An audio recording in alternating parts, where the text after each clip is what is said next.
infrastructure is crumbling this evening as the NintenByte Podcast continues its unprecedented rise. In cities across the globe, fans are rioting. The Pentagon has issued a statement describing the NintenByte Podcast network as a pixel-based prophecy. Some say the rise was foretold, others say it's just a really good podcast. We're talking twisted nipples, milk, and a sock puppet who doesn't talk. It's dangerous to go alone. Watch this.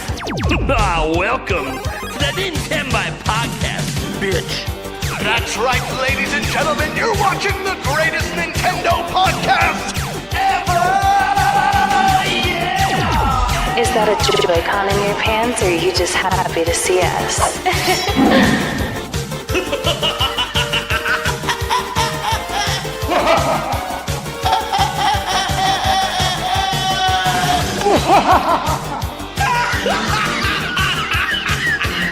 Shut up! Now feel the power. Everyone, do you feel that? Oh my god, I feel it!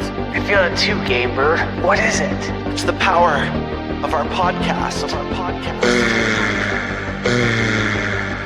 I feel it! This is rad, NintenByte. So rad. Power.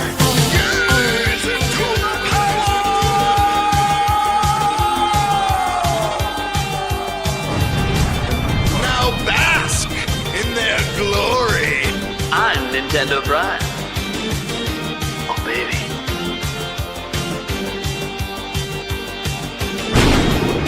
I'm ThunderStash.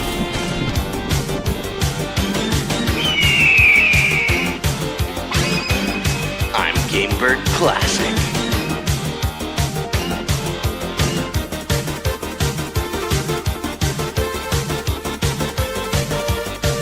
NintenByte rules.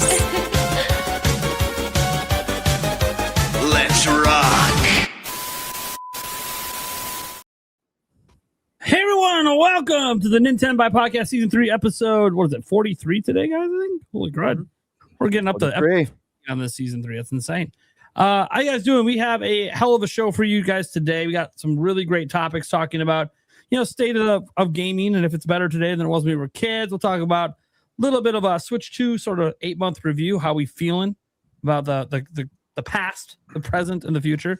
And then, some Pokémon Presents predictions. And if any of our co-hosts come up with a dealer's choice, we'll see what the hell happens there. That being said, let's go around the room and introduce ourselves. And we got to start with our special guests, of course. Beginning first off with Resident Evil Requiem man over there, SuperMetalDave64. What's up, guys? Yeah, I'm looking forward to it. I'll be streaming the entire game live on my channel starting on Fridays. So make sure you're there on Switch 2. It's going to be hot. There you go. Yeah. Hey, 60 FPS. That is... Yeah. Oof. Really nice to see third parties targeting that. Then we got Zach from Switch Force is here. Who's this guy? What is up? Thanks for having me. I will also be playing Resident Evil Requiem, but probably not streaming it. That's good, though. Hey, look, we all know it's probably going to be GTA 6 if it comes out that wins Game of the Year, but this is the leading contender so far this year. It's very early, though. Looking very good. Yeah. Then we got Gamer Classic. Hell yeah. Happy to be here. It's another killer Wednesday, ready to talk some Nintendo, some video games. Really excited for new guest Switch Force. I know you've been on here like way back, but I mean, man, I was watching your channel before I ever did anything on YouTube. So really cool to meet you. Super happy to have you here and looking forward to hearing yours and Dave's thoughts on the topics for this evening. Yeah, my pleasure. All right. And then you guys know him. And if you look, ThunderStash needs no introduction, but every week he has a shirt and it's topical. I know exactly why the DuckTales shirt is on. Welcome, ThunderStash Gaming. Muted ThunderStash Gaming. Still muted ThunderStash Gaming. Why am I muted? I don't know. You were muted in the app too, which is weird for you. It's weird. But yeah, thanks for the intro. Happy to be here. Excited. Yes, tomorrow, Disney Afternoon Collection on Switch 2. Oh, yeah. My review is pending Disney's approval. They've had it since Monday, so hopefully it gets approved in time for tomorrow. So look forward to that most likely tomorrow morning. And yeah, I'm ready. I'm ready for Resident Evil. We were just talking about it before. I got my Switch right next to me. A review code should be coming in within the next 2 hours. So I'm hyped. Might stay up late and play it after the podcast. You're getting the Switch review code? Switch 2? Yes. Oh, cool. That's awesome. And man, what's the right time to play? It's late at night. That's exactly. Yeah, if you're gonna stay up late, that's the one to stay up late for. Prime, can I chime in really quick because I forgot to mention something that I really wanted to mention. It's slightly out of frame, but something came in the mail yesterday to my surprise. Completely forgot about this. You think I was gonna forget? I got my first trophy as part of. I know you guys can't really read it. I was afraid of what that was for a second there. All right, glad it's a banana. I know. You never. This guy, you don't know. Seriously, this guy. After the last couple episodes, after the Cyberpunk fiasco. But for those in the audience who can't read it, this says the NintenByte Podcast Game Awards 2025 Betting Special Champion Gamebird Classic, and I am honored to have destroyed all of you in our little friendly Game Awards contest, and I look forward to doing the same thing this year. I hope to have an entire wall of bananas. Well, to be fair, it probably won't be a wall of bananas. The reason I chose the bananas because DK Bonanza was up for a game of the year. Sure. So I was like, all right, we'll go with the banana trophy this year because I got ThunderStash, just the classic, replica trophy. And I was like, all right, this will get boring if, we just have shells of replicas. We need different trophies. Right. Good call. Although I kind of want the replica. So if I win it one year. I love that. I do love that.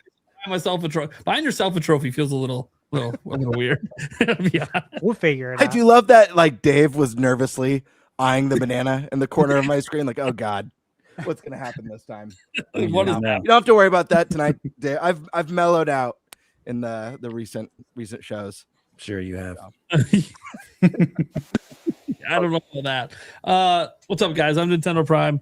You know what's up with me? Daily news and all that. All right, let's get into our topic roulette here. Bye. Yeah, Eric, you don't matter. I was literally going to go to you right now. Oh man, I was going to have you introduce yourself and then pick a topic. Oh, sure. Yeah, sure. Now you don't Nice matter. save. Sock Nice puppet. save. Yeah, right. I don't Spice talk one. anyway, so You hate talking. That's what I it do. says. I do. I was just helping you out. Yeah. What's up, Eric? Oh, same old stuff, different day. All right. Well, what do you want to talk about? What's the first topic you want to grab? You know what? Because I hate it so much. Let's do Pokemon predictions. You will have the least to say about that one. That is for sure. Yeah. All right. Birdman. I'll take topic 2. We're 8 months in. How are we feeling about Switch 2 today? Awesome. Stash. I'll take topic 1. All right. Gaming's better today than it was in our childhood. I figured you'd like that topic, by the way. I knew you wanted to chime in on it today. Dude, right. when you suggested this topic, I was like, "What the hell?" I literally just had this exact conversation with a buddy of mine on the phone like 3 days ago. You'd be surprised. This conversation comes up more often than I realized it did. It's a good one.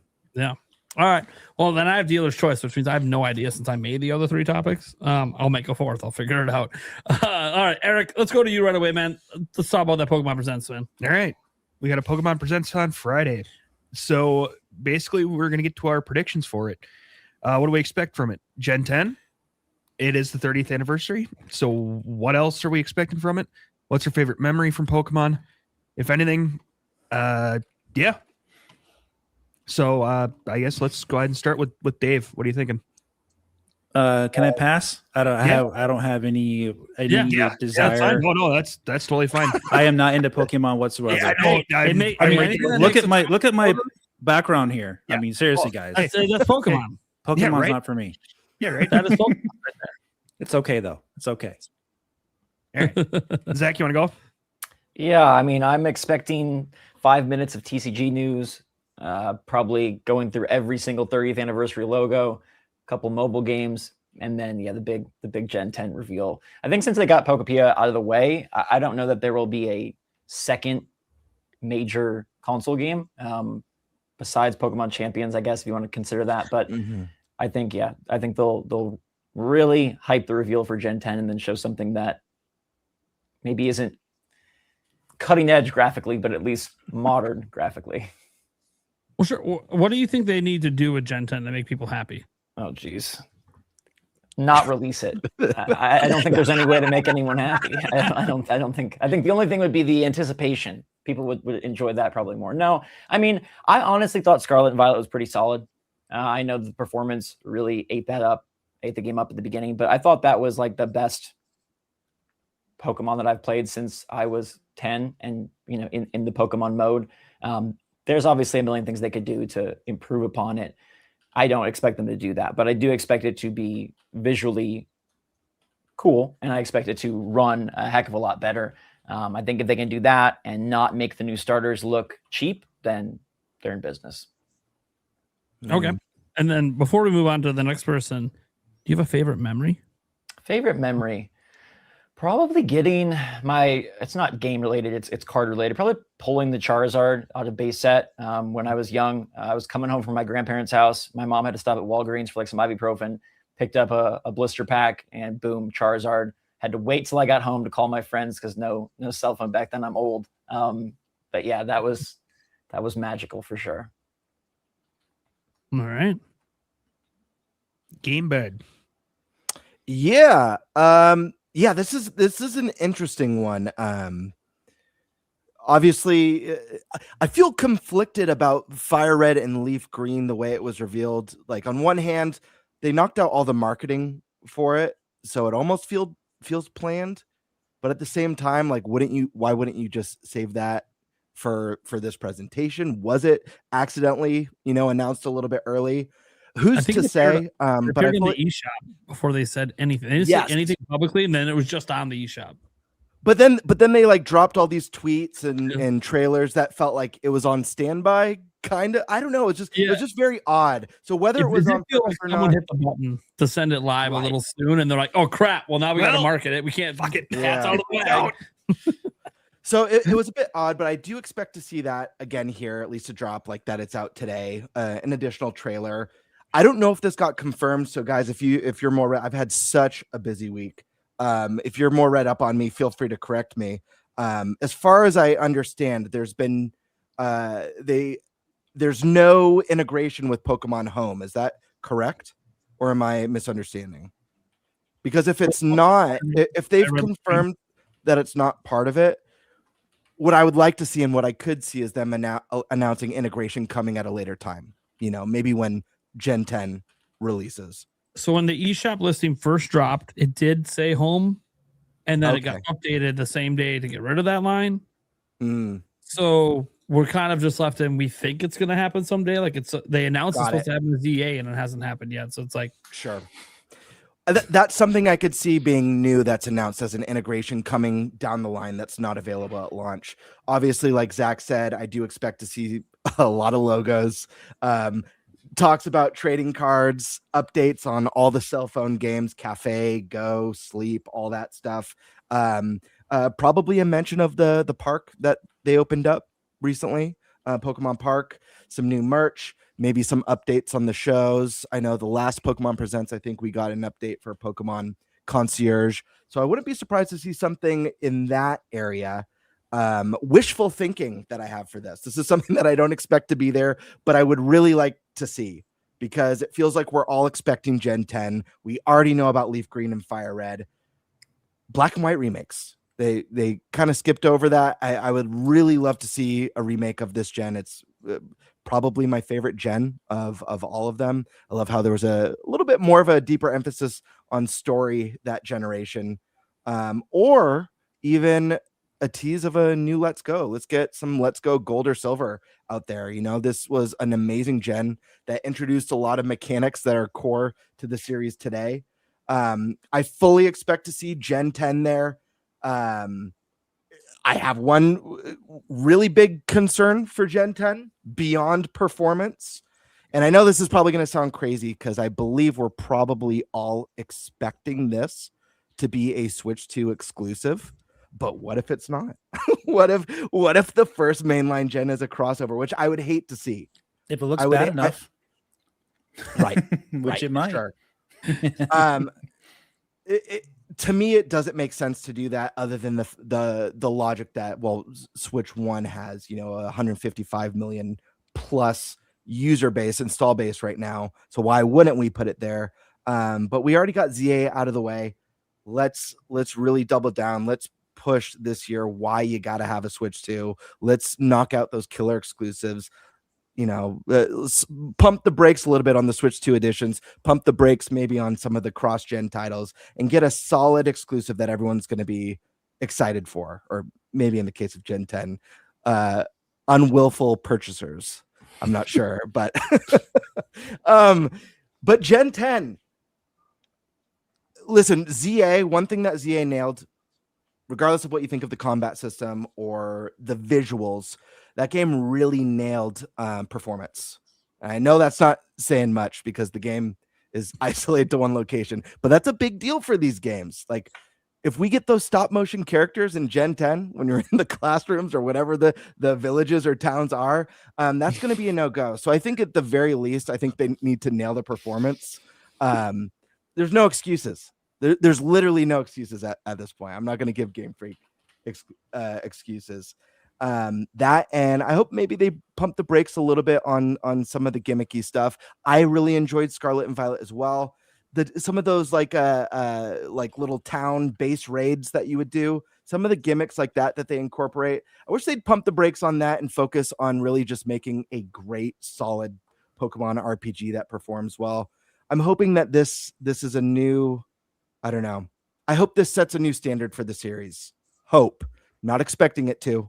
I'm cautiously optimistic. We know Switch 2 is a lot more capable piece of hardware than Switch 1. So I think they have the tools, they have the resources. Hopefully we'll know this week if they can deliver on it. It would really be nice to walk away from one of these things feeling some excited discourse on Pokemon, because it feels like the same story every year. Everything's packaged with an apology from Game Freak and from Pokemon Company. So we'll have to wait and see. At the end of the day, these games are always so much fun. I always show up for them despite the issues, just because I have so much fun playing them every single time. I love trying to catch them all. I love the gym battles. Just give us a solid running, I mean, at the very least, a solid running Pokemon game, and maybe they'll surprise us in other areas. We'll have to wait and see. And then my last prediction for this one is more of a for fun one, kind of a bonus, but I wouldn't be surprised to see some sort of mention of this is either in combination with Pokopia or Fire Red or Leaf Green, that if you have save data from one or both of these entries, there'll be some sort of a gift or a reward when Gen 10 comes out this year. I don't know if it's a mystery gift, a Pokemon will show up that you'll be able to get, but I could see them doing something like, oh, if you have save data from Pokopia or from Leaf Green, Fire Red, when you purchase Gen 10, you'll be able to get a shiny, shiny Lucario, a shiny Smeagol, 3 Ultra Balls. 3 Ultra Balls. The thing I was going to say is, what to me is the coolest aspect of Pokopia is that's a cool idea with or without the Pokemon IP. Sure. I would love it if the Gen 10 game that they show is cool, even if you scrub away the Pokemon logo. Sure. Yeah, that's fair. Bert, what's your favorite memory of Pokemon? Oh boy, man. Favorite Pokemon memory. Man, I got to go way back. I have a lot of trading card ones like Zach, but I'm going to go with, I remember my first Pokemon was Pokemon Blue. Because I thought Blastoise looked awesome, and I've always leaned towards I'm the water starter guy. Every time I go with the water starter, but I'll never forget the feeling as a little boy finally using my Master Ball on the Mewtwo, and just like I couldn't even believe that I had a Mewtwo. Like I just could not believe it.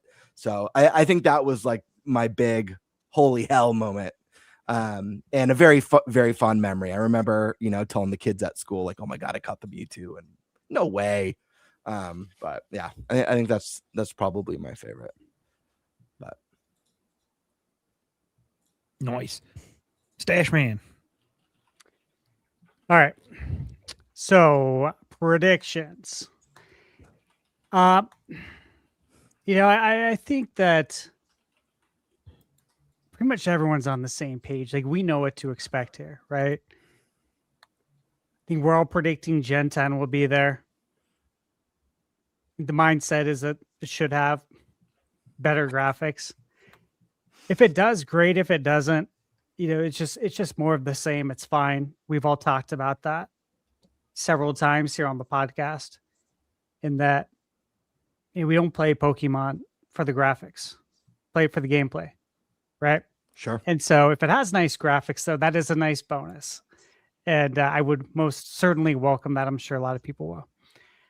I do expect to hear about Pokemon Champions, how that's all going to work. Probably an update on Pokemon Home. More info on Pokemon card game. I would presume that they would briefly mention the GBA Pokemon Fire Red and Emerald Green. Sure. Obviously, it comes out Friday, but they should mention it. Probably get an update on the World Championships. Gamebird, like you said, an update on Pokemon Sleep and all the mobile apps, all that stuff. I think the big question is, are we going to see anything else? Because I really do believe that we all know what to expect here. And Bird, you alluded to it, like, hey, maybe we hear about Black and White remake. Right. Or a new Let's Go. Something, yeah. And that's what interests me the most is, are we going to maybe see something that we don't expect? It's kind of tough, though. Do you really want to announce the new Gen 10 and then also a remake? Because a remake and a Gen 10 announced. Yeah. I think it's more like a mystery dungeon game or something announced then. Yeah, because then you're telling your audience two different games. They don't know which one to really get excited for, even though, I mean, logically you should know which one to get excited for, but we all know how the everyday casual consumer is, that they will be confused by it. They won't know which one is the main one. There'll be a lot of silly questions that will go along with it. And so you really don't want to do that to yourself. And again, the kind of other thing we're getting is Pokemon Champions. So we're at least getting presumably news on that. So would it be something on the side like a Pokemon Snap? Pokken tournament? Who knows? We'll see. Either way, I'm excited for this.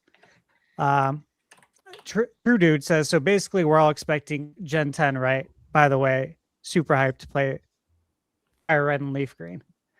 I haven't played those since they came out on GBA. And so it's been a long time. And I guess with that said, I'll go into my favorite Pokemon memories. And it goes back to the beginning. To when it first came out, picking that up at Pokemon Blue, picked up at Best Buy, and I just had no idea that it was going to explode the way it did. And I remember reading about Pocket Monsters and Nintendo Power, right? Yep. Because of course, it's 30 years now, but here it came out in 98. It's not 30 years for us, but it's obviously 30 years for Pokemon. And I remember reading about it thinking, it sounds interesting, interesting enough to want to drop. I think it was probably $29.99 or $34.99. That's how much the Game Boy games were back then. But I was excited to play it on my Atomic Purple Game Boy Color. Mm-hmm. And the place I always went my whole life to play basketball. I'd be there every day during the summer. And it was that Paradise Valley Community Center here in Phoenix. And I also worked there. And at the time I was 13 and I worked summer rec. So, they had summer recreation camp. And I worked in the gym with basketball, of course. And I remember like everybody who was at Summer Rec, and then everyone who worked it too, like people that were older than me, all the staff, everybody had Pokemon.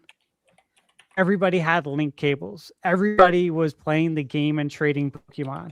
And it was like, this is crazy. And you guys all know. Phenomenon. Yeah, like growing up, you know, in the 80s, the way video games are viewed versus today is night and day difference. They really weren't respected. You know, the way they are now. They weren't accepted the way they are now. Back then, there was a lot of concern over, you know, the realism of games, over fatalities in Mortal Kombat. Even Pokemon dealt with stuff. Oh yeah. I remember, I think I was reading about it. Pope John Paul II had to review Pokemon to let, you know, the Catholic and Christian community know if it's okay to play Pokemon, like if it's not evil. I was actually reading this like a week ago. I'm like, this is crazy. I do remember this. Yeah. Because I remember my mom asking me about it. I'm like, Mom, it's fine. Pocket demons. Yeah. Yeah. It was a huge deal. And I'm like, Mom, it's fine. This is no worse than Mortal Kombat. And, you know, we talked you into allowing us to rent that. So it's all good. Yeah, that was tough back in the day too, with Mortal Kombat and that damn hearing on C-SPAN with Joe Lieberman. That dude was about to really fuck up our plans back in the day. So my mom's like, we're gonna have to wait and see what he says before we go to Blockbuster. I'm like, oh my God, I don't feel good about this. I don't know who this Joe Lieberman guy is, but he seems real serious about this. Dude, they were coming for everything back then. Our games, our music, it was everything. Everything, yeah.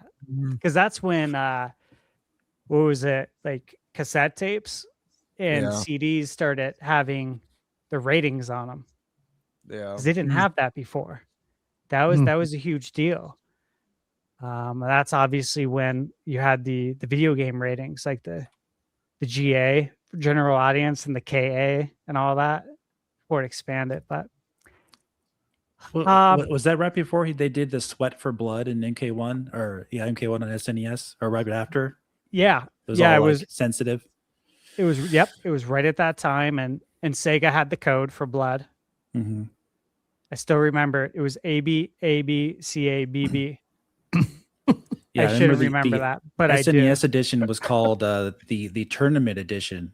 Ooh, the one that had the censored fatalities and no blood. Yeah. Yep. Yeah, it was so lame. Happy times. I know. Yeah, so that was like my main memory of Pokemon, and I do remember like seeing the craze on the news kind of as the years went on, like, you know, middle school, high school. And I lived with my grandparents in high school. My grandpa would always have Bill O'Reilly on TV, the O'Reilly Factor. Yeah. And then Seinfeld. while we're eating dinner. I think Seinfeld came on right after. And I remember Bill talking about Pokemon and about how it's going to die off and all this. And I remember telling my grandpa that wasn't going to happen. And that this shit's going to be around until I'm getting ready to leave the planet. And he was like, I don't know about that. I remember we had a debate about it at the dinner table. And I was completely convinced that Bill was 100% wrong. Like he is on many other subjects. I could see your parents be like, all right, Steven, eat your broccoli. You know, like well, I was in high school at the time. Oh, okay. Fair enough. And, I had that high school attitude too, you know. Yeah. Is during the WWE Attitude Era. And that attitude rubs off on you. It's my memory. That's my biggest memory of Pokemon is that, but it's just watching it after all these years continue to defy the odds and like not slow down. It's like, this is wild, man. I'm curious. I'd like to ask all of you guys, just since I mentioned it in my predictions. do you guys think that there's a chance that this is a cross-gen title, Gen 10? There's definitely a chance. There's always a chance, yeah. But do you think it's more likely or less likely? Because I really don't know. I think it's less likely. I think Legends ZA, that was a good call out that was kind of their their offering, their peace offering, and now it's like, hey, we need people to buy this new system, and we'd like you to spend $500 on Pokemon Gen 10, not just $70. I'm going to say 50-50 because it's going to be about if the Pokemon company, because they care about is money, right? Number one thing they care about is bringing that money. Did they believe Switch 2 is going to be a smash success heading into Holiday 2? Or did they think, we still got to lean on Switch 1? Because they've been kind of conservative in the past and going on to the next generation for a couple of years. Is there a world where Nintendo threw them a bag of money and said, make this Switch 2 exclusive? Well, I think what Nintendo needs to do is look them in the face and say, we had to publicly apologize for your last game. You're going to do what we say. I mean, their commercial costs more than Legends ZA, so... Yes, yeah, it's wild. That is nutty. And Zach, my thought process was the same as yours until my call with my buddy we're talking about is like, so do you think this is going to be cross-gen or exclusive? And I hadn't even thought of it because it just makes so much sense for Gen 10 to be exclusive. Why wouldn't it be? Like you said, especially now that they got ZA out of the way. But yeah, once he asked me that, like panic set in. I was like, oh, it's God, valid. I think it's super valid. Yeah, I think it's a good question. I would lean towards Switch 2 exclusive. Sure. And I do think that, hey, they can say we had Pokemon Legends ZA on both consoles. Now it's time to move to Switch 2. Yeah. I would say this, though. I would say that maybe if they did a remake and they use that same engine that they used for, what was it, Brilliant Diamond, Shining Pearl? Sure.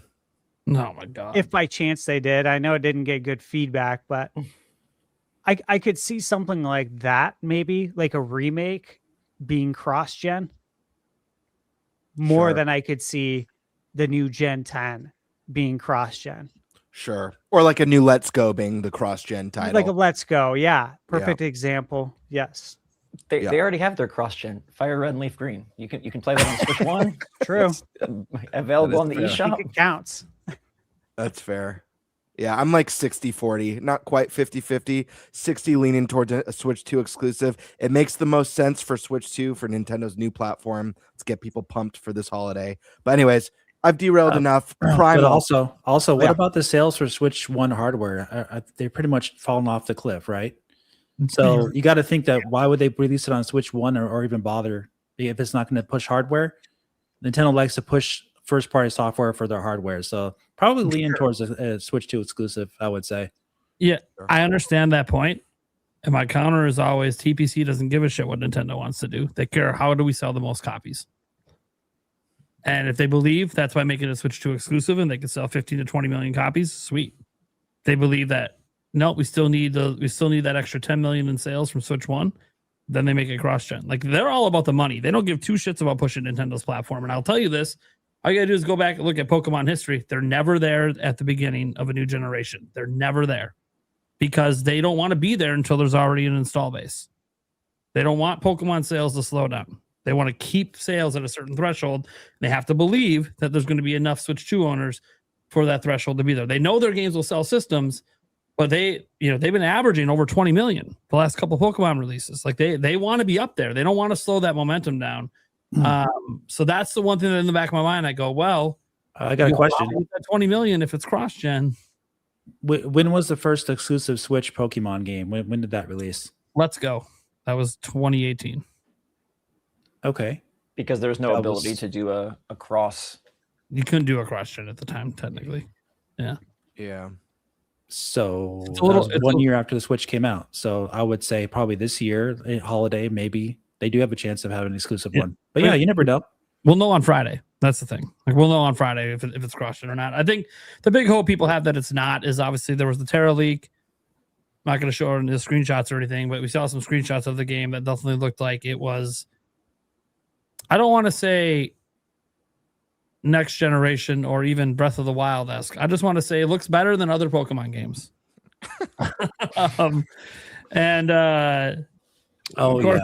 Those are in production screenshots, so it's not indicative of the final. We saw in production screenshots of Scarlet and Violet that looked way better than the final version of the game. So, that doesn't mean anything. I think the one thing that brings me a little excited, and it should, because I think the number one issue for Pokemon's been art direction, is that apparently the Terra League showed they're using a new engine for this game. That's the exciting part, because we've been using a modified DS or 3DS engine for 20 years. Yeah. I've said a dozen times on the show, every time we talk about Pokemon, we talk about the visuals performance. I've always been of the mindset it's not a graphics issue. I mean, to a degree it is. It's really an art style. The art style is sterile, bland, uninspired, and boring.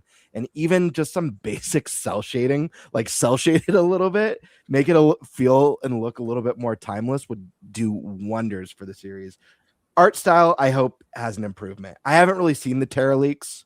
I did hear the newest update as of 12 hours ago is that the confirmed budget of $4 million on Gen 10. What? What was the budget? You say $4 billion? 4 million. Okay. That's why I'm like, who's gonna be the one to laugh first? Because I know it's bullshit. Anyways, no. So my thoughts. Look, obviously, for the overall presentation, I don't really think I need to give any more predictions than what's already been thrown out there. I don't expect any remakes or remasters. I think it's Gen 10. That's the big showcase piece. There could be a side game. They always release the side games weird. Could be a pinball. It could be anything. Literally, they have a billion different side games, and there might not be, because they might think Pokopia that's their side game. They do have pinball. Yes, I know. So, because they have that in Champion, so it could just be that they really only have Gen 10 to show off when it comes to new games, and that's fine. They'll have plenty of announcements for their mobile apps. They'll have tons of announcements for TCG. Don't be surprised to see new seasons announced for their animated stuff. They have more than one animated series going. That series on Netflix as well. And so, yeah, Concierge, I believe is the name of one of them. Again, I'm not really deep into this Pokemon stuff anymore, but I cover it, so I'm aware of all of it. When it comes to my favorite memory, I'll just get to that right away. My favorite memory probably is related to the anime. Episode 1, Season 1, as soon as that Pokemon theme hits. It's 2026. I still play that every day. It's part of my. It's on my playlist every day. All right. I got a playlist of 45 songs that plays every day while I'm working, and that's one of them. And still to this day, when it comes on, I do pause for a moment just to do the theme quick, and then I stop. I can't help it. It's just part of the routine. And it really, really, really excited me when I was at a PopCon store last year, and they were blasting it, and I'm like, I don't know if you guys have permission to play this. Don't let them know you're playing this in the store right now, because they are very particular about where you play this song. But hey, so yeah, that, I mean, because the fact that it's still part of my life all these years later, it's hard to really put that one out. There's so many other memories I have from one of the first time I qualified for Worlds when I was a kid on the TCG. It's a fun fact a lot of people don't know. I actually used to be pretty serious about the TCG when I was a kid. Had a Gen 1 foil Charizard that got stolen from me at a tournament. You know why? It was worth a lot back then. I knew by the time I hit 40, it was going to be worth significantly more. God, I'm going to retire. You know why it got stolen? Oh, here we go. Because you stole that kid's Game Boy on the bus. Yeah. But I gave it back. Yeah, you only gave it back because you had to. Well, you yeah. got in trouble, The kid's dude. parents should have been like, hey, give it back. Yeah. You didn't willfully give it back. You gave it back so you wouldn't get into deeper shit. Well, I was always going to give the Game Boy back. But I don't know what the game. I might have kept Link's Awakening. I don't know. See if anyone notices. Anyways, Karma. Apparently, 4 years later. Anyways, yeah. For those of you who don't know, Nate used to be in a gang when he was a child. He was in a children's gang that used to beat up other children and steal their video games. No. Yeah, That's not what steal the games and then trade them into games. We did. Oh, no. Now you guys are telling the story wrong. There were multiple playground gangs. We all beat up each other for supremacy. It was a thing at a Catholic school. For some reason, they never stopped us. Yeah. Or we were just really good at hiding it. We used to be able to do King of the Hill back then. We're the reason King of the Hill is not allowed anymore. Yeah. That was a fun game. We were murdering people off the top of that hill. One kid breaks their arm and falls through the train tracks. Yeah, okay, we're done with that. Well, that's the game. Anyways, it's a very interesting, very aggressive playground childhood. I still have a scar on my hand from diving on cement to catch a football. That's how much we cared about winning. Yeah. Anyways, no, so yeah, that's my favorite memory. As for like Gen 10, look, I'm not a huge Pokemon person in the first place. Like I played a bunch of the games, but I fell out with the series a long time ago. Legends really brought me back. I like ZA's gameplay and the ranking system, but the world itself might as well just not be there. I've seen more alive worlds watching fans remake Ocarina of Time and Unreal Engine. Then I've seen like characters that don't move. They just stand there. Cars, it's a city. You're telling me there's not a single car moving in a whole city or a single person riding a bike in a whole city that I can't enter 90% of the buildings? Like, what are we doing? This is a sandbox with a really cool combat system. That's it. That's the game. It's weird. It feels just weirdly incomplete. Like it's a game that's all about one city that doesn't feel like a city. And I feel like you have like that kind of explanation for every single Pokemon game that I could think of going back 20 years. It's like you have all of this, but you have all of that, but, and it's felt like that to me for a long time. So for Gen 10, I don't have a lot of high hopes for the game being good or any of the direction or anything. I mean, Scarlet and Violet at least had a lot of stuff you could do in it, but a lot of bugs and a lot of stuff to go along with that. So, and the world just, again, art direction. So my hope is that, hey, if it looks visually like they actually did something, like they tried, like effort's been put into the game. That's what I want to see. And I'm not trying to slight Game Freak. I know games are hard to make. I know that they're on strict schedules. You know, I doubt if they ever went to Pokemon Company and told them, hey, we want 6 years to make the next generation of Pokemon. I think the Pokemon Company would tell them to get fucked. So, so even if they wanted to take like all the time, guys, you talk about Beast of Incarnation, you know how long it takes to make a game like that? It's like 6+ years. And if they ever went to TPC with that timeline for a Pokemon game, they would not be allowed to make the game. They would be told, no, you need to do something else. So, I'm really, really hopeful that it just looks okay. Like I said, like effort's been put into it. I do think a lot of effort was put in the Scarlet and Violet, by the way. I think a lot of effort was put in the ZA and the combat system and the ranking. I think there was a lot of effort put into that. Like the combat system in ZA, I love that live action combat. They'll do the 4-player online multiplayer version of it is so awesome. Like they definitely put some real thought and time into it, but it's like, but that's all they put their thought into. They forgot about the world, which is like kind of important for a lot of people who play Pokemon. We're in the world of Pokemon. We're not just in the battle arena of Pokemon. It's hard because it's a series that you just feel has so much potential. It is such a fantastic world with fantastic creatures, an interesting concept, you know, that's been adopted by, you know, other genres and animes and all that stuff. It's a series that you want so badly and would benefit so much from feeling really immersive, but it's so unimmersive. And, you know, a great point of that is, you talk about how lifeless the city is in ZA. And, you know, that's a bummer. I personally think the setting of an entire game taking place in one city can be really cool and can be done really well. Unfortunately, Pokemon team, they're not quite there, but it is a cool concept. I hope we get there someday. I hope one day, you know, before I leave this world, I could play a Pokemon game that really feels lived in, and, you know, NPCs are on a schedule maybe, and you know, the Pokemon feel like these living, breathing creatures. I mean, guys, we got it done in like a year and a half with Majora's Mask. Can we? Sure. It's 2026. Well, let me ask you guys this: how do you think people are going to respond to it? What do you think the general consensus will be? The general consensus, if it doesn't look visually pleasing, everyone's going to say it's garbage. If it does look visually okay, they'll nitpick that it runs like shit or something. It'll be something. There'll be a negative sentiment. And then they'll buy it anyway. Yeah, they'll go on to sell 20 million. Yeah, I think both those are very true.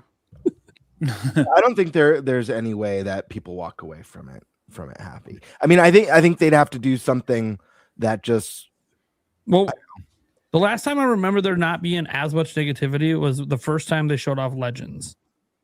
And then people kind of universally went, okay, yeah, it's not graphically the best, but they're doing some really interesting things here. Well, it's because they reinvented it a little bit. Yeah. You know, and that's the thing I think with Legends too, is that they're slowly, I think, developing the world. Yeah, it sucks that, you know, it's not, the world itself isn't great, but they first started with the capture mechanics, then they kind of expanded with the capture mechanics now into the battle mechanics. And I think slowly, as they put out more and more Legends games, I think the world is going to slowly expand and get better and better. I think that's kind of, they're slowly taking it piece by piece to put it together. It is kind of almost how I'm feeling they're handling that. What, with Legends? Yeah, with Legends. Well, if that's the case, then why the hell does ZA exist? Because that's not what a city is. That's a major step backwards. They improved the battle mechanics. That's what I'm saying. Okay. They're slowly they started with the catch mechanics, then they moved on to the battle mechanics. Next, they move on to the the living world, or and then abandon the things they did in the prior games. Maybe you never know. I don't know, but Legends is a very weird series to me. I don't know what they're really doing. I'm hoping they're, like I said, I'm hoping they're building towards a complete game. Let me ask you guys something. What about voice acting? Do you think what gen does Pokemon? It has to be this one. That's how I feel. I feel like, because it was such a topic with ZA. Let's be real. It felt odd, right? Am I alone on this? Something about the characters were a lot more animated this time. They had a lot more personality. So especially that, I remember booting the game up, that opening like cutscene where the character is talking. I was like, is my game glitching? Is this real? It just felt so off. So I agree, Zach. I kind of feel like this needs to be the time that they do it, or else everyone's going to be even more pissed than last time, and they're still going to buy it. I don't think they're either way. They're still going to buy it. So that's what I'm saying. Yeah, right. They know either way they're going to buy it, so they're not going to do it. They're not going to spend the money. They're not going to spend the money because it's not just one language. You got to spend it for all the languages, and they're not going to do that. It feels ridiculous, though, to be a major console IP, to be a major holiday tentpole, and not have one of the largest IPs literally in the whole world. And it's embarrassing. And at some point, they have to feel that. Like, I just believe that at some point they will realize, like, this is silly. And maybe they just feel like we keep appealing to children, and children don't care about any of the crap that we care about. But don't children like to just listen, especially today's kids? Like, don't they want to hear and not have to read? Like, to be honest, that's even counterintuitive. I have 3 children. Anytime there's talking, they look for the skip button. They're just trying to skip it as fast as possible. So maybe this one won't even have text dialogue. It'll just be they don't even read and cries. I'm going to be completely honest. My kids don't read the dialogue in the game. They just don't care. No, I know my kids are not everyone's kids. No, I think that's that's why I would feel like they would want to have voice acting, though, to at least try and make it more like the TV show, make it feel more. I mean, do they have the budget for it? I guess, since they don't want to spend. Just cheap out and hire some 40-year-old in his basement. Well, they definitely have the budget. Well, yes, have. Will they assign the budget to the game? Yeah. Yeah, I mean, it's an RPG. They got Lady Gaga in the commercial. They can pay a 14-year-old to do some VO. Like, come on. Yeah, think about that. If they don't have voice acting, you bring up a good point. But Vince, you just take that money and pay some voice actors instead. Yeah, it's very silly. It's insane. That commercial was probably more than the game. What was the budget for Scarlet and Violet? Wasn't it like 17 million or 16 million, or maybe it was less than that? That commercial was more than the entire game's budget. That's insane. They should give them all Banjo-Kazooie voices. That's better. Honestly, that's better. I'd rather have that than nothing. Because some of the budget stuff isn't like 100% accurate to the full budget of the game. Sure. Because one doesn't have any of the marketing budget in, which is always a huge part of game budgets. Is actually they sometimes spend more on marketing than the game. It's just. But can you imagine if they spent $100 million on a Pokemon game? No, they'll never do it. I know they never will, but like the budget for like Wolverine, right? That has to be like 200 million. Imagine if they allotted that for a Pokemon game. The type of glorious game we would get, the type of world I don't think you can build a city with 13 million or whatever. Like, it's just I feel like in no world should an Insomniac game ever cost as much as it costs to make a Pokemon game, because it's literally the most lucrative franchise. This is a company with unlimited resources. They're hateful people. They are just hateful unlimited people to do it to us. Yeah, unlimited money. The more you think about it, the worse it gets. Yeah, it's so true. And this is why I used to hate the and listen, I love these games. I play them all the time. So you guys, people can call me a hypocrite. At the end of the day, the thing I really love about these games, and the thing that has not left the series for me, knock on wood, is that one thing that I'm very confident in Gen 10 is that it's going to be fun, because I have fun every single time. These games are always fun. It's all the things around the fun that feel, kind of just phoned in most of the time. But I used to hate when people would say, oh, well, they're new to, like, they're a handheld game developer. They're new to the console space. You got to give them time. They need practice. I'm like, come on. There's people who develop games for console for the first time ever. I mean, look at the team that just made Claire Obscure. Small indie team.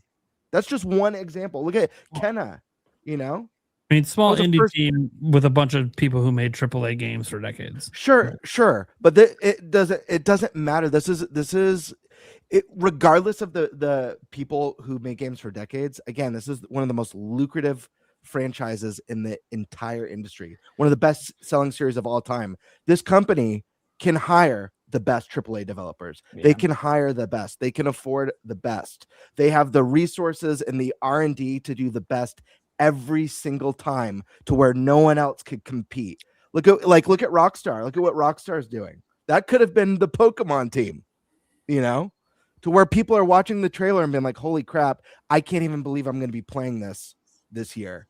Like, this is going to be a game for the next decade. So what you're saying is that you want them to be the very best, like no one ever was? Absolutely. Mm-hmm. Nate, take it away. I get wanting all this, but in the back of my mind, I go like, oh, this is the game for the next decade, right? Sounds great. In that decade, they could have released 10 Pokemon games that sold 20 million each every single year. Sure. In that decade, would this game outsell I get the that? business, because they have no reason to put that kind of budget into a game when they get the sales they do. Yeah, I get the business side. I always compare them. People get mad. I compare them to Bethesda a lot.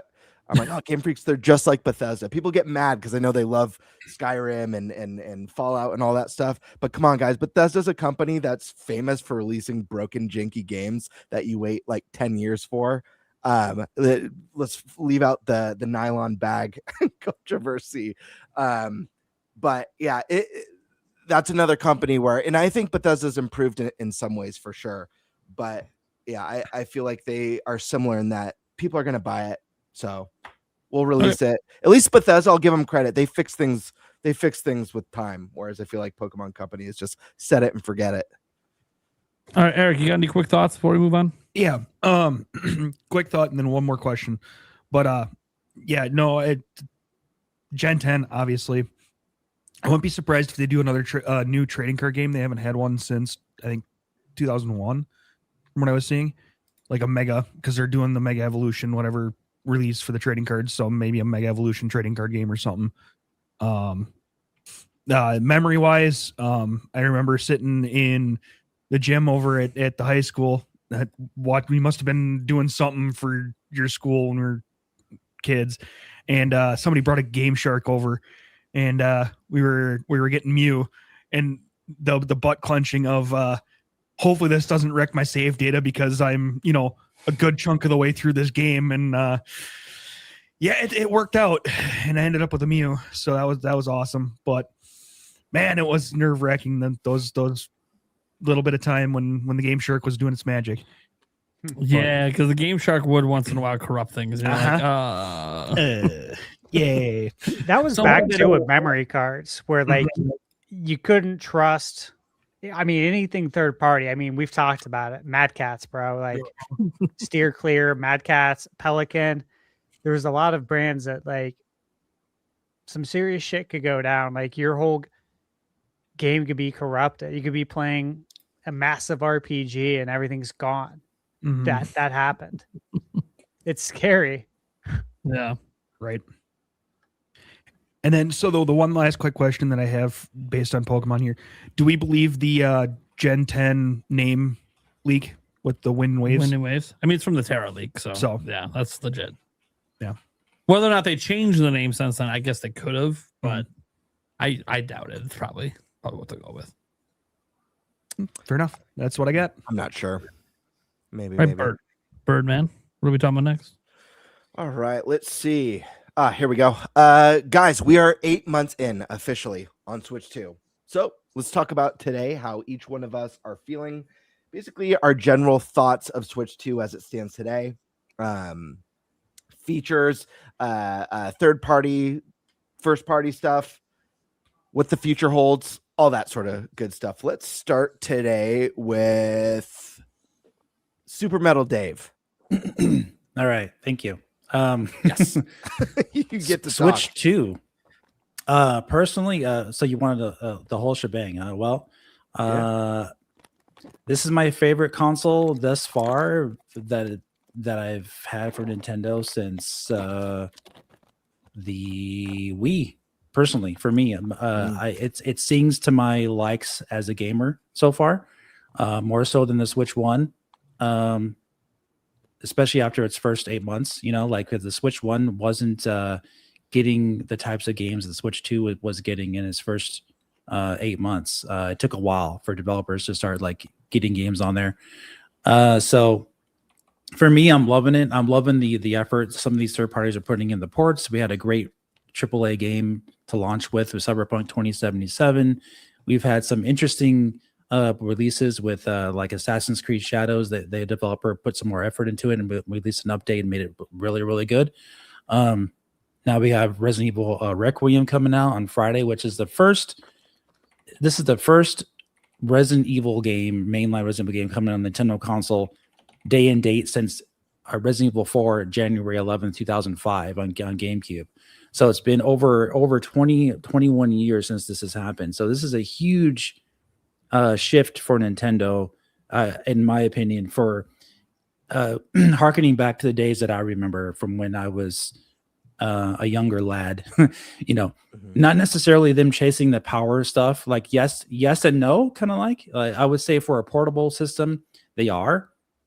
It's more of them getting more of all the same games as the competition. And yes, the other consoles are competition. So like back with the N64, they were going for power and like, look at what we could do. We have the biggest, most, fattest 64-bit console there is. And we get all these big games on our console. But it really wasn't until the GameCube where they actually got a balance of both, where they actually would get all the third parties and have a like decently more powerful console that is almost on par as Xbox. So it's really like, I feel like the Switch 2 is like my it's like a combination of like the like Wii type of support with like GameCube compatibility with getting all the games of the current generation type stuff. Because the Wii, you saw like a drop off. It was getting more games tailored for certain types of like party stuff, and it kind of continued through the Wii U and the Switch era. But now you're seeing more AAA developers starting to come on with Switch 2, and that kind of sings more to me as a gamer, PC gamer. I've been PC gaming for a long time, so like I'm happy. I'm getting the best of both worlds. I'm getting AAA support and I'm getting Nintendo first party stuff on Switch 2. I couldn't be happier with it so far. All right, but that's just me. Very good. Let's move on down to Zach from Switch Force. How are we feeling? We're 8 months in. Man, I have been trying to figure this out, especially the last 2 weeks. Trying to figure out, has Nintendo lost the thread or has the internet lost the thread? Because there seems to be a raging debate that Nintendo is screwing up. They don't get it. What's going on with the Switch 2? And I really felt that way, I think, until I stepped back and gave a more logical look. I think Nintendo really set out to allow third parties to breathe the first year and a half here. One of the biggest critiques that third parties would give Nintendo is our games don't sell, yours do. So this time around, I think Nintendo chose to, if you want to say, lighten the release, it's still not that light if you look at the sheer number of titles. I think if they just announced the dang Mario game already, majority of people will feel fine. I think that's kind of what, there just needs to be one big system seller game that's not Pokemon, because I think everyone feels like that's coming and it'll be good. For me personally, I think the Switch 2 is phenomenal. I think Furukawa is a very smart dude, and I think that he has really done kind of the unthinkable for Nintendo, which is release the boring iterative console that everybody acts like they don't want, but they really do. And that's what the Switch 2 has sort of been. We're getting Resident Evil 9. It runs incredibly well. Fallout 4 came out this week. It runs incredibly well. Development seems to be relatively easy. They put a 30, 40, and 60 FPS mode into Fallout 4. They've got a 60 FPS mode handheld for Resident Evil and for Pragmata. This console clearly is, I think, peak Nintendo architecture and peak Nintendo building their best system. Does it have my favorite game lineup of the first year? No. I preferred the Switch 1 lineup. I thought the quirkiness of ARMS was really fun. Snipper Clips was a huge hit for me and my friends. Obviously Breath of the Wild, and I love knowing that Mario was out there. I don't think they've handled, for me, their like marketing as well, but I think for them, when I step back, okay, they've got clearly a plan, and I don't think that, because they had this partner showcase, because they announced Xenoblade Chronicles 2 or Xenoblade Chronicles X, because they had this Treehouse, it doesn't mean that there aren't more announcements coming. I think they just have very strategically spaced the way that they've done year one for Switch 2. Clearly it works for them. We just in the same way we say it works for Pokemon, they're making money hand over foot.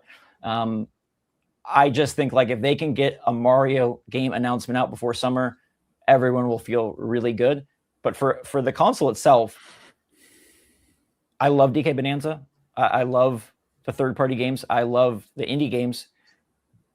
For me, I'm missing like something else from Nintendo first party that makes me feel like, wow, this is Switch 2. And Metroid Prime 4 was pretty good. I don't think it was fantastic.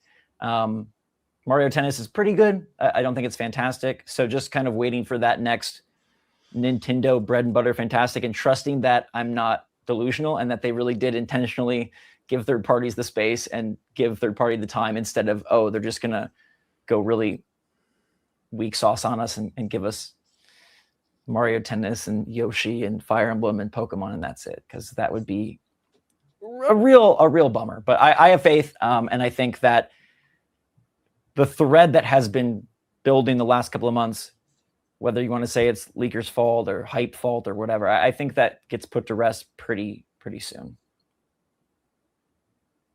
Very good. A lot of good points there. Primal, what are you raging about? Or not raging about? What am I raging about? No, how I feel about Switch 2. I mean, I'm pleased. I've been very happy with Switch 2 from the beginning until now. I think there's been a lot to play. I know in general there is a good chunk of Nintendo's audience that they only buy a Nintendo system to play Nintendo games. They play the third parties and everything else, or they just don't play them at all. And for them, there hasn't really been a game that interests them since probably Donkey Kong Bonanza in July. If you don't play Pokemon, and still, what's the big game next month? Pokemon. They're still waiting, and they've been waiting because, what was the holiday games for exclusives? It was spin-offs. Where's the Nintendo made games? And there has been people that point out, that, hey, the reason that we can excuse the lean 2024, and we don't not lean sort of releases, but just in terms of like, hey, a lot of these are just like remasters and ports, is because, they're banking everything for Switch 2. And then you get to Switch 2 and it's like, okay, you got Bonanza, you got Mario Kart, sure, you got Dragon Drive, a little experimental side game. Everything else put out so far, including Mario Tennis, including Pokopia, including Kirby Air Riders, including Hyrule Warriors, they're all made by third-party companies. Nintendo has put out nothing since Dragon Drive that they've actually made internally at their own studios exclusively for Switch 2. Exclusively is key because Metroid Prime 4, right? But it's interesting when you think about it from that perspective, because it's like, well, what the hell have they been doing? All these internal teams, they have all these EPD teams. What the heck are they making that suddenly we get 2 games and an experimental? I guess you throw Welcome Tour in there. I'm like, it is a little weird, because those teams weren't the ones making the games in 2024 either. Those were also like outsourced stuff from a lot of those games. So it's like, it's very strange to think about the fact that Nintendo's internal teams haven't really put anything out. But then on the flip side, think back to what Furukawa said in 2024, it takes longer to make games. They've anticipated taking even longer this generation. So it also means those teams are cooking. And that also means the rest of this generation in the future is going to have some pretty damn big games coming out. Some pretty exciting stuff going on. So it's like we're getting to this point, 4 months from now, we're a year out. And even if nothing else really happens besides what's already announced, let's say, it's Yoshi in April and some Dust Bloods comes out in May or something. Okay, fine. There's your first half. There's your first year. The fact that they can get to this point and without a lot of their big games says a lot about their confidence in the system being able to sell off the back of the momentum of Switch, and also shows potentially their confidence in third parties, which could be playing a huge role in why Nintendo did not want to do what they did in 2017. And that is stuff the whole year full of a bunch of their best stuff, because they're trying to lure AAA third-party support.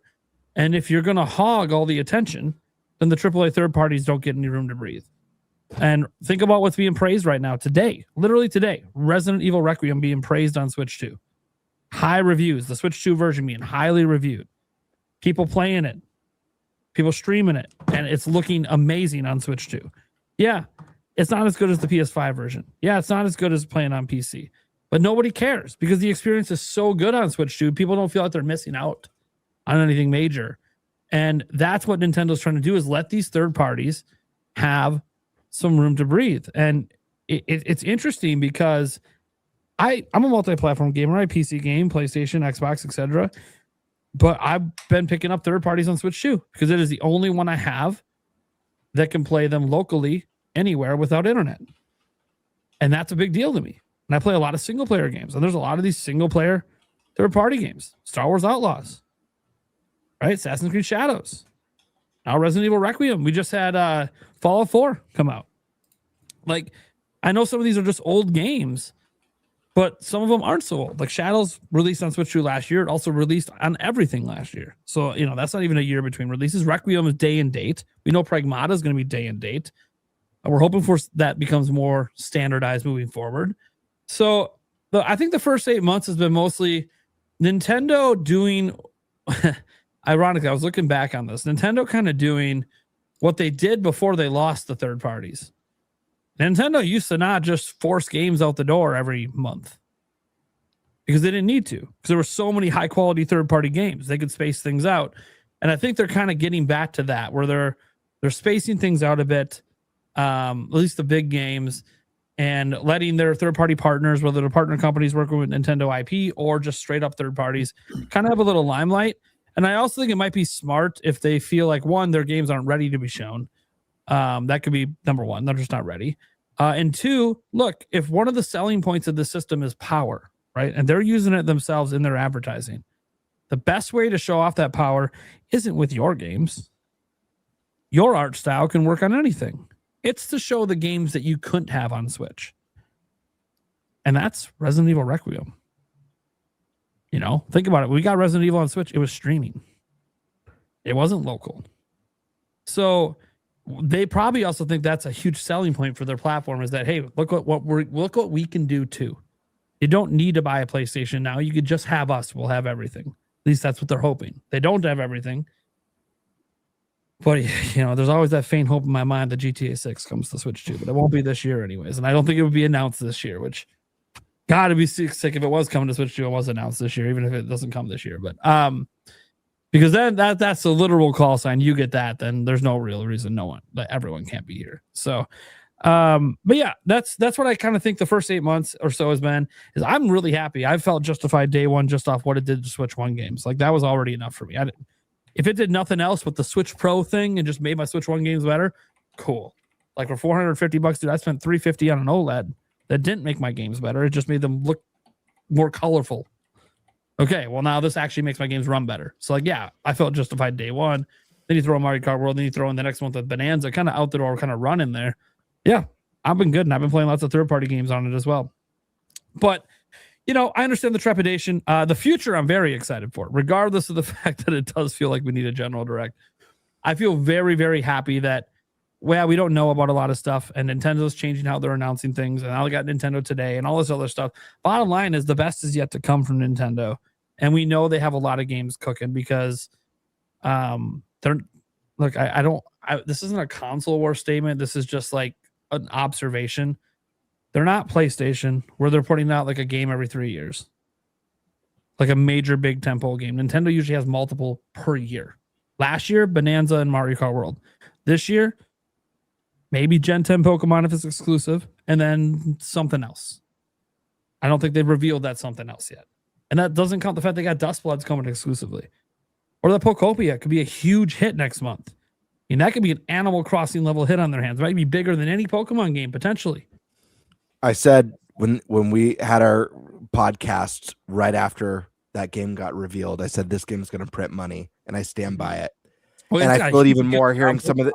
Now it's getting glowing praise. I've doubled down every time, but that game is going to, regardless of even if it reviews in the 70s, mid 70s, that game is going to print money. Yeah. So. Yeah, that's kind of. I think the future is very bright, despite not everything. I think right now, Switch 2 fans, some of them are just kind of tired of being in this holding pattern. We're used to knowing more at this point, but Nintendo's kind of changing how they're marketing, for better or worse. And I got so much to play, so much on my to buy list still that's already come out that I just haven't bought yet. Like Dragon Quest 7 Reimagine's on that list. I can't help but be satisfied, but I will admit I'm also easy to satisfy because I play such a wide variety of games that every week there's something coming out I want to play. So, yeah. Hell yeah. Awesome. Let's go to Eric. Eric, what are your thoughts, man? How are you feeling about Switch 2 so far this year? Yeah, I mean, it's been fun. It's been fun.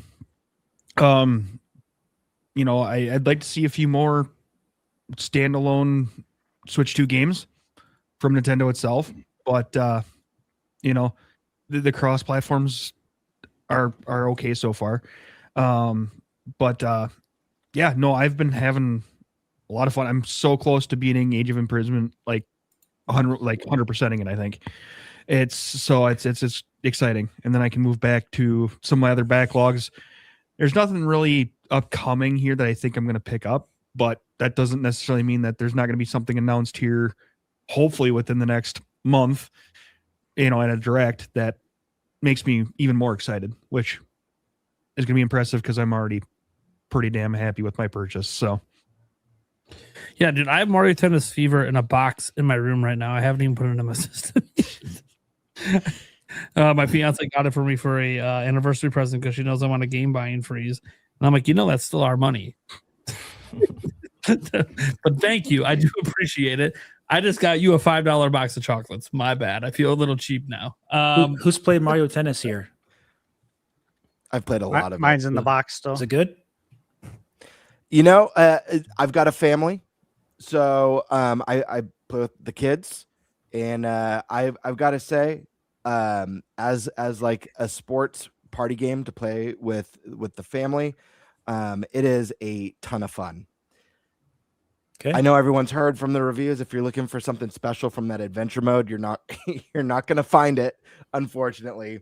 I picked up Aces when that was new on Switch 1, and I dropped off like almost immediately. This one's held my attention longer. Me and the kids, we do doubles, we do singles matches.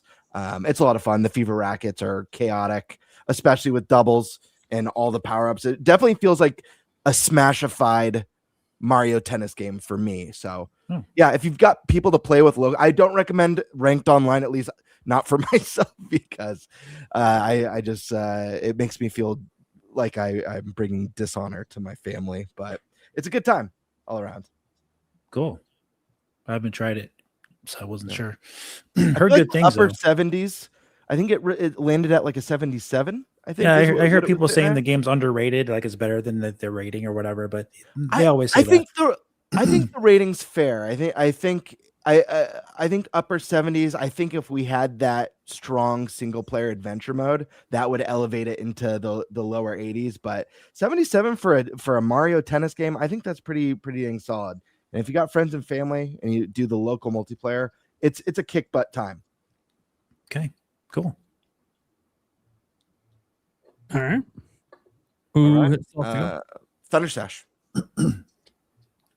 All right, so I'll say this: we've talked about this before. As the months go by, we've kind of done a recap on how everything's going so far. And again, like I play all the consoles, right? And I play PC, and I don't have anywhere close to enough time in the day to be able to play all the games that I want to cover. Now, if I were to like zoom out a little bit and say, okay, well, what if you just covered one console, Steve? Would you be able to then cover everything? Like, let's just say I covered Switch. I still wouldn't be able to. And I think that's important because looking at it from the angle of, hey, maybe, okay, or Switch 2, right? You don't have PlayStation, Xbox, PC. I would still have my hands completely full. And reason being, again, talked about this a lot, is that you got to expand your horizons. Okay. There's more video games to play than Nintendo games. There always has been. Yes, Nintendo makes great games, and we will all be there to support those games as long as they're games we want to play. I'm not sure that I want to play Pokemon Pokopia. For a lot of reasons, though, really, the big one being I don't really like playing these games that go on forever because I have other games to review. I can't afford that time. But you can roll credits in 20 to 40 hours. I know. I still don't think I want to do that. Rather put that into an RPG. But one of the things that I've really enjoyed and talked about a lot, it's been like a game within a game, is the backwards compatibility. Putting a Switch 1 game in, seeing how it's going to perform on Switch 2, seeing if the stuff is fixed. Channel I subscribed to before I was even doing YouTube, when I was still working in mortgage, is a Switch Up. They've done a really good job. Yeah, Switch Up. They've done a really good job covering the games that on Switch 1 that perform better. I think I still have it. What do you call it? Favorite it. Or bookmarked. There's an Excel or Google Sheets file that has a list of all the games and how they perform on Switch 1 and how they perform on Switch 2. That originated, I think, in one of the Reddit groups for Switch. And that's still being updated on a regular basis because I checked it maybe a week or two ago. And that's just so cool because, look, we all have a backlog, right? Some are bigger than others. And if there's a game that you weren't able to play and now you have the time to play it and you play it on Switch 2 and now it's running at 60 FPS, that's huge. That's a big W to me.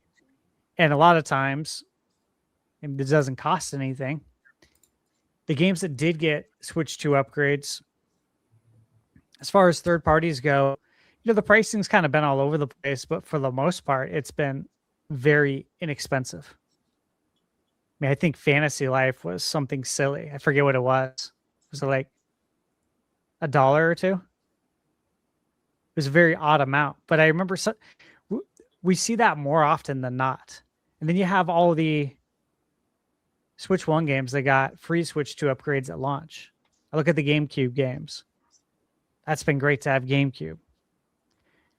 And so those are the things really right there that don't even really cost much because a lot of these things are free, like putting your Switch 1 game in and outperforms better. And you didn't have to pay for an upgrade. That's been nice. Obviously, there's been some good exclusives too. I think what's been nice though is the fact that I actually have to really think about what game or what platform I'm going to review a game on.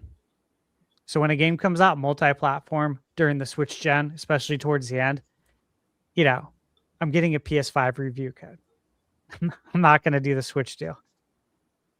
Now though, like for instance with Resident Evil, I'm reviewing that 7, 8, and 9 on Switch 2. I'm reviewing Pragmata on Switch 2. I'm playing Monster Hunter Stories 3 right now on Switch 2. And I didn't even hesitate to choose Switch 2. And obviously I prefer to play it there because why?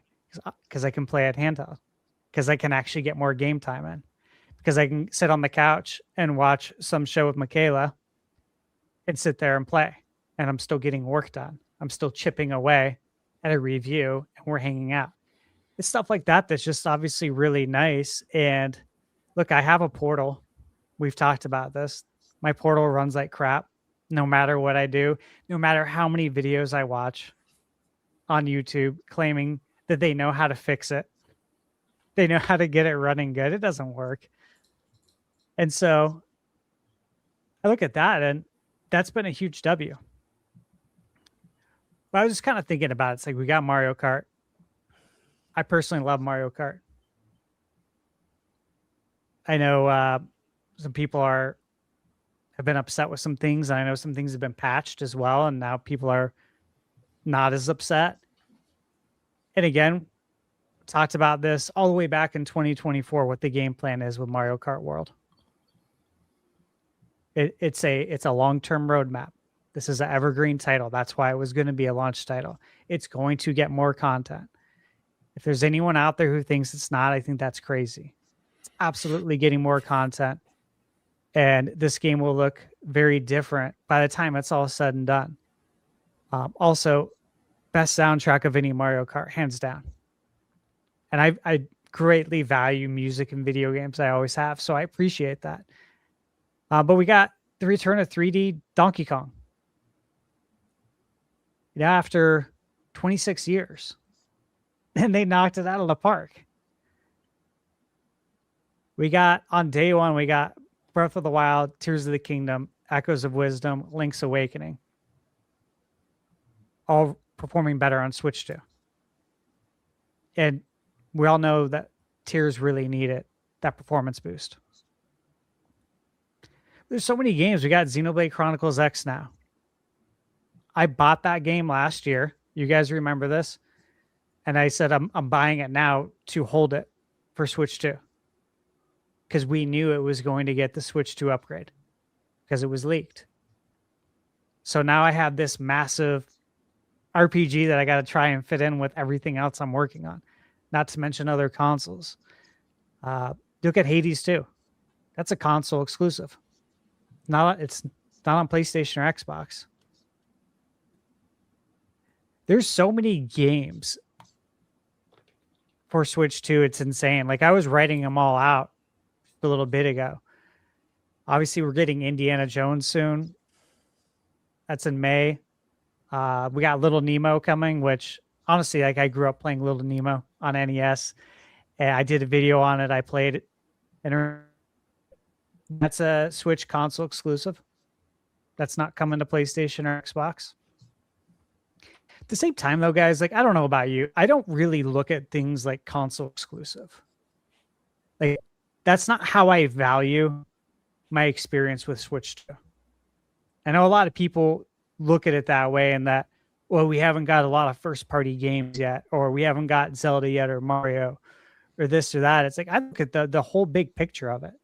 Everything I just mentioned. I got third-party games now on Switch 2 that I can we can safely buy. And like you said, Bird, they're not, wrapped up with an apology. That's nice to be able to safely pick up a game and know that's actually going to perform good. For a year, we're going to have Final Fantasy VII Remake and Rebirth. Rebirth comes out June 3rd. So in the first 12 months, we're going to have remake and rebirth. There's so many wins everywhere. I just think it's kind of crazy to think otherwise. And again, I play a lot of indie games too. And so again, I don't have enough time to play all the games that I want to play. And that was a big reason why I ended up like starting to do YouTube, was because I knew I would never be able to play all the games I want to play, working 60 plus hours a week.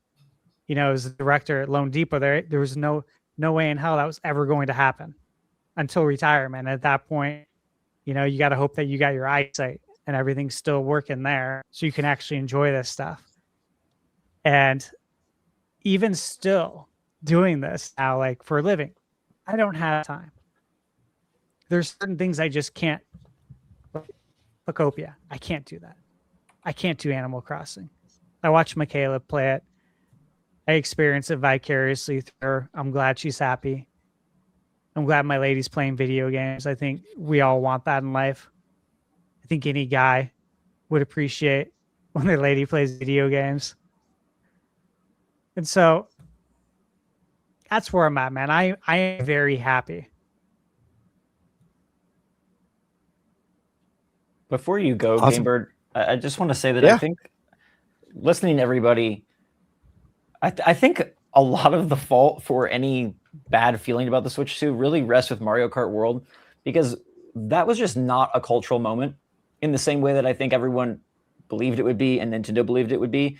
I don't think the game is a bad game at all. I think it's a very good game, but for whatever stars aligned, it just didn't hit.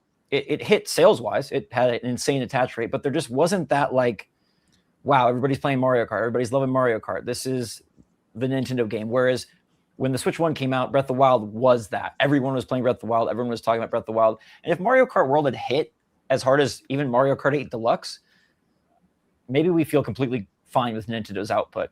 But that game is transcendent. Hmm? I think I thought the game would be transcendent. Yeah, Like and it just Breath of the wasn't. Wild. Yeah. Is the reason for the hate that Mario Kart World gets, do you think it's because of the lack of content mainly, or is it because of the gameplay isn't quite up to people's I think expectations? there's something weird in the water. I don't know why it didn't hit. I don't think it has a lack of content or a lack of quality gameplay. I mean, yeah, there's some things that they, definitely oversold the open world. The $80 price point maybe really bit it in the butt. But I would love to see like a psychoanalysis on why Mario Kart World didn't hit, because it doesn't make much sense to me. Like I played Mario Kart 64 the other day. I beat the entire game, A to Z, mirror mode, all that stuff, 200cc, or was it 200cc? Oh, anyway, I beat the entire game in about 3 hours. All the content done. You can't do that with Mario Kart World. But that game is looked upon more fondly than Mario Kart World is in terms of like the mindset. So like, I don't know if it's really a content thing. I don't know what it is. Maybe it's just a narrative thing of people online. I do think the open world part of it was at least reception wise to its detriment. I don't think the open world is bad, but I definitely think it's lackluster. And I think with the announcement of like, oh, Mario Kart's going open world comes a lot of expectations. Whether or not those expectations are warranted, that's going to come with a whole new layer of scrutiny that previous entries didn't have. They were judged on their items and their racetracks. And I think it created for a world that felt empty. And probably for a lot of people, you have had a lot of those. Obviously, they've made adjustments. And I'll get to you in a second, Prime. I just want to finish my thought real quick. They've made adjustments to make some of the courses a little bit more interesting without the super long stretches of just going straight. But I think when certain tracks don't meet maybe some of the expectations that people had compared to 8 Deluxe, or there's not as many new items that they thought would be in this entry or power-ups, people are going to look at the open world and be like, well, this is why those things maybe didn't quite land. And what is this doing that's so great for this series that is making the experience better? And I don't know. It's like Stash said, I think this is going to be a game that's super evergreen. content for years to come. I'm sure this game is going to double in size. I love the idea of it going from Mario Kart World to Worlds, and get in the Hyrule world with like the different Hyrule zones and the Donkey Kong world and all that stuff, and bringing in maybe some more of that Nintendo Kart stuff we got a little taste of with Deluxe. But yeah, I feel like it's the world thing. Really, it's kind of like when an open world game comes out and it feels very empty and sparse, and people will compare it to other titles and be like, what is this? Like, what's the point of making this big open world for this? Yeah, and then not having multiplayer. No multiplayer for local multiplayer for the open world area too. I think it's a big miss. Sure. But I don't want to. I want to make sure I get Prime's thought, because I know you're raising your hand for a while, Prime. I think it's really simple. The game didn't do anything wrong. I know that's going to feel controversial to people, especially when you didn't want intermission tracks in your multiplayer and all that. Like, I get it. You're going to feel however you want to feel. I don't think anything was wrong with it besides maybe the price point. It shouldn't have been $80, but as a game, I think it's fine. In fact, it's more jam-packed than any Mario Kart game's ever been at launch. The problem is Mario Kart 8 Deluxe. When it launched on Switch, to most people that played it, was a brand new game. It already had DLC. So it came with that DLC already packed in for $60, plus brand new multiplayer that did not exist on the Wii U. Then they released another DLC on top. So that game is so massive with so much content and so many tracks that no matter what followed it, unless it matched that level of content, was always going to let people down. Nothing had anything to do with the open world. Nothing had anything to do with anything other than the fact that 8 Deluxe put the bar so unrealistically high because the Wii U failed, because the game came packed in with the DLC. So it had more content for most people who played it for their first time. Just buying that Mario Kart bundle out for Christmas had more content in that game than any prior Mario Kart, rose the bar.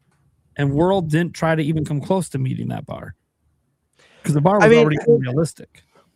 I hear what you're saying. I agree on the price side. I do think that was going to be the second part, was that the open world factor plus the price point. I agree what you're saying, but I also feel like the people who are holding the game at the highest level of scrutiny are people who are very aware of what Deluxe is, and regardless of the fact that people didn't really play it on the Wii U because the install base was so small. I feel like the people who are criticizing this game the most are aware of, well, this is a game that was filled with DLC when it landed on the platform. Yes, those are people like us. I'm telling you right now, even talking to my kids, they're like, Dad, why is there way less tracks than in Mario Kart 8? And these are children saying it. Like, I'm telling you, there's like a general sentiment that the reason some of these videos and some of these tweets are getting all the views they're getting is because it's not just people that are aware that it was DLC, that it came with DLC on it's people who they played it for the first time on Switch.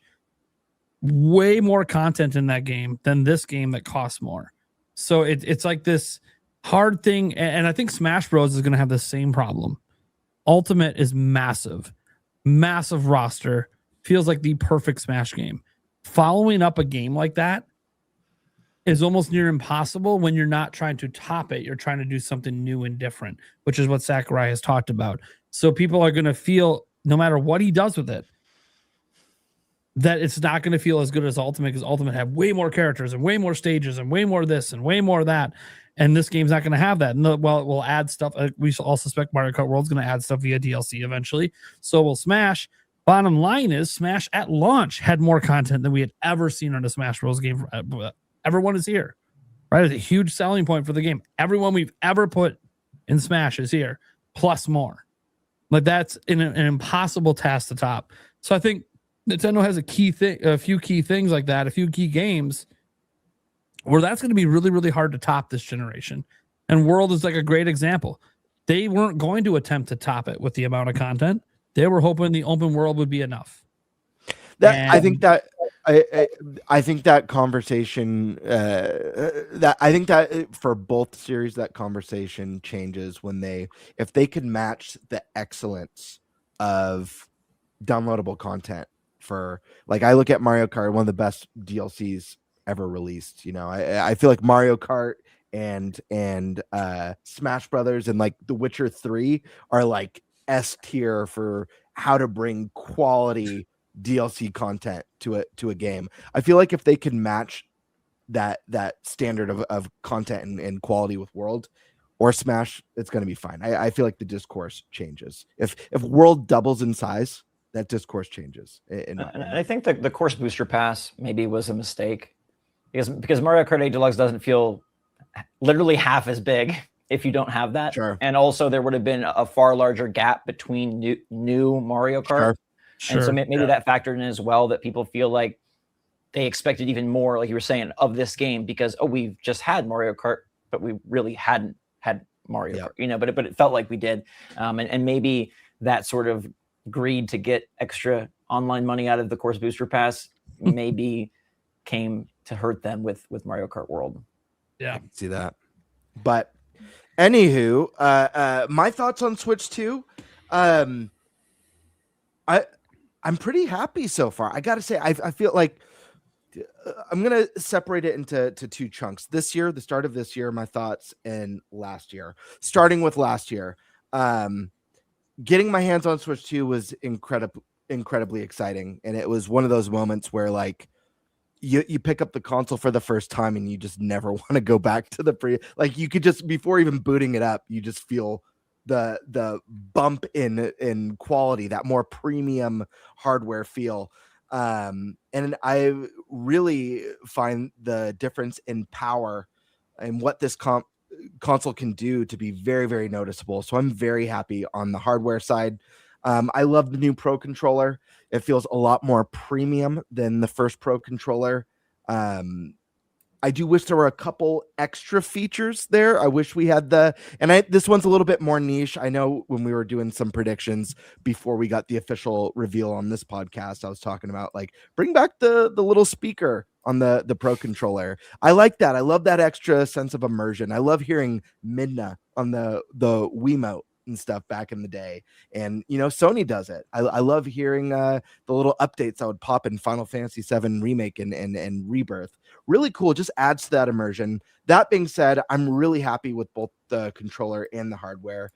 From the game standpoint, I think Nintendo last year for the first 6 months absolutely crushed. I think it was a very strong opening 6 months that I feel like a lot of people don't give those 6 months enough credit. I think people tend to forget what the first 6 months of most console, I'm not just talking Nintendo, just most console launches in general look like from a first or even third party outlook.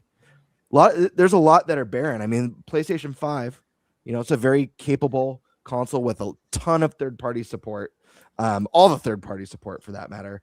You know, that, you know, it kind of came out the gate not so much swinging. I mean, they had the excellent Demon's Souls remake, but it was a little bit of a slow burn that first year.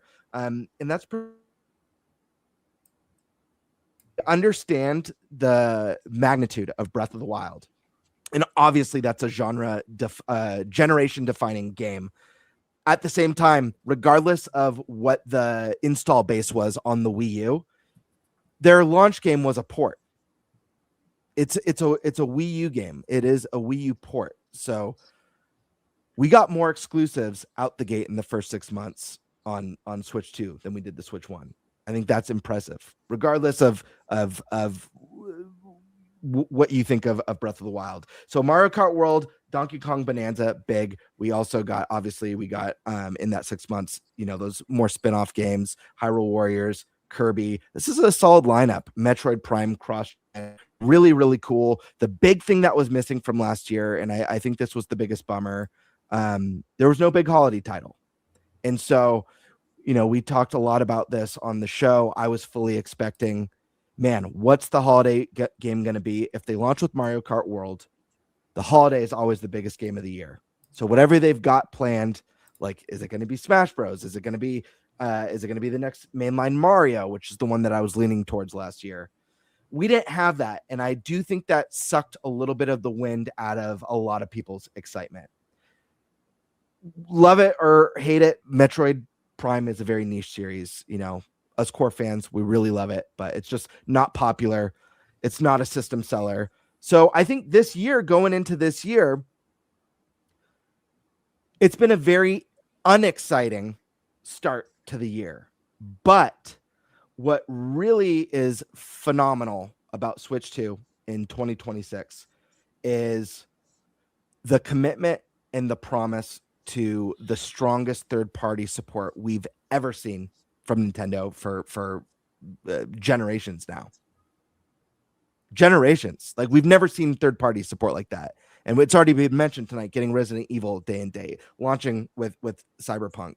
We're getting a lot of old games, which made this third-party partner showcase a little bit underwhelming for a lot of people.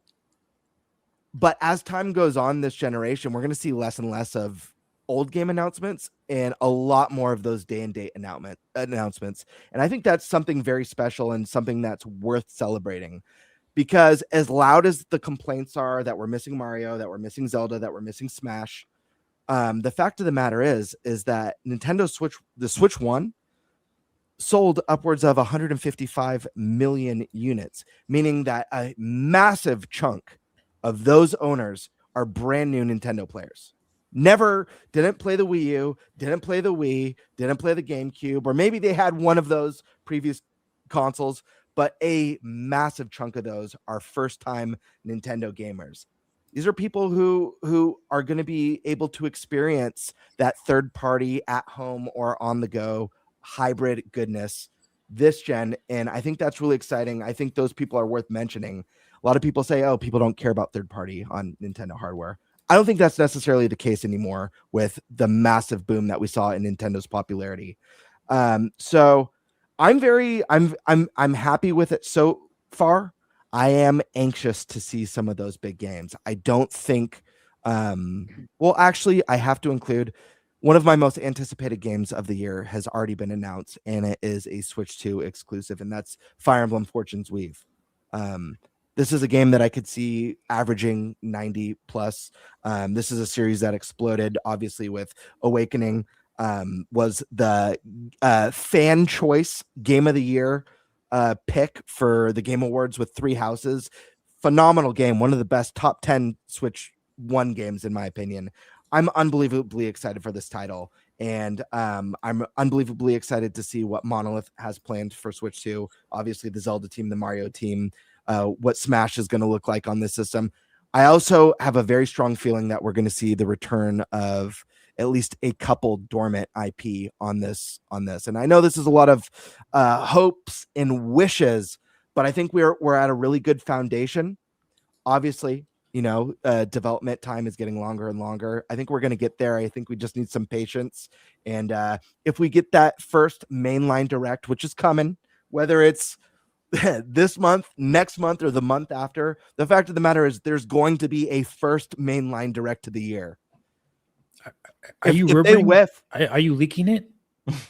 No. Can we give you credit if it comes out this year? Oh no, you can't. You cannot. I don't want any credit for it at all. I want nothing to do with that. But if that's a swing and a miss, then I do think there's a little bit more room to be like, well, what's going on here? We kind of already know everything that's coming out this year. We haven't had that big, massive juggernaut title to really get Nintendo fans to go crazy. But I don't know. It's hard. It's really, I don't know. I'm excited. I'm optimistic, and I'm hopeful. But I do feel the start of this year has been not too exciting so far. But I think we'll get there. Okay. Is everyone gone? Yep. Okay. So let's get to our next topic, and that's on Stash. Just make sure Dave goes first, 'cause I know he's got a dip soon. So cool. All right, so it's a pretty broad topic. It's about gaming, and whether or not it's better today than it was when we were growing up, which I think we're all part of the 80s and 90s here. But obviously there's always a lot of things happening. Yeah, everyone's always waiting for the next Nintendo Direct, and it feels like, at least for me, they're not enjoying any games that they should be right now. And they're just thinking about the future and not enjoying the present. Industry layoffs all the time. Changes at Xbox all the time. Now, obviously Uncle Phil was there forever, but I'm talking about there's just always something going on. Everything's on Xbox. We're going third party. What are we doing with the next console? Leadership changes. Are they going to be part of this going forward? Are we gonna lose them in the next generation? Or are they going to release a box that has Xbox branding but is basically a Windows PC, which is what I think is going to happen. I've said that before a lot here. So you look at that. Obviously, we lost Sega along the way, but that worked out good because now they're making games everywhere. But just kind of observing the whole evolution, right, of the industry from childhood to today. Do we truly think the state of the industry is in? For us as consumers, is it in a good place, bad place? What kind of place is it in for the developers, publishers, investors? Me personally, I think that if it's not in a good place for us, it will not be in a good place for them. That's an easy answer. Clearly. If nobody's calling to do business with you, you can't turn the lights on. That's common sense. But I think we can go a little deeper than that. So Dave, I'll kick it off with you. And I think you are the elder statesman, right? I believe so. But behind you. That's a difficult question because it's so nuanced, right? There's so much going on with gaming throughout history. Obviously nostalgia is going to have a lot to do with my answer as well, because of where I've been with gaming in the 80s and 90s. I've always felt the Super Nintendo through like the GameCube era was like the best era of gaming through that time period. You got so much enjoyment, so much developers focused on making amazing games first and foremost, and not just making money off the consumer. Money was important to make, of course, but like it was more so making the amazing game first, and then they could, enjoy the benefit of making the money from that. It wasn't about just making money first and then making the game later, like it is now. like it seems like they want to pump you full of content that isn't necessarily great content, but just content that to get some money off the consumer, and it's not really helping the long-lasting benefit of gaming in general right now. And you're seeing a lot of that with how the trends are with Sony, with Xbox, focusing on a lot of games that are just focused on getting a lot of money up front, not giving you the actual amazing experience that you want. And you're seeing the backlash from gamers and not spending the money on those games, and thus companies being shut down, and even wonderful developers like Bluepoint being closed because of other investments from these companies being put into the wrong things. So do I think gaming's better today than my childhood? No, I don't. But there is a lot of amazing, great experiences to have right now. You have to be very careful about what you're picking. You have a lot of choices to make, but like the overall like gaming itself, I would say is not as good as it was when I was younger, because there's so much more focus back then into making just great games that for competition's sake. Like we had Sega versus Nintendo versus PlayStation and Dreamcast, and then GameCube versus PlayStation and Xbox. Those eras so much great competition focused on making great games. That's what gives you the best gaming experiences. It's not just about how can we make money off the consumer. Whoever can make the most like gotcha, content will make the most money. They've forgotten about the gamer themselves, a lot of these companies. But at the same time, you still have a lot of great developers these days making fantastic games. Resident Evil, I think certain developers like Capcom, fantastic developer, they really get it. Nintendo still gets it, even though they've gotten a little jaded with their money-making schemes too, we got to admit. They're still making exclusive content for their consoles, unlike other consoles and companies. So you got to give them their props. But yeah, man, overall, for my 2 cents, you can't beat the era between 1990 through 2006. I think that was the pinnacle for me in gaming. Yes, it could definitely go back to that at some point, but we're in an age of corporations really pushing the industry and not necessarily just the gamers. The gamers are being pulled along with them because gamers want to play games, but corporations want to make money. And there's like this push and pull right now going on that is really, it's like gamers are fighting back with not giving them money, and corporations are fighting back by not giving them the games that they want. And then you have to make changes. So they're closing companies, firing people. And then you have the developers, the up and coming ones like Claire Obscure, Expedition 33 developers, people like that who are like, here's our amazing game. And people are like, yes, this is what we want. Fantastic single player experience, innovative gameplay, for JRPGs or RPGs in general, games like that. Really cool action games, lots of content, survival horror games of Resident Evil. Yes, single player games have always been a really, really big focus to make a lot of wonderful experiences for everybody. Even though multiplayer is wonderful, you can't really replace the feeling of having local multiplayer with your friends on your couch. So it's not the same. So the online atmosphere a lot of it has to do with that. We have multiplayer, but it's online and it's free to play. You have to pay more money as you go. It's always if, ands, or buts. So yeah, for my 2 cents, like I said, back in the day, in that time frame, 90s to early 2000s, those were the best, man. Yeah, that's great, Dave. A lot of things you just said, I agree with totally, and I'm with you on that. And one thing I was thinking too is that as far as corporations go, because I had that in my notes as well, is that AAA has become very corporate, and I think too many suits are making decisions on what games they need to make money versus allowing the developers to make games they're passionate about.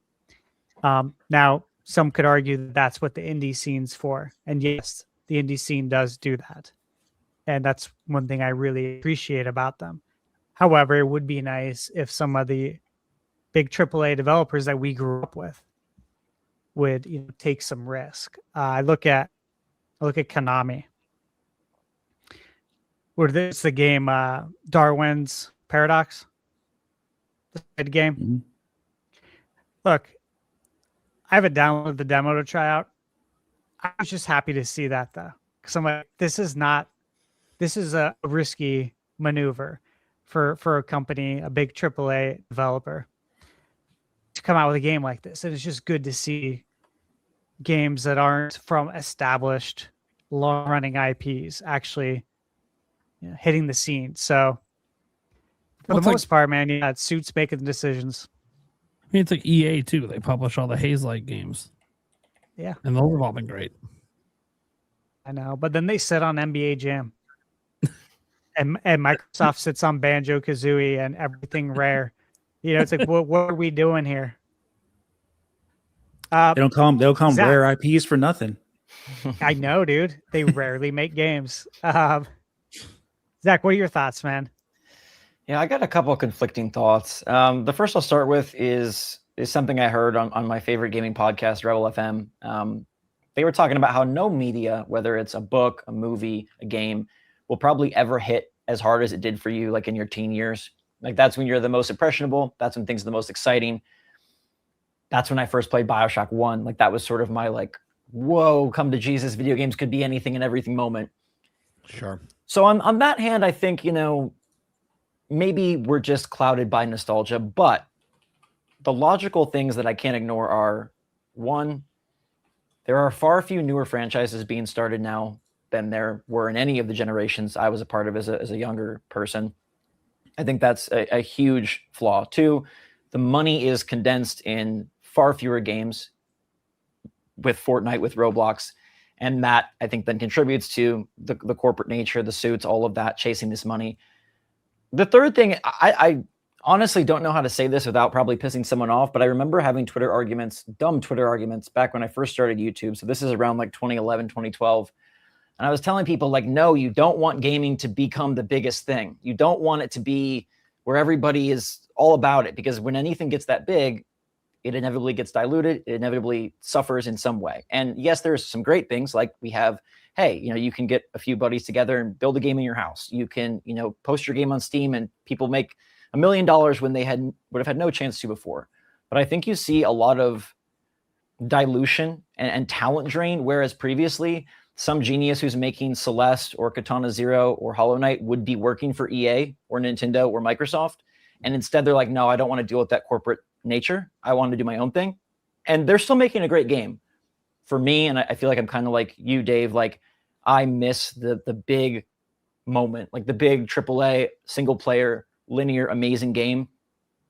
And like I personally would rather have fewer greater things than more lesser. And that's sort of why like I miss E3 constantly. I would so much rather have one huge week in the summer than 10,000 shows from every publisher and every developer and every direct and this indie thing and this cozy thing and this hardcore thing and this boomer shooter. Like I know that it caters to different people and obviously makes more money, but I do sort of miss when it was a little bit simpler and when it was a little more. I don't mean from the standpoint of people shouldn't be able to play games. I mean from the standpoint of it becoming this monstrous industry that is basically consuming itself through its desire to be bigger, bigger, bigger, bigger. So I personally don't see it ever evolving out of where we are now or like returning to where it was in the early 2000s. So yes, that feels a little depressing. I will say that, like you mentioned, there's still the Nintendos, there's still the Capcoms that still are hitting out of the park and delivering. And you can find a great game always. It just, to me, feels like the overall industry has kind of lost its luster a bit and lost maybe the speciality that only could come from something that was a little more niche. Yep. Well said. Anyone want to comment on Zach's thoughts there? A lot of great points. I think we made a lot of great points. I definitely agree with a lot of that. Yeah, that's pretty much the same thing. Same thing I think as well. We're at a point of no return with that because of the money.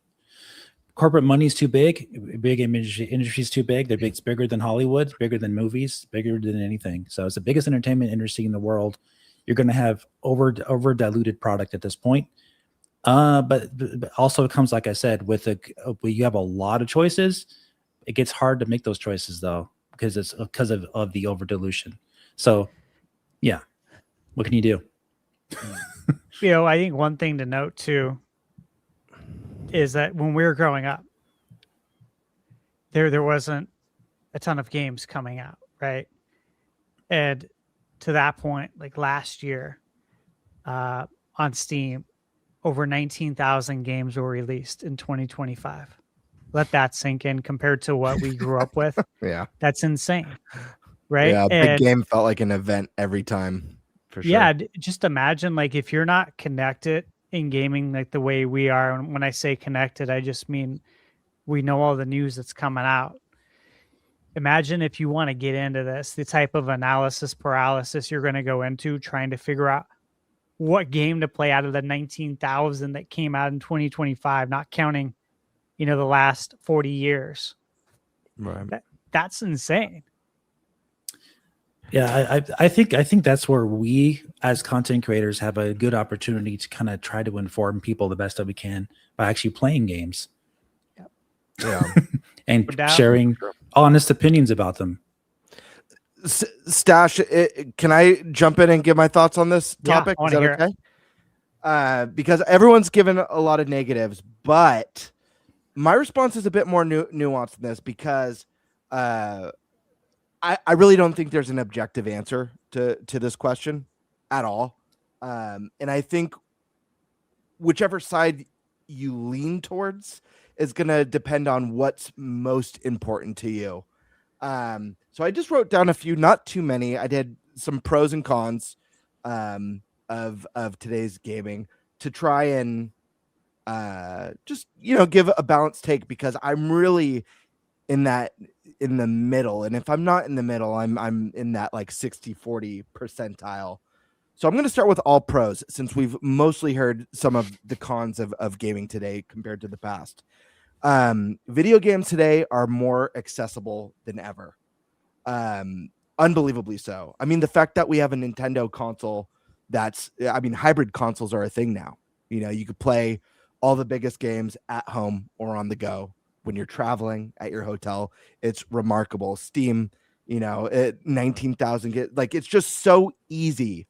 There's NSO, an entire history of Nintendo's generational catalogs of some of the greatest games throughout our childhoods and teen years, and just a catalog of the history of gaming, at your fingertips, again, at home and on the go. That includes PSN, and a lot of the retro gaming they've added there, Games Pass, obviously.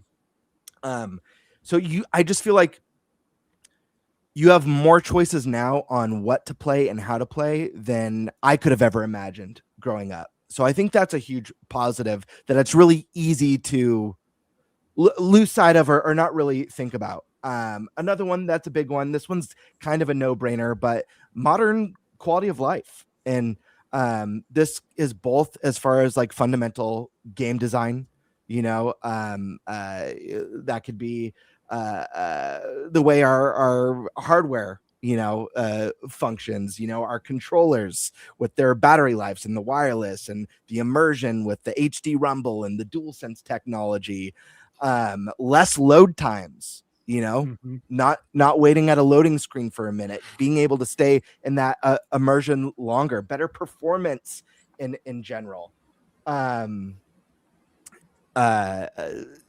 Yeah, so just those modern niceties that exist in gaming development now that we didn't really have growing up. Of course, anytime one of these innovations was added, it was always like this big monumentous thing. But now it's like there are things that are expected every gen.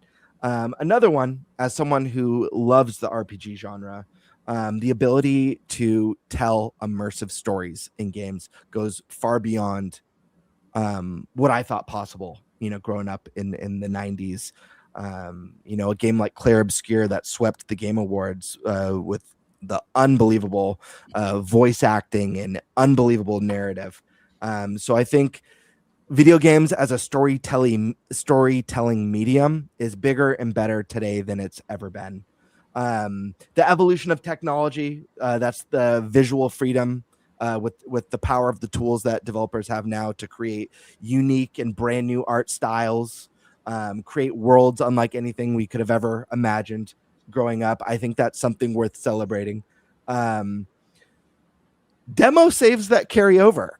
I love this. This is a new thing. Square does it a lot. But I know Neo 3, had that huge demo that carried over into the main game. I love this. This is a great little thing that excites me. Indie games, the indie game scene is a beacon of, especially, and I'm going to get into some of the negatives of modern gaming, but they are a beacon of hope for innovation and creative ideas and new IPs. So I think that's something that shouldn't be overlooked, because the indie scene, I feel like, has only gotten better as time has gone on.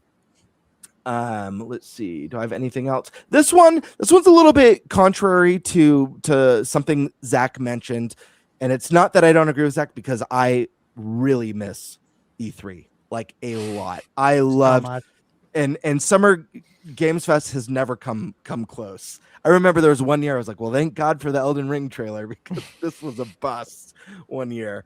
But I do really like the direct trend. I do like that we get these special events where it feels like Christmas like 6 times, throughout the year with each of the companies. And I know maybe not so much this gen, but like some of my favorite Nintendo memories were created during their least popular generation with the Wii U. And I think back to those famous Iwata Directs with the Jim Henson puppets and the Mega 64 partnership, and Reggie and Iwata battling Smash Bros style. And you hope some of that stuff finds its way back into these presentations some generation down the road. But that stuff only exists because of these little special events that get sprinkled throughout the year. I feel like my feeling on directs has soured a little bit, not because of the directs themselves, but because of the discourse and how negative. I don't know. Today's cons. Gamebird, I gotta get going, but I'll catch your guys' replies after. Absolutely. Yeah, I gotta head out. So Dave, give a quick plug. Let people know what you're doing. SuperMetalDave64. Check out my channel. Live on Friday. Resident Evil Requiem will be going live in the afternoon, playing the entire game. So on Switch 2. So be there. Thanks for having me on, guys. Nice to see you, Zach, and everyone else. ThunderStash, Nate, Eric, Gamebird. See you, man. Catch you later. Always guys. a pleasure, man. Take it easy, brother. Happy gaming. I'm so sorry, but I'm gonna pull a repeat and do the same. That's okay. As him here. I'm Switch Force. That's all I gotta say. But I love the show, and I do want to say specifically to you, Nate, that I feel like the show has leveled up since I was last on. So that was really the Nintendo Prime podcast. This is not NintenByte. We really tried to change things with this show. Yeah, so I'm glad that you. This is really, really good. You guys are doing an awesome thing. I look forward to being on sometime in the future. There we go. That's Thanks, dude. Coming back sometime. Yes. I would like to give a quick shout out to, I've let some people in chat know. I've let the guys know too. But I've been subscribed to your channel since I was a manager at Lone Depot before I was even a director. It's a very long time. Nice. And I've always said too that you should literally trust in Switch Force. he doesn't lie, he doesn't bullshit. He's not in it for that. He's a genuine dude. So for everyone watching, he definitely gets my vote of approval. This is somebody you can trust and has always been in it for the right reasons. I really appreciate so thank that. You. That means a lot, guys. Thank you very much. Dude. So enjoy the rest of the show. I will see you all soon. Wait, Zach, real quick. Yes. Wait, someone in chat wants a Switch Force out. Can we get a Switch Force out? Oh, yeah. Until next time, Switch Force out. Classic. There we go. There we go. Awesome. Yeah. All right. It's good, dude. Let me really cool, dude. Let me jump into cons because there are some. I just wanted to make sure I pointed out what I truly believe to be some of the modern day positives from the industry. Cons. This is like the elephant in the room, the obvious one. The business side of the industry, I think, is awful today. It's littered with microtransactions, the push for games of service, battle pass, the constant chase for growth. Battle pass. Battle pass, right? The worst. That's what it's called. Yeah. Oh, yeah. Okay. Bullshit pass. Yeah, bullshit pass. Absolutely. That constant chase for growth and mass layoffs. And it's so weird because I think about this all the time. I think of this mentality of growth, them chasing growth. And it's weird because obviously I'm not a major shareholder. I'm not one of the suits. I'm not part of these meetings, but it feels like what should be common sense has gone over the head of these people. And obviously this industry saw insane clearly unsustainable growth during the shutdown. Obviously, things were going to explode. Duh. No one can leave home. Duh. Obviously, it wasn't going to stay like that forever. Things are going to shift back to what was normal, and that's exactly what happened. But yet, a lot of the suits sat here scratching their head. What the hell's going on? I thought this was like the biggest growing thing ever. We need to chase that growth. How do we keep the growth coming? And I feel like it just set a really unrealistic precedent for the business side that they've been chasing harder than ever since everything shut down. And I think it really fast-tracked kind of the decay of the corporate side of gaming. Second negative is the insane development times. Guys, do you remember when we used to get trilogies on a console? Do you guys remember that? Do you remember when an entire trilogy would land on a console? Not ports or remasters, like from the ground up, brand new IP trilogy, like all the Jack and Daxter games on PlayStation 2 or the Uncharted games, or the fact that we got 2 mainline Zeldas on the Nintendo 64 that weren't cross-gen or ports. It's crazy. The development cycles are massive now. Next con, excluding the indie and game scene. This is something that was kind of touched on by both Dave and Zach. There's a lack of originality in both IP and game design within AAA. Obviously, there's multiple reasons for that. The bloated budgets, the risk versus reward. So there's a very strong sense of play it safe. And so we're getting a lot of the same series. We're getting a lot of the, ports, remakes, and remasters.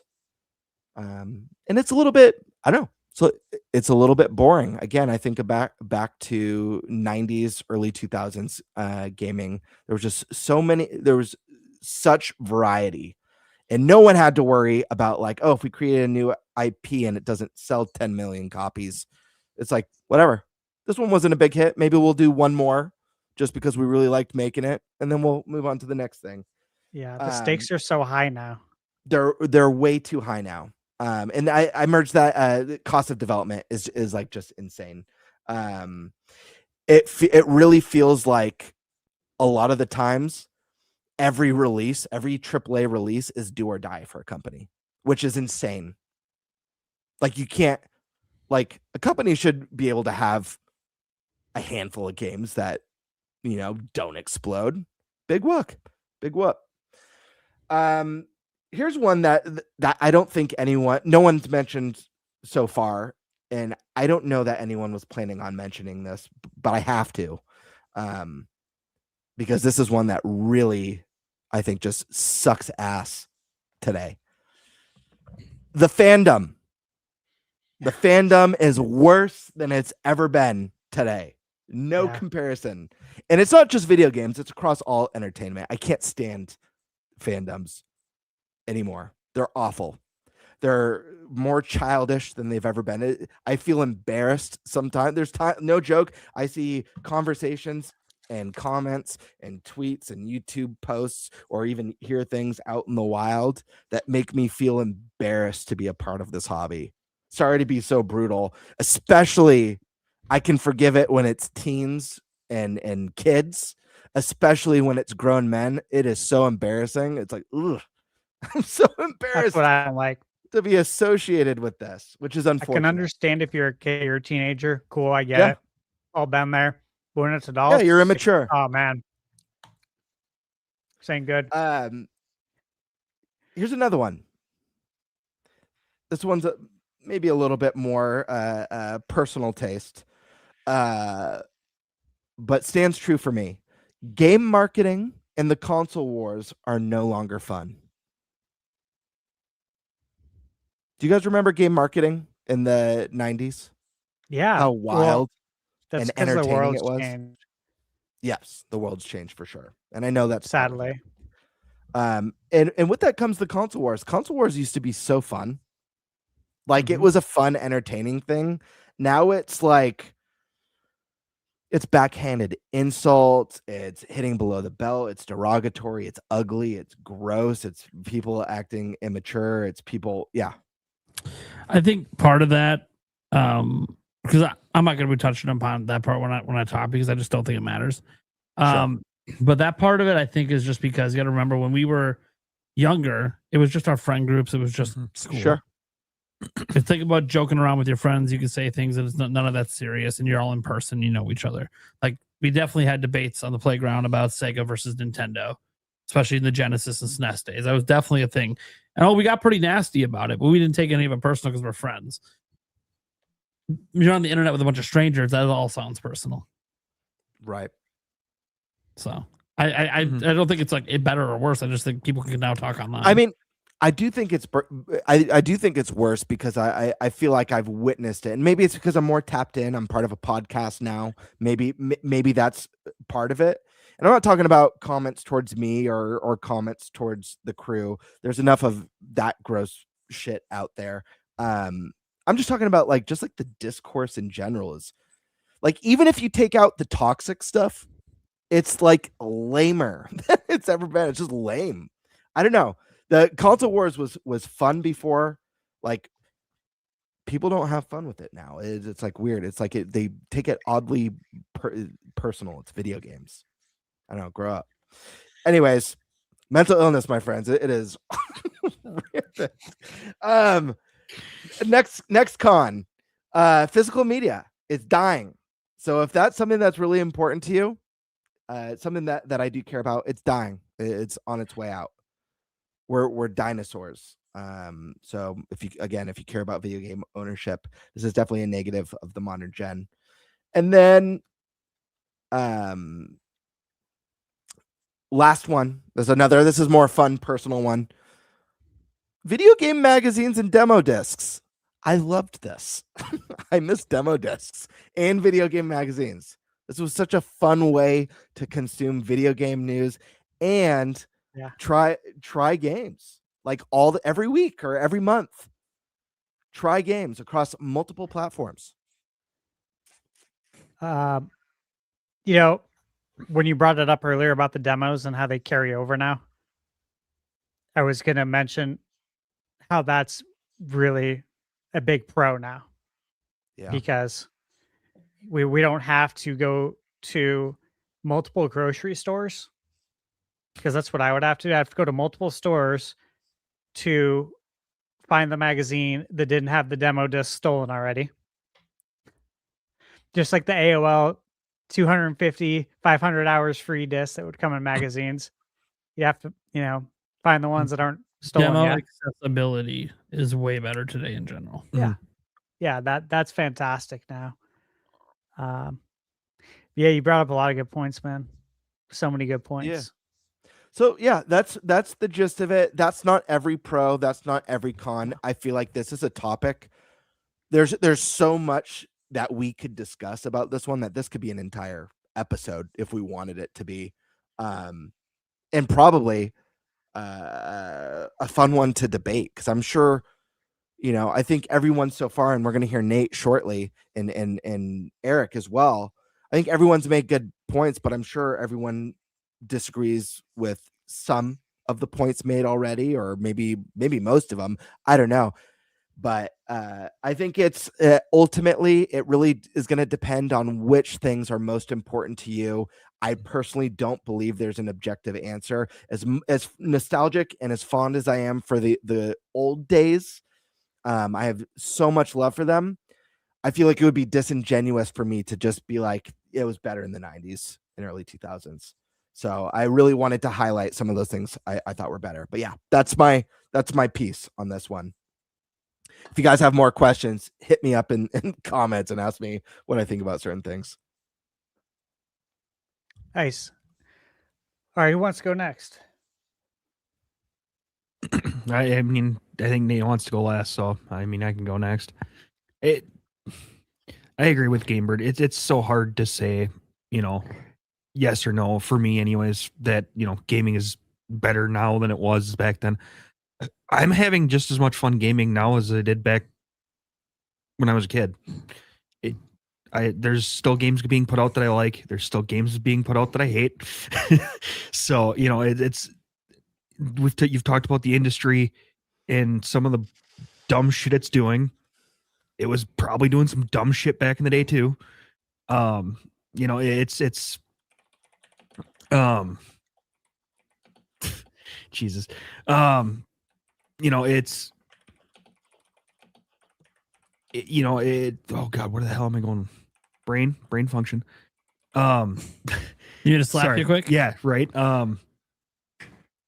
Yeah, thank you.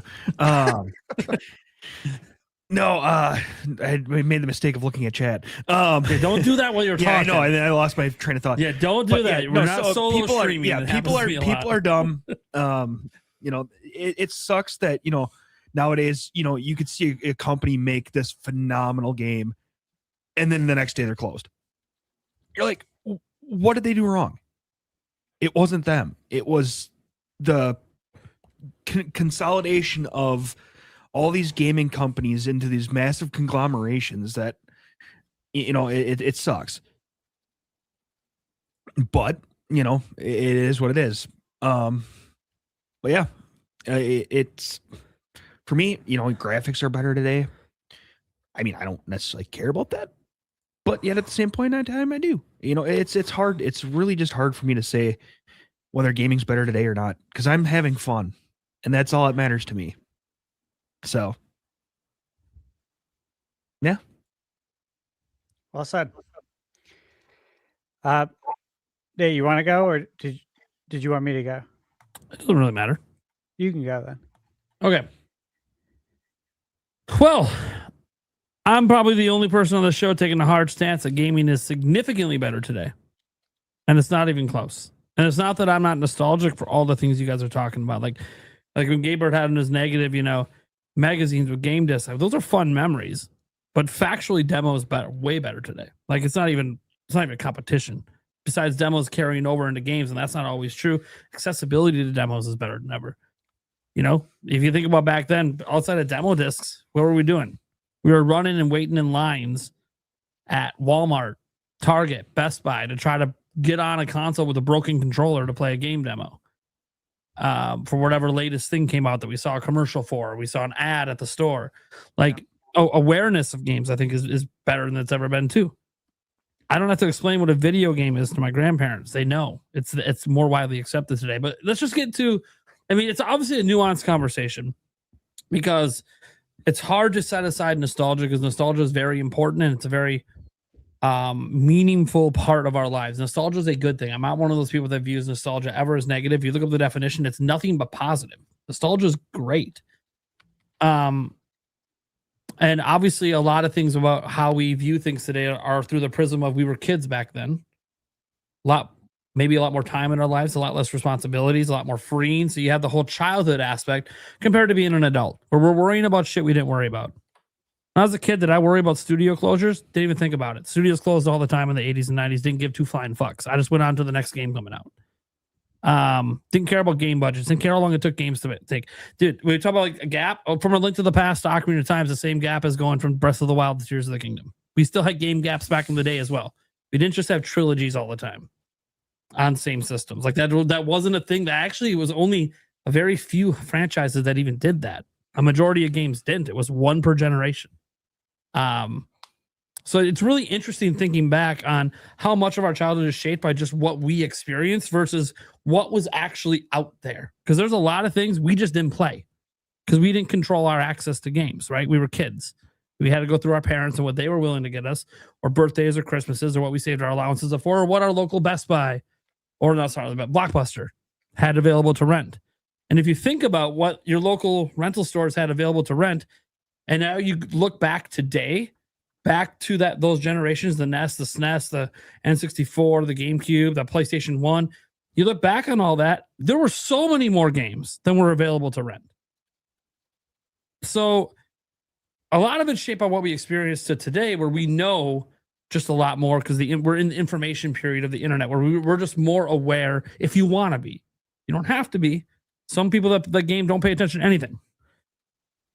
So let's get into some of the key points I had. Now, I did do a Twitter post on this that I know Stash knows about because I tagged him in it.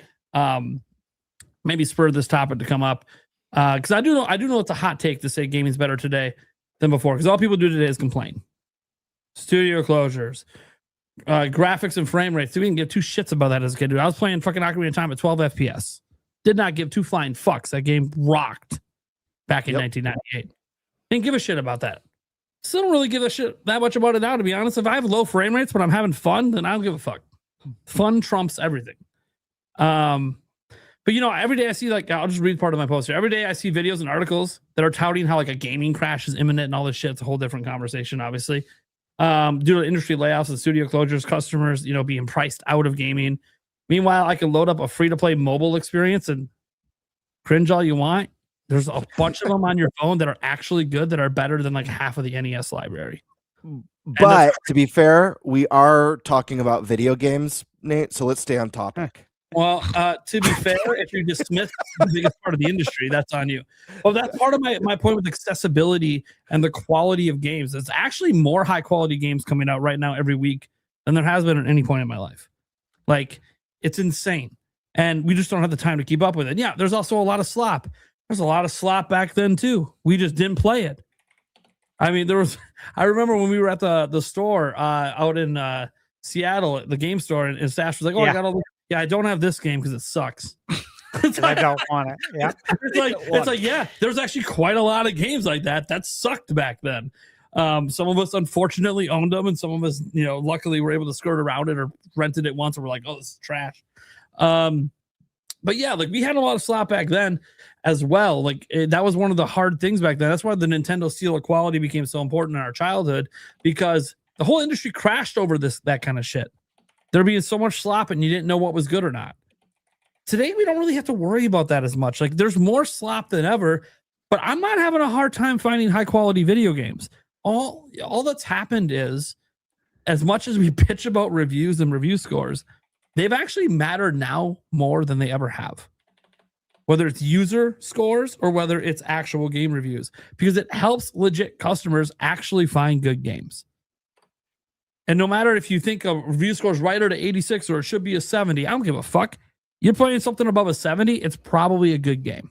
And you're probably going to enjoy most of your time playing that game.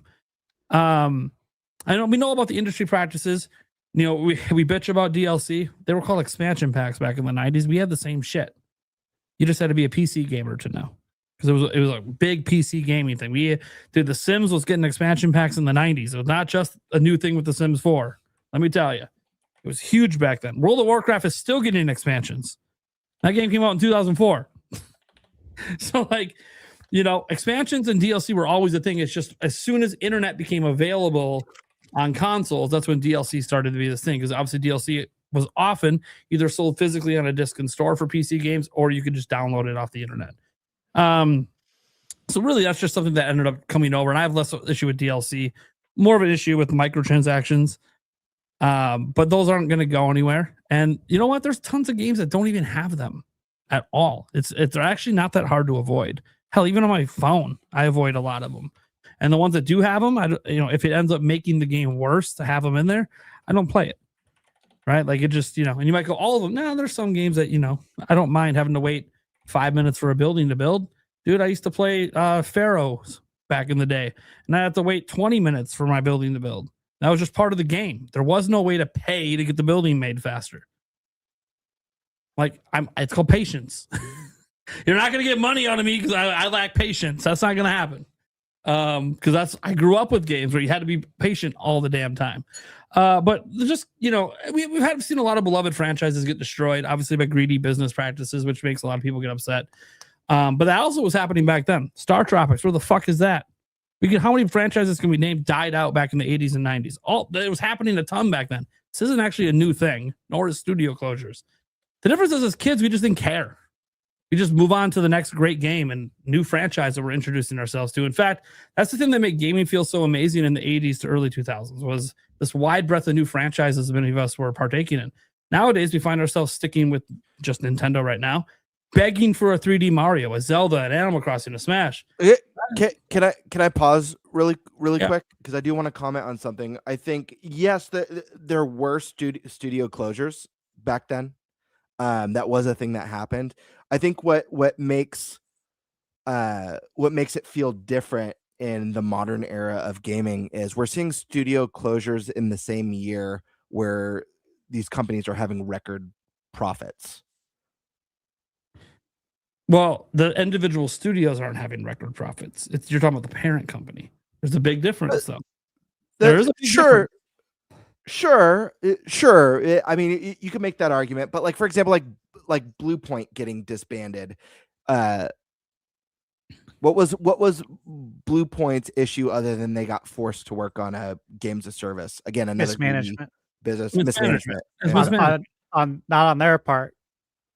On Sony's part. On Yeah, Sony's part. Yeah, and I think that's many pictures that weren't live That's services. what sucks. But I feel like that's a modern negative. I feel like we're seeing some of the. I mean, look at Ubisoft. Like, this is a game. This is a company that should be worth so much more than it's worth. It's been horribly mismanaged. Sure. So I do hear you. I do agree, but I do think on the business side, there's something that feels a lot more gross about today's closures than it did. Is it just because you know? Failing. Is it just because you know why they're closing when we didn't know as a kid? Well, as a kid, we didn't even know. Yeah, we didn't even know.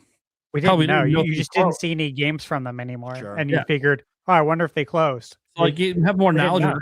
Like I'm like, for me, when I talk about the industry's better day, I'm talking from a gamer perspective. I don't have to give two flying fucks if studios close. That's multi-billion-dollar corporations doing dumb shit. I don't have to care what they're doing. I have to care about the games.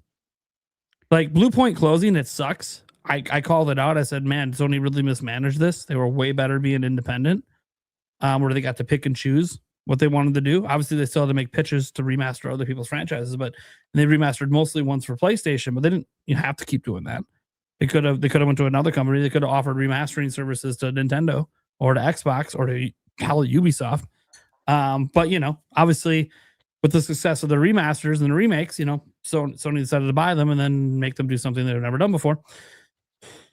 Or only listen to a pitch from them about something they've never done before because they knew that pitch would get greenlit. And then obviously now they sunk all this money into the company, and then they canceled the game. And well, there's a whole lot of business. I don't have to care about any of that. I mean, I do care, but as a gamer, I don't. I just want another great remake or remaster, whether it's made by Blue Point or any other studio. Like, it doesn't have to be made by a specific company. I think sometimes we get locked in on companies, and it's like, dude, I can't get locked in on any individual company. How many great games are coming out? Like, I feel for people losing jobs. I really do. But that's the AAA industry's problem. They overinvested in a very specific way. And you could talk about that being a negative direction of today, but there's so many new studios that are coming up that are indie that we would have called AAA back in the day. That I find myself like, okay, Blue Point's gone. There's another studio coming. Listen, man, I gotta say this part I disagree. As someone who I feel like, for me, as someone who loves video games, when I see a talented studio dissolve, it stings a little bit. It's I don't know. I care about it. Are you gonna care that Blue Point Studios is closed a year from now? Sure. I've been waiting for their next game for a long time. Yeah, but now that you know they're no longer around, right? Like, are you even gonna be thinking about them a year from now?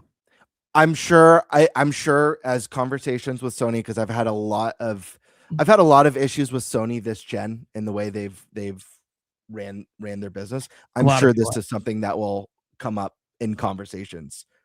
And it's probably just because I am passionate about these topics. I'm passionate about Sony and Nintendo and Xbox. Sure. So maybe not for that your average person, but yes, like, and I'm not saying this just to be contrarian to what you're saying. I could see myself bring because what I've brought up for years now is their Japanese studio closures and how they kind of did away with all that stuff at the beginning of this generation. I literally was just talking about this with someone.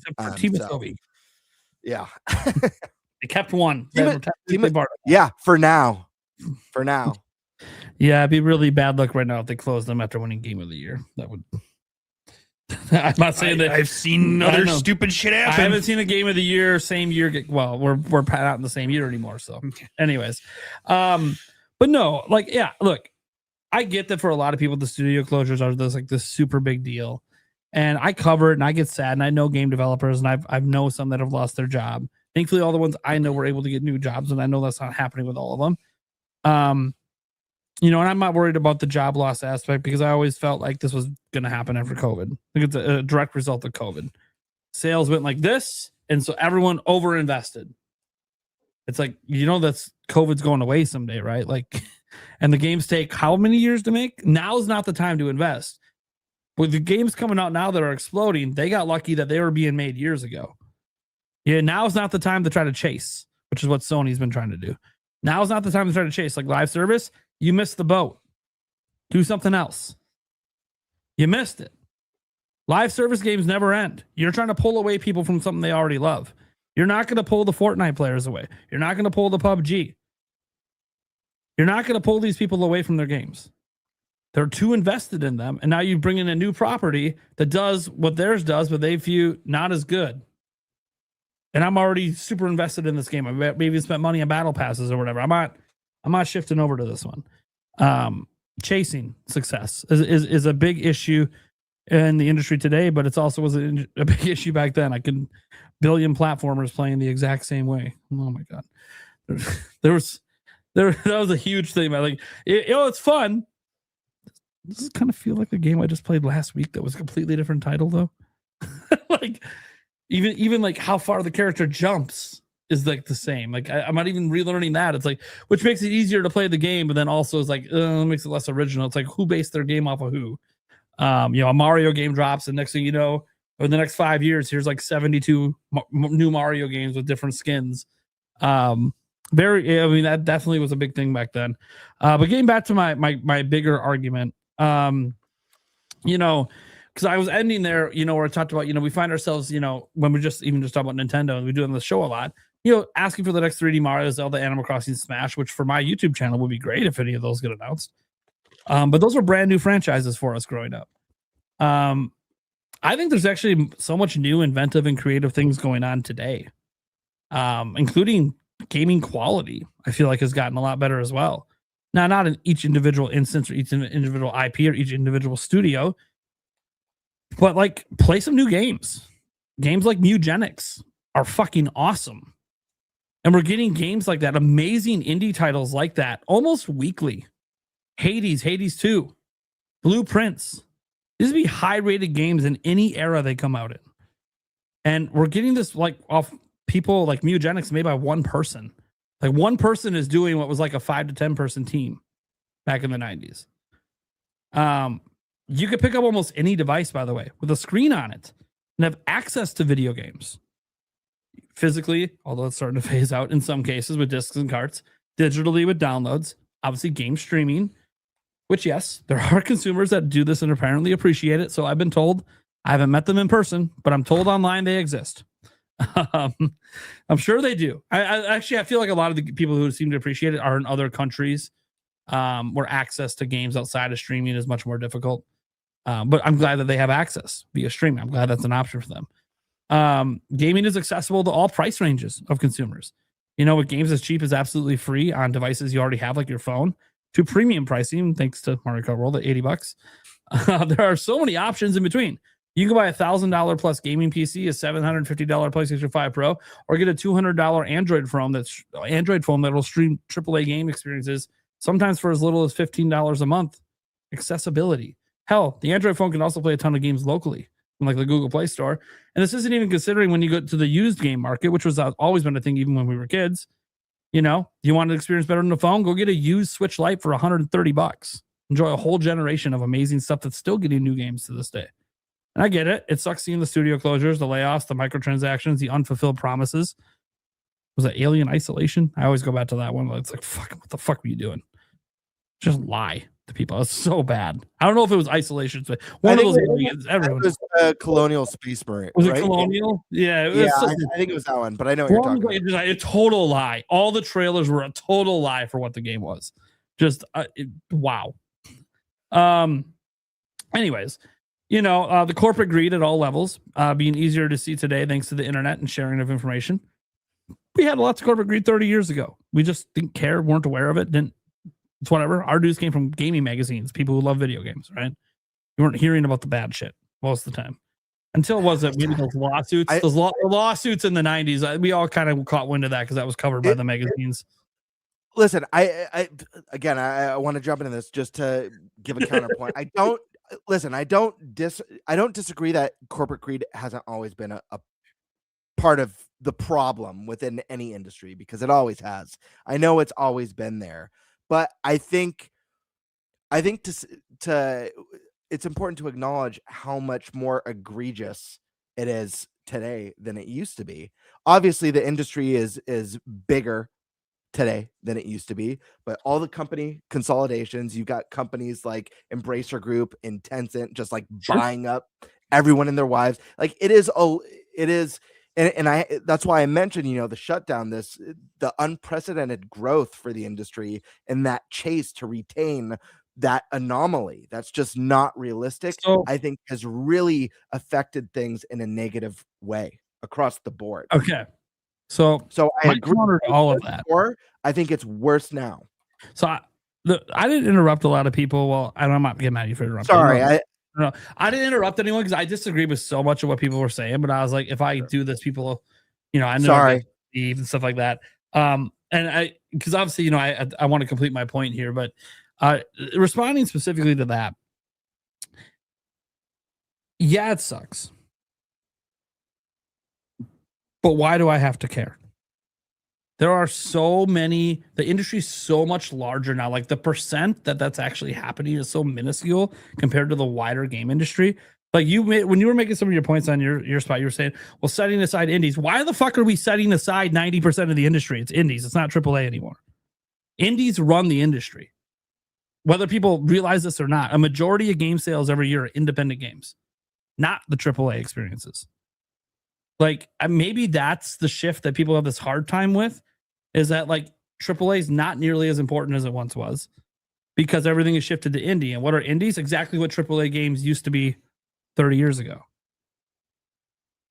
Sometimes better. There's a few examples. Expedition 33. You weren't going to get a game like that 30 years ago, but you can now from an indie studio. So it's one of those things like we can't just go, well, everything I'm hearing is all about the AAA industry. Yeah, they've made a lot of mistakes. Cool. Their mistakes have led to the rise of the indie developer, where we're going to get things like Mina the Hollower coming out soon. That's going to kick the shit out of most AAA games this year. Stuff like that only exists because these AAA companies kept fucking up. They dropped the ball, allowing other people to basically take advantage. We even look at Minecraft. Yeah, it's owned now by Microsoft, and thank God they haven't fucked it up.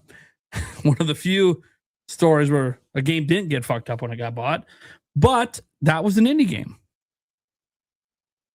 And it became one of the biggest IPs in the whole world. So it's interesting to me because like I don't like the studio closures. I don't like the corporate greed, the Embracer Group buyouts, the Microsoft buyouts. You release Hi-Fi Rush, close the studio, then they're not closed. Now they might be here, whatever. I don't like any of that stuff, and I cover so much of it, and I hate it every single time. And I always get, hey, why is no one learning from the way Japan does it? Why is no one learning from the way Nintendo does it? That the way through is to keep your talent, not fire everyone. But as frustrating as that gets, there's so much great games coming out. So much great games coming out all the damn time. Like, okay, so let's say like what is it? Crystal Dynamics closes or whatever. Okay, yeah, that sucks. I have fond memories of their games. And someone else is going to come along and make games just like that from an indie studio on half the budget and be twice the game that they were going to make anyways. I don't need these big companies anymore. Like we're at this stage where I don't need EA. I don't need Ubisoft. I don't need any of these companies. Hell, I don't need Nintendo. And I'm a Nintendo podcast. I'm on a Nintendo channel. If I never get more Nintendo games, that'll suck. And I'll reminisce on all of my memories with Nintendo. But there's so many great games coming out. I don't need any one individual company anymore. Like when we were growing up, it felt like, yeah, we loved Square Enix JRPGs. We love Nintendo games. We love Sega games. I can't even name the companies that make most of the games that I play anymore because it's such a wide breadth that I'm enjoying. And that just wasn't available to me as a kid, especially from all these various price ranges. We definitely didn't have free games, or if you want to call them freemium games. Like, get mad at Battle Pass all you want. You know, I got kids that play Fortnite. They've never spent one fucking penny on the game and have a blast and can compete with everyone without spending money. I think that game, whether you guys like Fortnite or not, I didn't have a game like that as a kid. There's no such thing as a free game that was that good. No way. Didn't exist. Even if you never spent any money on it, it just didn't. There was nothing that was ever that good. And as you go down, you know, I feel like the quality of games has gotten better overall, not on an individual level. We can always point out individual levels like, oh, Assassin's Creed has gotten worse. Oh, Pokemon's gotten worse. Oh, this franchise has got... Okay, sure. These long-running franchises that have been around for many, many decades that started chasing the dollar got worse. Okay. What about all the new franchises? Like you talked about, you know, a new IP back then. There's more new IP coming up. We just talked about 19,000 Steam games. You know how many of those were new IP? I Googled it. I don't know if it's correct. It was an AI summary. About 12,000 of those releases were new IP. No, I'm not saying those are all good games. They're not. Yeah. That's why I think game reviews are actually more important today than ever. I think channels like ThunderStash, you know, whether you watch his channel or not, if you're trying to discover things, I'm going to be picking up a Star Fox game this year that's not Star Fox because of ThunderStash's channel. Thank you. He reviewed an indie game I didn't even know fucking existed. And now that I see it, I'm like, oh my God, that looks as good as any Star Fox I've ever played in my life. Maybe not better than Adventure, but that's a very different kind of Star Fox game. So it's like, dude, I'm so glad I know about that because, yeah, we're not probably going to get a Star Fox game, or at least one that's remembers why it was great to begin with and didn't just try to copy itself over and over and over again. And I'm really excited I know about that game now. So I think game reviews have become even more important. User reviews. I wish the eShop had freaking user reviews. The Wii U did. That's how you sort out the slop. But unfortunately, we don't have user reviews in the eShop. So you really, really got to rely. Like, as I said, as much fun as we make fun of, you know, game reviews and scores, even though we're in a fantasy league that's about game reviews and scores, they do serve a general purpose for informing people, even at a glance. People want information about what they're buying so they're not wasting their money. At a glance, they see that score. It lets them know, okay, this is probably a pretty good game. I'm going to get it. Now, they might only care about 85 pluses or whatever the fuck, or 90 pluses. Whatever, that's their prerogative. Everyone's got their different. I think using more of the scale is perfectly fine. I don't think games in the 70s are shit, like some people do. Hell, there's some games in the 60s I think are okay. Once you get to 50 or below, then it's like, all right, yeah, those are probably ones I might not even play if they were free. And that's just a general thing, because some of the games that are down there, yeah, when you score, especially in the modern age, when it's so hard to score that low, like if you're down there, then it's probably not a good game. Could be wrong, individual tastes, etc. Like, people would probably think Return to Zork today sucks, and I think it's awesome, but games like that don't really exist today. I shouldn't say that. There are some indie games that do it. There's a little underbelly that still plays those kind of games. It's like a point and click puzzle solving adventure game. It's they still exist. That being said, I feel like, you know, I looked at gaming when I'm a kid, and all I really bring up or can remember is limitations.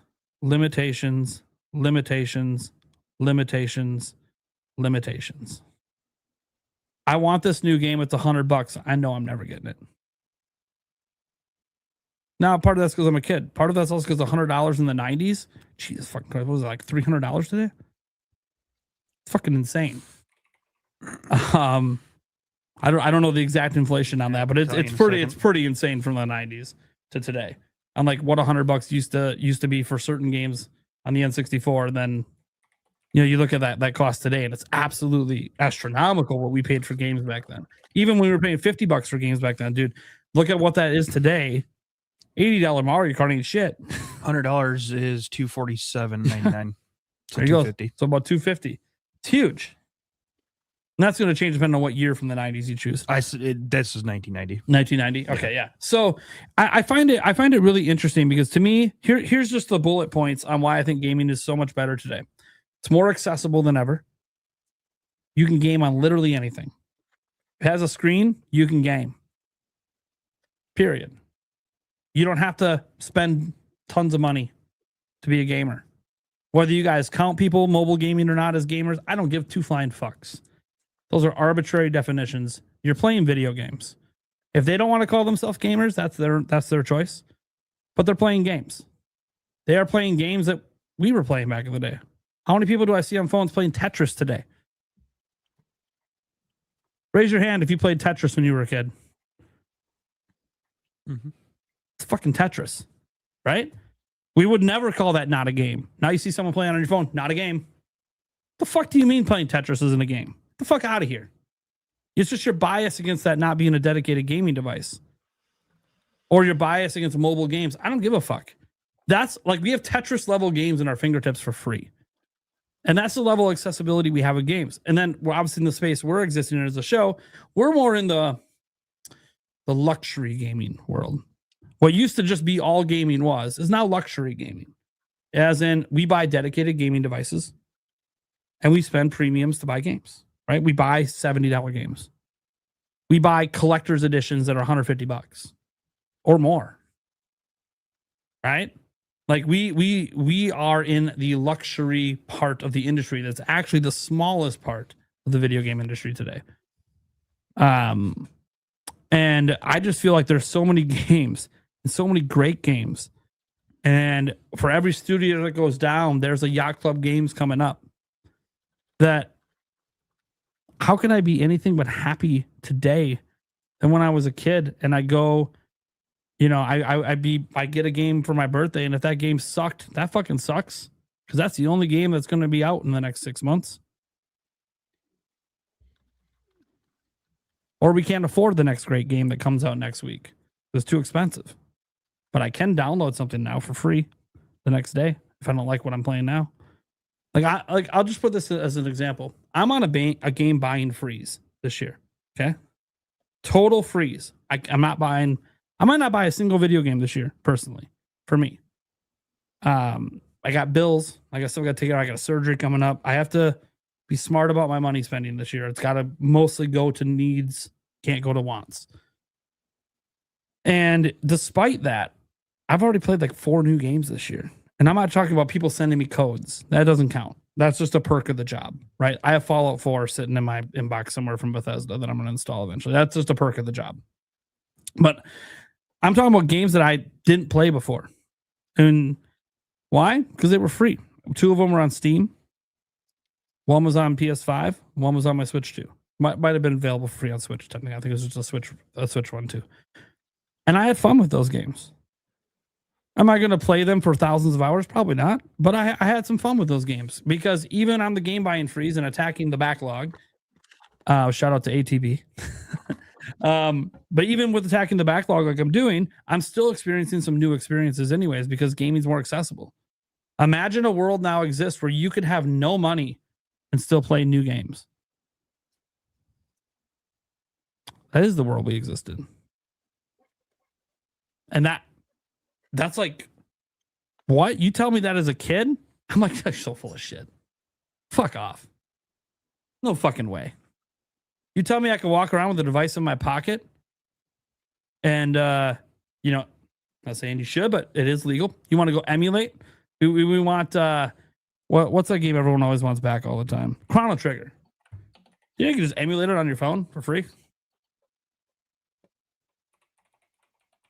You're telling me I could walk around and play Chrono Trigger anytime I fucking want with what's already in my pocket?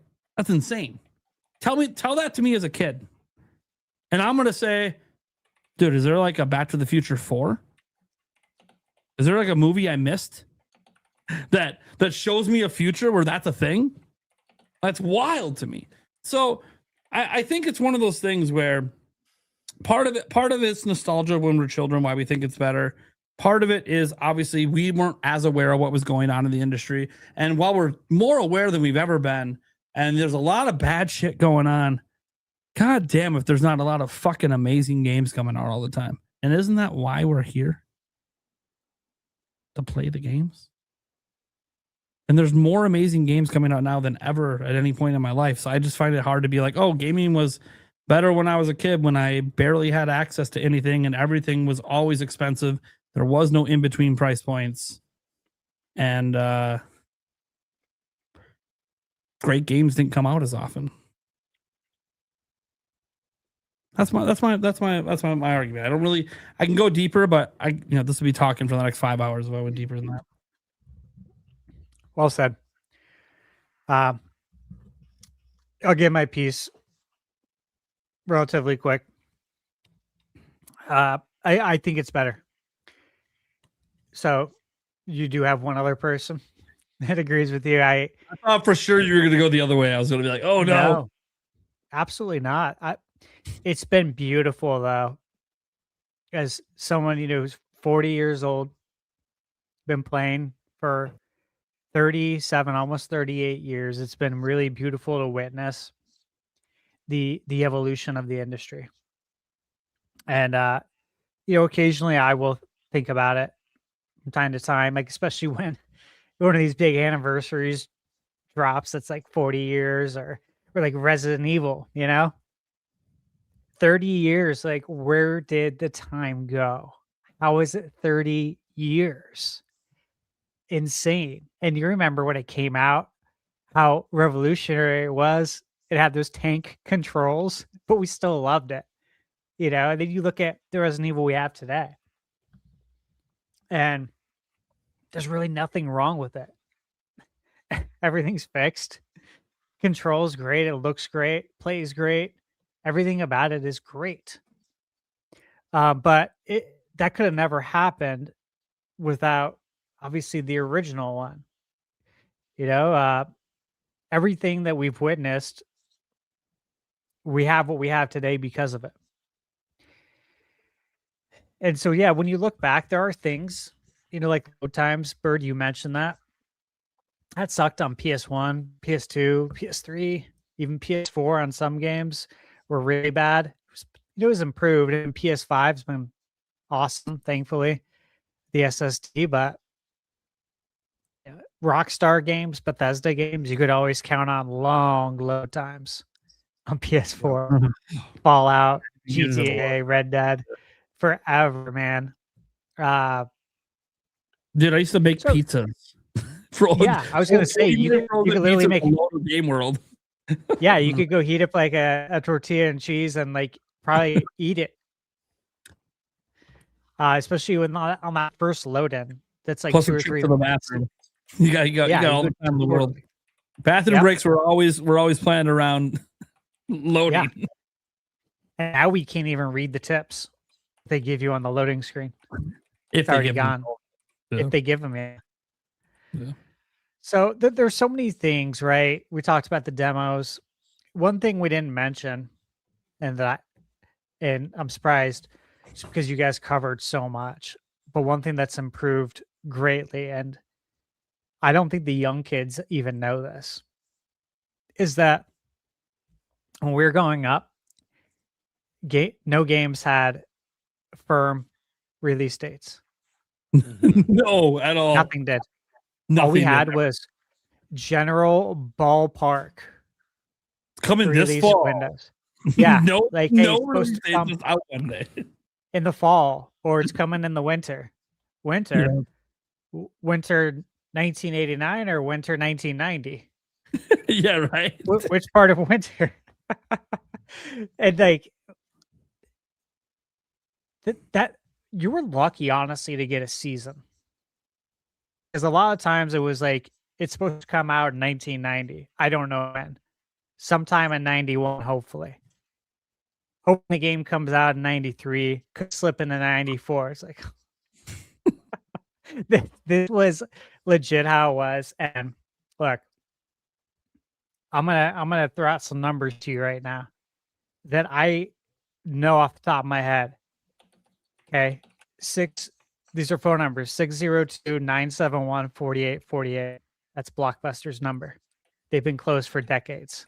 Okay. But I called them so much. They knew who I was. They knew who my brothers were, who my cousin was, my parents were. I'd ask them to please hold games because I'd ask them like, hey, when's this game set to be returned? And they'd be like, well, as long as they return it on time, it's supposed to be returned on this day. And, obviously, what time you have to return it by. And I'd call.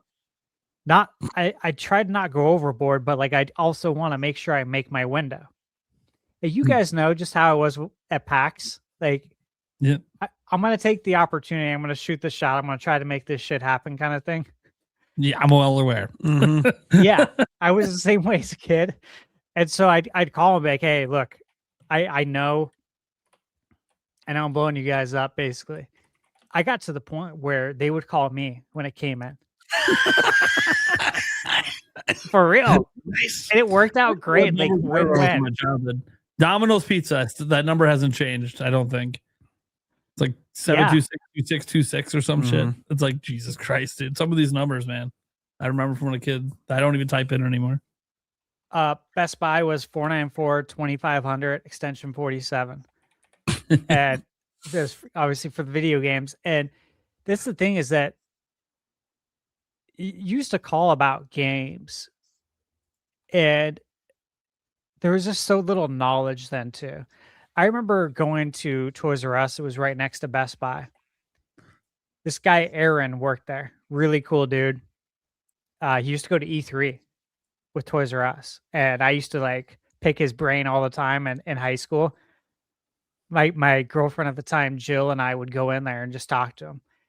And I'd always ask if he can get me any swag from E3. This is this is in probably 99 to 2003. I'm this is so cool. I know somebody who went to E3. It's so funny back then. It is. I remember going there all the time, and there was this one guy that worked there. And whenever he was working and it wasn't Aaron, I'm like, I don't even know if I want to go check out the video game section because this guy's so annoying.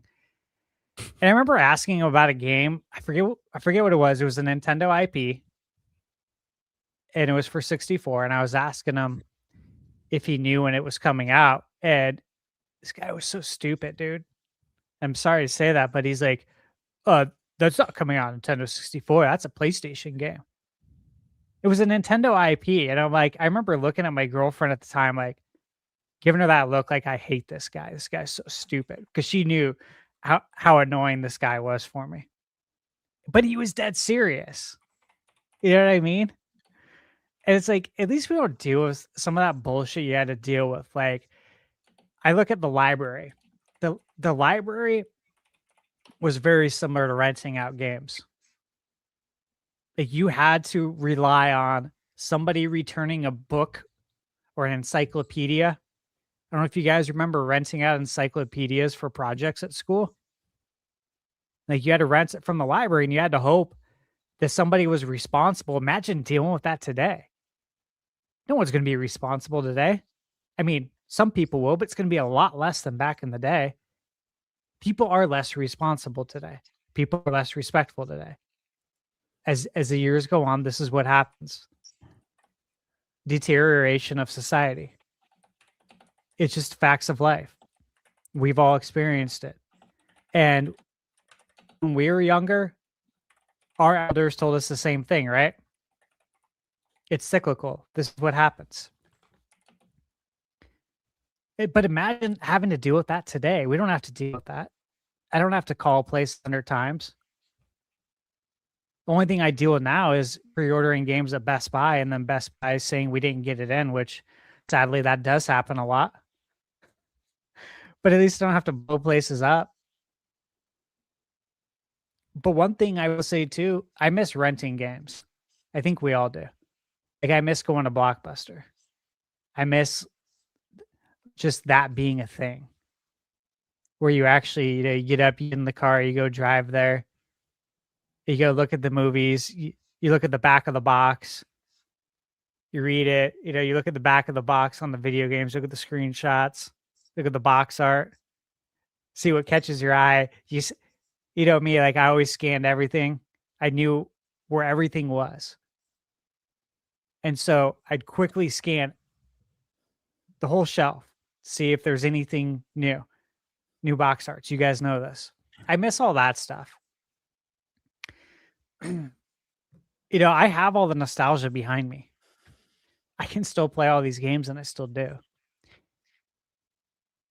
I think if you don't have all the old games anymore, you might look at it that way, like it was better back then, but I still have them all. So why would today not be better? Because I still have everything from then, and I have everything now. I never sold it to GameStop for a penny. Bird? I listen. I'm going to give a little bit of pushback just because I gave Nate some. I find it interesting that like we had the guests on and they were, they both in unison. Eric, am I understanding? Were you a bit more in the middle? Yeah. Eric? Okay, so Eric, my baseline was I'm having fun. I was having fun back then. I'm still having fun. I actually wanted the guests on for when I went, but I knew they were tight on time. So I was like, sure. I knew it wasn't going to happen. So. For sure. I find it interesting that Eric and I were the only kind of like gray zone, more nuanced opinions on this because Gabe and Zach were both way better before. Balanced show. Both of you are like, it's way better now. It's a balanced show. Mm-hmm. The balance show. I guess that is balance. Yeah. Two in the middle, two on the top, two on the negative, two on the better when we were kids, two is better now, and two in the middle. That's guys. Remember how everyone said the show's full of bias? I don't know what the fuck you're talking about. We can't even agree on this. Here's what I look at. Or you want to finish your point? Yeah, I was just gonna say I find it interesting because like when I was thinking about this question. It's so hard for me to just make a de facto like, oh yeah, it was better then or it's better now. Because to me, looking at the history, trust me, obviously I put a couple cons for today that are, and I mentioned this one's a little bit more personal, like the magazines that would have demo discs in it. That's a very nostalgic thing. But for the majority of my pros and cons, I tried to leave nostalgia out of it because I don't think it's a fair justification for why something may have been better or worse. And to me, it's like I see pros and cons light up like freaking headlights in my face. And my top pro, and I know both of you basically have acknowledged this same thing as a huge plus for today is accessibility. It's unmatched. And I mentioned like hybrid consoles and I mentioned NSO and PSN and all these ways to play. And I left out stuff. I didn't mention cross saves or cross gameplay. Is that what they call it? Crossplay? Playing across multiple. Yeah, crossplay and cross saves. So without a doubt, but I do think there are still things that are glaring that are I don't know. I just feel like a step backs in some ways. And Prime, you mentioned something that I disagree with. You said that indie games are the industry now. They're the majority of the industry. But indie games, I looked it up. They only account for 48% of sales, which is big. It's almost 50-50, but it's not the majority of the industry. Maybe if you factor in like number of releases that are coming. I think Nate meant number, right? Yeah, number of high quality game releases. Number of releases. Okay. Yeah. Okay, fair enough. I just wanted to say it's not the majority of sales. No. So no, definitely not with indie. But But yeah, I don't know. This would be such a fun topic if we ever do like a hot takes episode or a NintenByte debates episode. I would love, because I feel like we could go on forever. I would love to do a debate show sometime with you guys. I think it would be a lot of fun, even with like guests who enjoy that type of content as well. And we could just like maybe do like fan vote. This is a question for another time, but maybe even fan submitted questions to pose a question for us to debate. You know, maybe some of them people are going to be unison on, but it would be fun. I like that idea. I think you guys definitely make some great points. I think Prime, I disagree a little bit more with you on the bit, some of the things you said on the business side. You know, the like, who cares if a studio's gone? Who cares if Nintendo disappeared? Like me as someone who loves games, I do very much care about that, and I do think you know, we see teams, you know, we see games like from the creators of this, like, oh, they created their own little side studio, and it's like half the team created this epic game that was so beloved, and like look at Mighty Number 9, and then like the game just like sucks ass, or is like, you know, it's the fraction of what they did before. I think it does matter, and like especially like in the case of Nintendo, this is a company that is, for whatever reason, super divisive now, and it has a lot of like toxic content online surrounding just the company as a whole. But I mean, to me, the thought of Nintendo going away is terrifying for the industry, because I do feel like outside of indie games, like Nintendo is, you know, despite that, like I acknowledge that they make some bad decisions, not everything's right, they can be money grubby.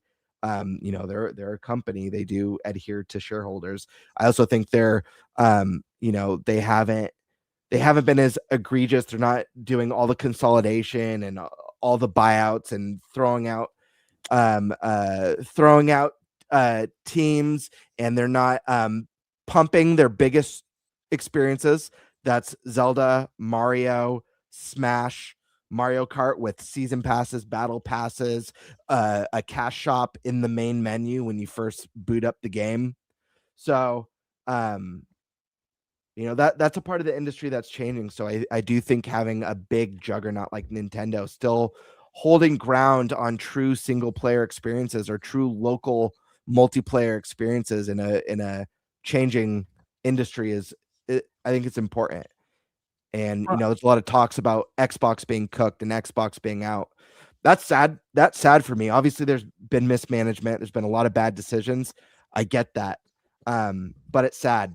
You know, a lot of people are I think looking towards that future of, or maybe not, like AI generated games. You know, then they can do tons of free stuff. We get tons of free stuff if it's AI generated. Who gives a shit, right? No. But I think that's the one of the future. I'm not looking forward to AI. Right, but I'm just saying a lot of like the arguments towards why it's the best today could be made in an accessible, everything's free, but is in one place on a cloud service. Well, that's about quality, but there's the quality of the games. Like the quality of the game matters. And when I brought up Nintendo, guys, I was being hyperbolic. One, Nintendo's got too much money. They're going to be around my whole life. They're never not going to be around. They're a zero debt company. So like the threat of them going out of business in my lifetime is zero.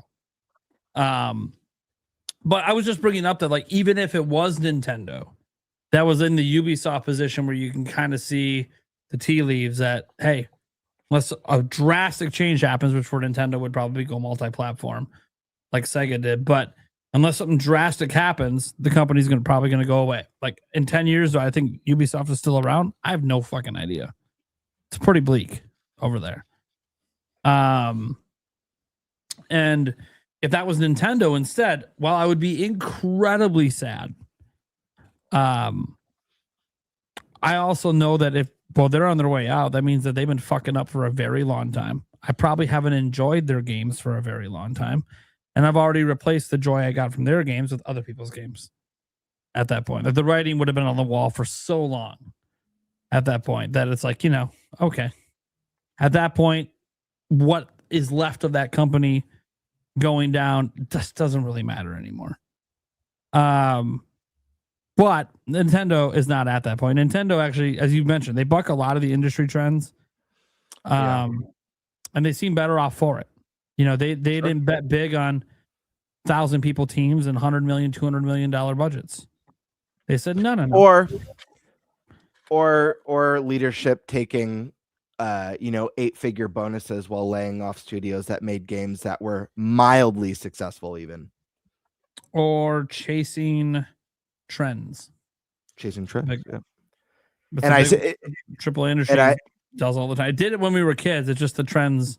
There wasn't as much financial at stake to chase the trends back then as today. Like you have to spend a lot of money to chase trends. And if it doesn't work out, like Concord, you're gone. Like if this marathon who's making the marathon? Is that Bungie?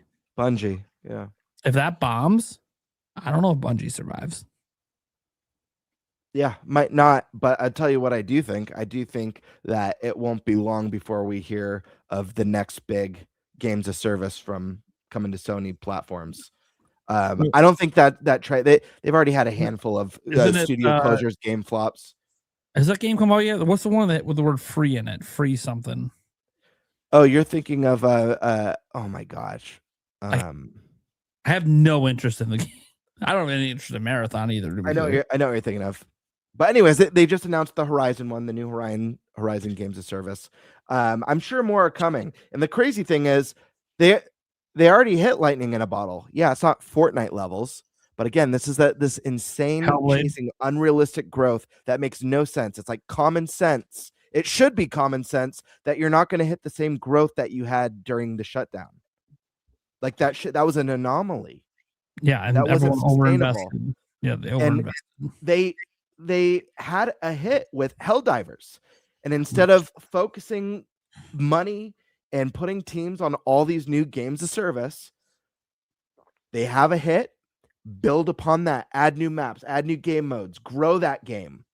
Don't fuck up it by forcing the PC players to have PlayStation accounts. Sure, absolutely. Jesus. Sure. So, I mean, again, I want to reiterate, I do agree with you that the business side, there's always been mismanagement. There's always been greedy, corrupt business. We've always had shutdowns.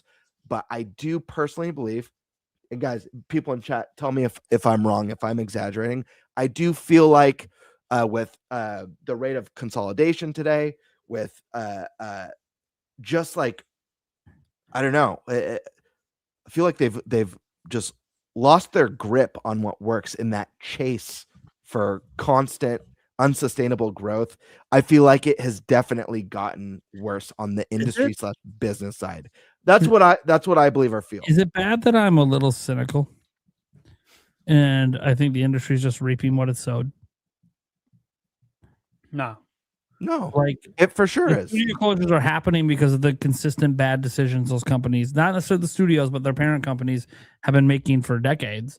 And now this is just what they sowed. They sowed this chase trends. They sowed this overspend to make games. They sowed this, let's take 8 years to try to make a video game that's half as good as our prior one. Chasing the graphic, having to get the top tier visuals all the time, forgetting that all games used to be 60 FPS. It was just a standard. It was just expected. And then we just decided one day because we went 3D, now we're not going to do that anymore. Or you could just make less graphically intense games. Or as your power gets better, like when you first get into 3D, fine, there's some hiccups. But as power gets better, bring in 60 FPS back to the standard instead of pushing for the highest fidelity graphics. Just chasing, constantly chasing. And there was always going to be a point of diminishing returns doing that. We all knew it. We knew it growing up. We saw it growing up. We knew, okay, diminishing returns is coming. You can't, this isn't the 90s. Absolutely. You can't go 16-bit to 64-bit to 128 and then just keep thinking that doubling and tripling power is going to sound like you're going to hit a point where games, resolution, whatever. For the most part, fundamentally graphics-wise, a lot of PlayStation 4 games don't look that much different than PlayStation 5 games. That's true. Yeah, I agree with that. And I want to say someone chimed in my chat. Steak, thank you so much. The game that I think this is the game you were thinking of, the games of service, Fair Games. Yeah, Fair Games. Yeah. That's the other one that I also have no excitement for. As you shouldn't. I've had no except for any of those ones. Even like the Horizon one coming. I'm like, okay, I actually just want to play another Horizon game that isn't a VR game and isn't this. Yeah, and you have to wonder when that game's flops, because you know it will. Like, where's the what are going to be the consequences? I hate how with the rapid consolidation, the greedy business decisions, these studios, and some of them by choice, some of them it's just the studios mishandling, but not all of them. Some of them it is the higher ups, where it's like you're just cannon fodder for things that, like, I don't know. I think of like Redfall and like the whole team knew. Like everyone who was working on it knew this was a bad idea. I want to see more lower budget spinoffs. I actually like that 2D God of War game exists, regardless if people like it or not. I have no idea. It's got high user scores. I like that. That's a low budget, low risk, gives you something fresh for that IP, a spinoff or whatever they want to call it. Nintendo's got a bunch of them. Why wouldn't I want other companies to do the same? It's clearly an obvious thing you should be doing. But a lot of these companies will do, no, we're going with the high budget spinoffs. Like, why? You haven't even proven that the audience wants spinoffs. So why are you going high budget on the spinoffs? That doesn't mean, well, it's a high budget franchise. I'm like, yeah, for the main series. Horizon, yeah. Horizon Forbidden West sold like, what was it, like 20, 30 million? Yeah, that one, you should put some decent money into the next game. Absolutely. The new 3D Zelda game, the last two sold 50 million combined. By the way, at full price. Yeah. They probably should have a fairly big budget on the next Zelda game. It makes a hell of a lot of sense. But the game has earned the right to have that kind of budget. That's fine to invest money you've already made back into your next game. I just don't get investing so much money into these side projects and spin-offs, thinking that dude, the budget for that Horizon, if I find out the budget for that Horizon multiplayer service game is over $100 million, I'm just gonna fucking throw a controller through a wall. I'm going to grab a PlayStation 5 controller and just chuck it through a wall. Sorry, I know those things are expensive, but I'm just like, your priorities are so fucked. What are you doing? Yeah. I'm going to be playing in the beta, just so you guys know. I'm signed up. Well, by the way, I'm not even saying the game's going to be bad. I have no fucking clue. Right. I never played Concord. I heard some people that played it. I heard some people that played it said it actually wasn't that bad. I'm playing in it. But here's the thing, though.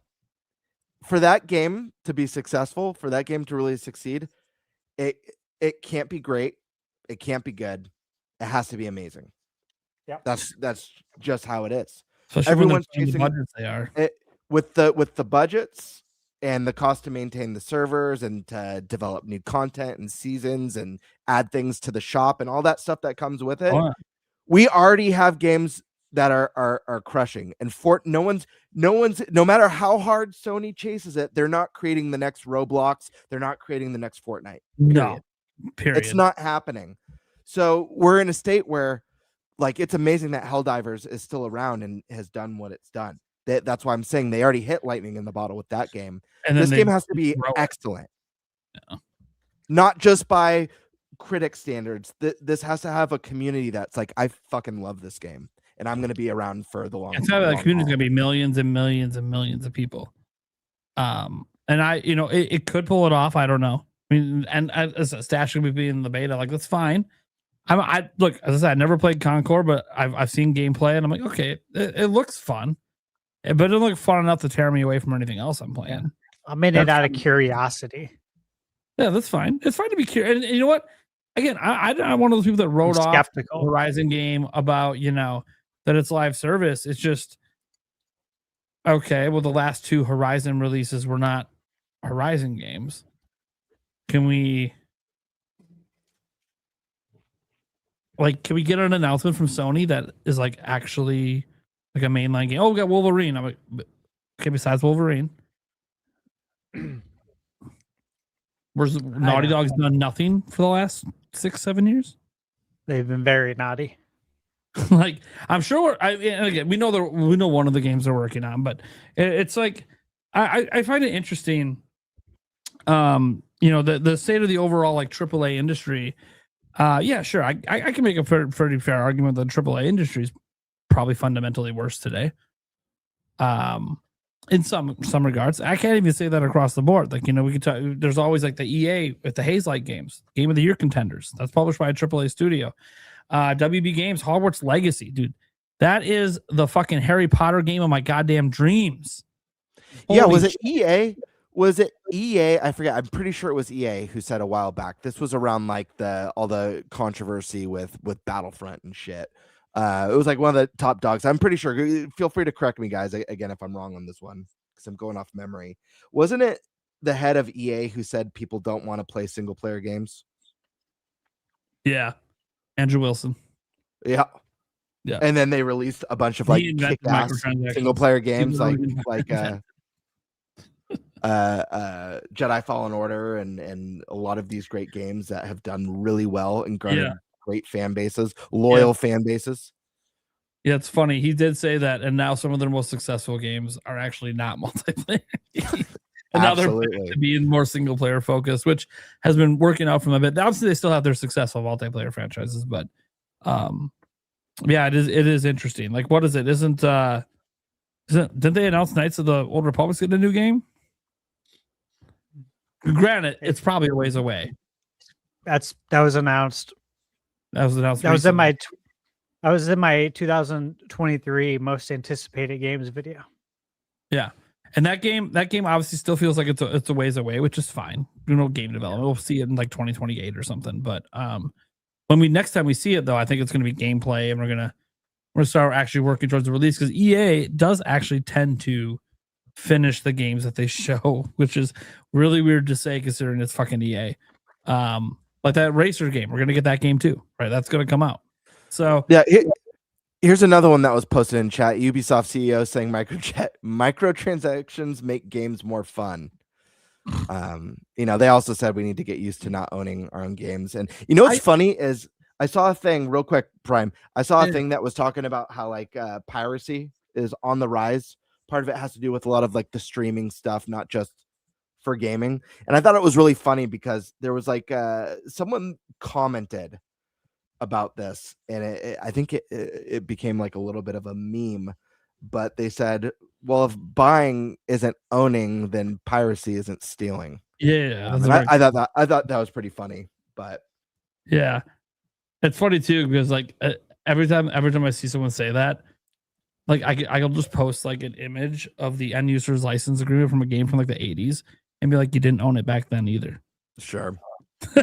It's like, if you want to talk about, oh, technically then piracy, like technically you didn't own that game. You want to go on technicalities, technically we never owned our games. They're pieces of software, but that's neither here nor there. Obviously I know what people mean, because they're not coming to our house for the most part. That means that Stash's room right now is filled with thousands of dollars of stolen memorabilia. Can you imagine? That makes me happy. Can you imagine if SWAT team? If it turns out that Stash has been illegally dumping all those games to the internet, so they have a legal reason to come to his house and take him away. I could imagine the dude Stash there, just be old school, like 1950s New York, just up there with the Stash, just fucking taking him on as they try to take his shit. No. Let me paint a picture for you. Things in New York style. No, I've got a picture to paint for you, and I mean this as a major compliment. Stash is the type of person that I imagine if we ever hit that Mad Max level apocalypse, where it's all like fighting over fuel and the wasteland wars. I totally picture Stash as like this underground video game smuggler in like that dark dystopian wasteland future. Yeah. With like the trench coat filled with like found a way to keep Super Nintendo games in his jacket and stuff, and like a revolver on his side. So, well, how are we supposed to play it? Well, you got to come and rent some time down at my pad to plug it in and play, because I got a mini nuclear reactor, motherfucker. Built it myself. Is it safe? It is for me. People are like, pick up the cartridge. Holy shit, is this the real deal? Is this the real? Is this real? Is the battery still good? I am. Why don't you plug it in your console at home? Well, I don't have electricity. Yeah, not my problem. You want it or not? Oh man, dude, Stash is the kind of guy that, like, if there was an apocalypse, like, dude, I'm so glad that I'm in his friend group. I got to get to Arizona fucking now.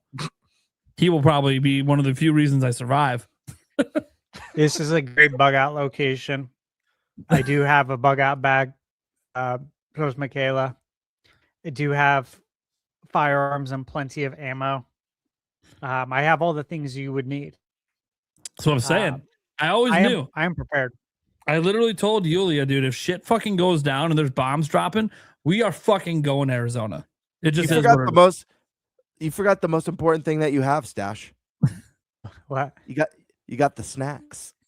You do have the snacks. No, he's not oversupplied on snacks. That's the thing. You're gonna say the high ground because that's very important to pick Unless people off. Your mountain that gets bombed, then it's not so great. Then. Yeah. Don't give them a reason to bomb your mountain. Yeah, no, I've thought about that. Oh, Trust me. That would be hilarious. Yeah, I don't have any. I used to have like an emergency to just grab and get the fuck out bag, and then I realized, let's just be honest, if the world goes to shit at that point, I probably will be one of the people that survive, because I'm one of the few people in the modern day that remember Boy Scouts, where they dropped me in the middle of the fucking woods and said, "See you in a week." Yep. And all you had on you was a fucking sleeping bag and some fishing line. Nope, no, that's it. Nope, no fucking knife, nothing. Figure the fuck out. I'd make my own fucking tools. And it says it's all stuff they taught us how to do, but we've never had to actually do in reality, because we had the modern conveniences of being inside and sitting at a table, and you got to whittle things. Oh, you got a nice fresh pocket knife that's all made for you. And, you got to make a fishing pole. Oh, isn't it convenient? You have a saw right here. And in the real fucking world, you might not have any of that fucking shit. No, you won't. I feel like I'd be one of the first to go, one of the first to die. That's the for sure thing. You think? You do rock? I don't know. I try I try and think about, like, I mean, let's just talk extremes here. Let's just say there's like a nuclear holocaust, and it's like legit, like Mad Max style stuff, like Fallout level stuff.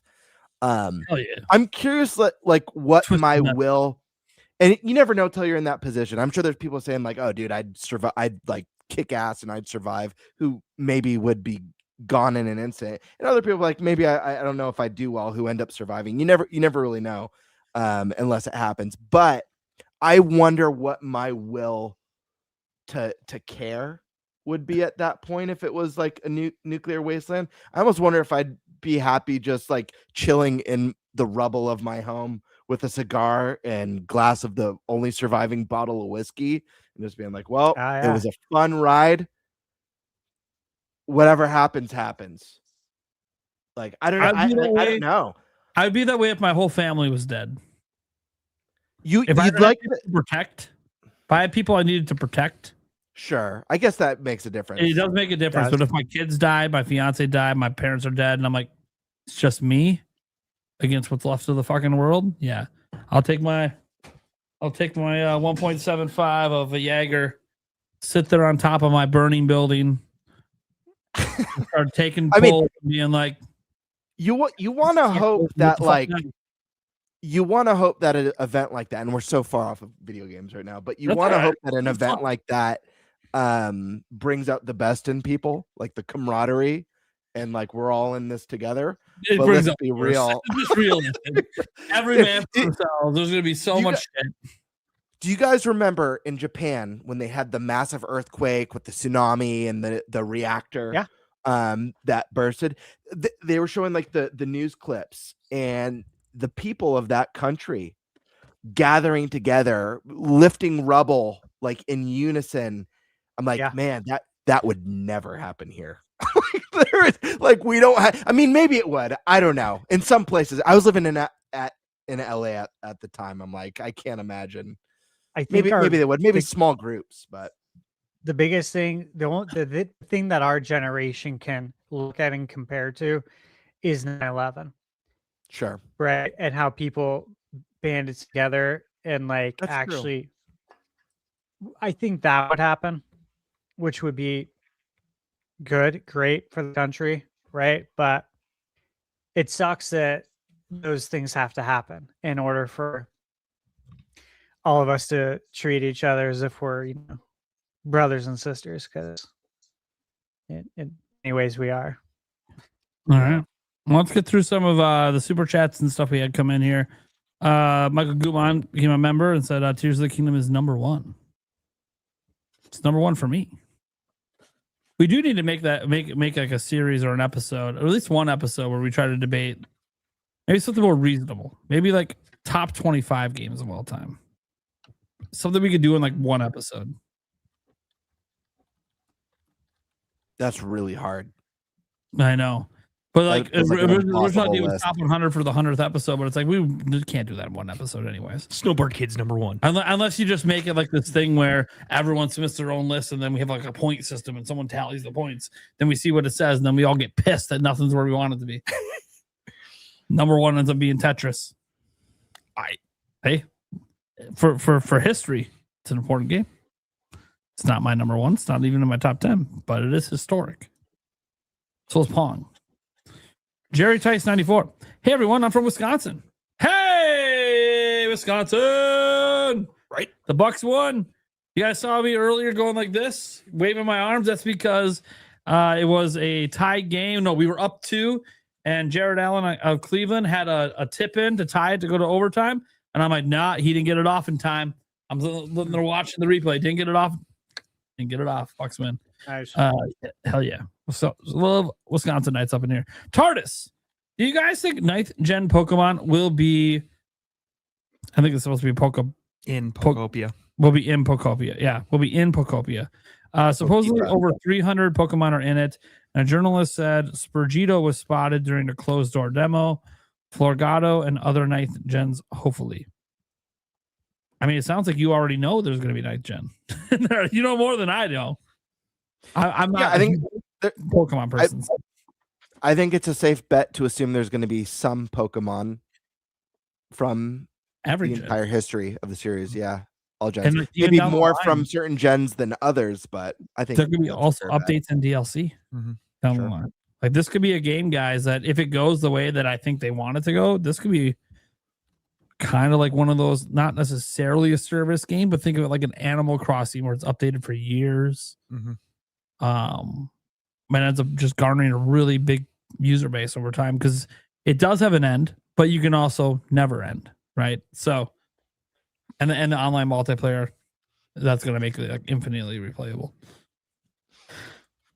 Some new members coming in. Jerry Tice became a new member on someone's channel. Doesn't tell me. And then Jerry Tice became a new member on someone else's channel. Then became a new member on someone else's channel. Thank you. And then became a member on someone else's channel, which is interesting. That's 4 channels and none of them were me. Yeah. I think those were all for Stash. They might have all been for Stash. Okay. Yeah. It doesn't appreciate show that. Jerry Rice. Okay, it doesn't show on the back end. So maybe gifted members. I have no idea. All right. Tomato Brawler says, bring back NFL Blitz, NBA Jam, and NHL hits. Got to keep the tradition going. Hell yeah. Hell yeah. Joey Pitts, Squirtle, Bulbasaur, or Charmander? Pick your starter. Llama. Are we all picking this up Friday? No. Pokopia? You are? Or, no, yeah. GBA. Oh, GBA. Oh, geez. Oh, yeah. Pokopia is not till March. Talking about. Yeah, leaf green. Yeah, I was gonna go green too. I had fire red back in the day, so switch it up. I'm just not a Charizard fan, to be honest with you. Fuck Blastoise is my favorite, then Venusaur. The Charizard's like. Of course, your favorite's the one that beats Charizard. Fuck you. I just like water Pokemon. Charizard just looked like a boring dinosaur dragon to me. I always thought Venusaur and Blastoise. What? I think he's highly overrated. Sorry, come at me. He's the greatest Pokemon on the whole roster. Get out of here. Is it because he's orange? Yeah, I was just gonna say orange is Nate's least favorite color. I don't know. Gamer's least favorite color. Is it your least favorite color? No. But why is Charizard? People sound off in the chat. Why is Charizard the best? Is it he's because a badass dragon? What more do you need? Who wasn't a dragon type? He's an orange dragon who breathes fire. Blastoise is like a juggernaut turtle with cannons. But I'm coming pretty out sure of the even shell. when Okay, congrats. You got a turtle that someone strapped some straws to the back. Merry Christmas. Oh, Okay, man, I you love like- Blastoise too. I do love Blastoise as well. Venusaur is the one that I'm kind of like, but I do like Blastoise. I like Venusaur. I did a fire red deck back in the day. That's what I was taking to Worlds, and the lead was Charizard and Blastoise for those decks. I mean, the starter Pokemon is Squirtle. Dude, Squirtle is such a G. My favorite version of Squirtle when he wears the sunglasses. Squirtle, Yeah, Squad, I mean, Squirtle. It's so badass, Dude, guys. Come on. what a surprise! You like things that are wet and squirt. You got it. Yeah. But Charmander, Joey, that's what I picked because leads to my favorite Pokemon. Duh. Yeah. Stash, which one are you suggesting he picks? Squirtle, Bulbasaur, or Charmander? I think I'm gonna probably go Bulbasaur. Not a bad pick. Yeah. So I would I mean, none of suggest them are bad picks. none To of be them are clear, bad. these None are of the them are, OGs. Even I had Venusaur. Yeah, I made the trades. I got Venusaur. Mhm. I just I'm debating though. I might get Charmander. I'm undecided right now. is I've been Venusaur thinking about it, though. Also a turtle? Huh? Is Venusaur also a turtle? No, He's he's like a lizardy. He's like a Uh, dinosaur lizard. Feels like a turtle. Looks like a turtle. No, he's like a lizard plant. He's like a toad. He's more like a toad. yeah. So I'm looking at him right now. Yeah. Yeah. He's like a plant toad. And he turns into like a bullfrog when he's Venusaur, like a prehistoric bullfrog. He looks like he could have a shell on his back. Yeah, he's supposed to be based on amphibians or frogs and toads. Yeah, But so- like he looks like a fucking turtle. But I get it. I guess he's supposed to be more like a frog. A frog with the plant on his back. Yeah. That's the intent anyways. That's like the official intent apparently, but I don't know. I always felt like playing the games like, why do I have a turtle and a turtle? Like the fucking dragon. What the fuck are we doing? Fucking turtles. Turtle. Spotted Brawler. Charmander wasn't turtly enough for the turtle club. Charmander wasn't turtly enough for that club. What was that man of? Oh my gosh! What Master of Disguise? Master of Disguise, yeah. That's right, Dana Carvey. That's Yeah. funny. Demonic Brawler for $5 says, I predict they will shadow drop either one or possibly both Pokemon Coliseum and Pokemon Next to Gala Darkness and end of this Pokemon Day. Pretty safe bet. One of the two, if Good not prediction. both. Yeah, it's a good prediction. They're already announced, right? So, yeah, it's a pretty good prediction there. Demonic Brawler said Pokemon Gen 10 will be switched to exclusive 100%. I think that's what we want it to be. Yeah. One, sell more Switch shoes. Two, actually have a holiday exclusive game that people want to buy, especially in a holiday where GTA exists. And three, because I think we just have a faint hope that it being on Switch 2 means just it'll automatically be better. But that's not necessarily the case. It's just I'm running out of reasons to give them faith. So we're just like, maybe this time on a new generation. LCC Gaming. Holy fuck, Switch Force and SuperMetalDave on the same stream. I know. You're surprising me. Dude, I've invited Switch Force for a long time. And he said it himself. This show is so much better than the old one. First off, shout out to all of you three. Because the That was last really one was cool. the Nintendo Prime podcast, and apparently solo running this shit, I suck. That was really, really cool to hear. You know, first time meeting him, he's very good at what he does. He's had his channel for a long time, like Stash. You know, I've been following Switch Force for many, many, many years before I ever touched YouTube. So to have him like shout out the podcast and say we're doing a good job, you know, you love to And hear then that. being That's like, awesome. literally, I'm coming back. Like he already made his mind. Like, oh yeah, I'm gonna come back on this show. Like, that's awesome. So we know he's gonna be probably part of the rotation, which is sick. But yeah, I mean, Metal Day has been part of the rotation for a while. He comes back from the Nintendo Prime podcast days. He's just continued to come on. He always enjoys coming on the show because he doesn't really do a lot of these things. He mostly just kind of lives in his own little corner over there. But he does like coming on the show and see what else is going on. And then Switch Force was just really nice because he reached out to me Because I've been inviting him for years and he just doesn't really respond unless I'm talking about something else. And then he just, I guess, decided randomly he wanted to come on. Maybe because he noticed it was a new show. That could have been part of it. Like he maybe thought it was still the old show. Yeah, he obviously had a really good time. So I hope it continues. Mm-hmm. I'd love to see him come on some more. There's a lot of other guest pairings I'd like to have him with that I think would go really well. What was so different about the old show? Because there's been a number of guests I feel that have made a comment. Like I really love the new direction of the show. I really like the new show. I feel like Sunbro said it maybe on one of them. I feel like I heard it from. I feel like Dave said it as well. Like the first show that I did as a co-host, I think Dave was on, and I feel like he commented on the new format as well. Well, but I'd say I'll Stash. You were on the old show as a guest. What do you think is different?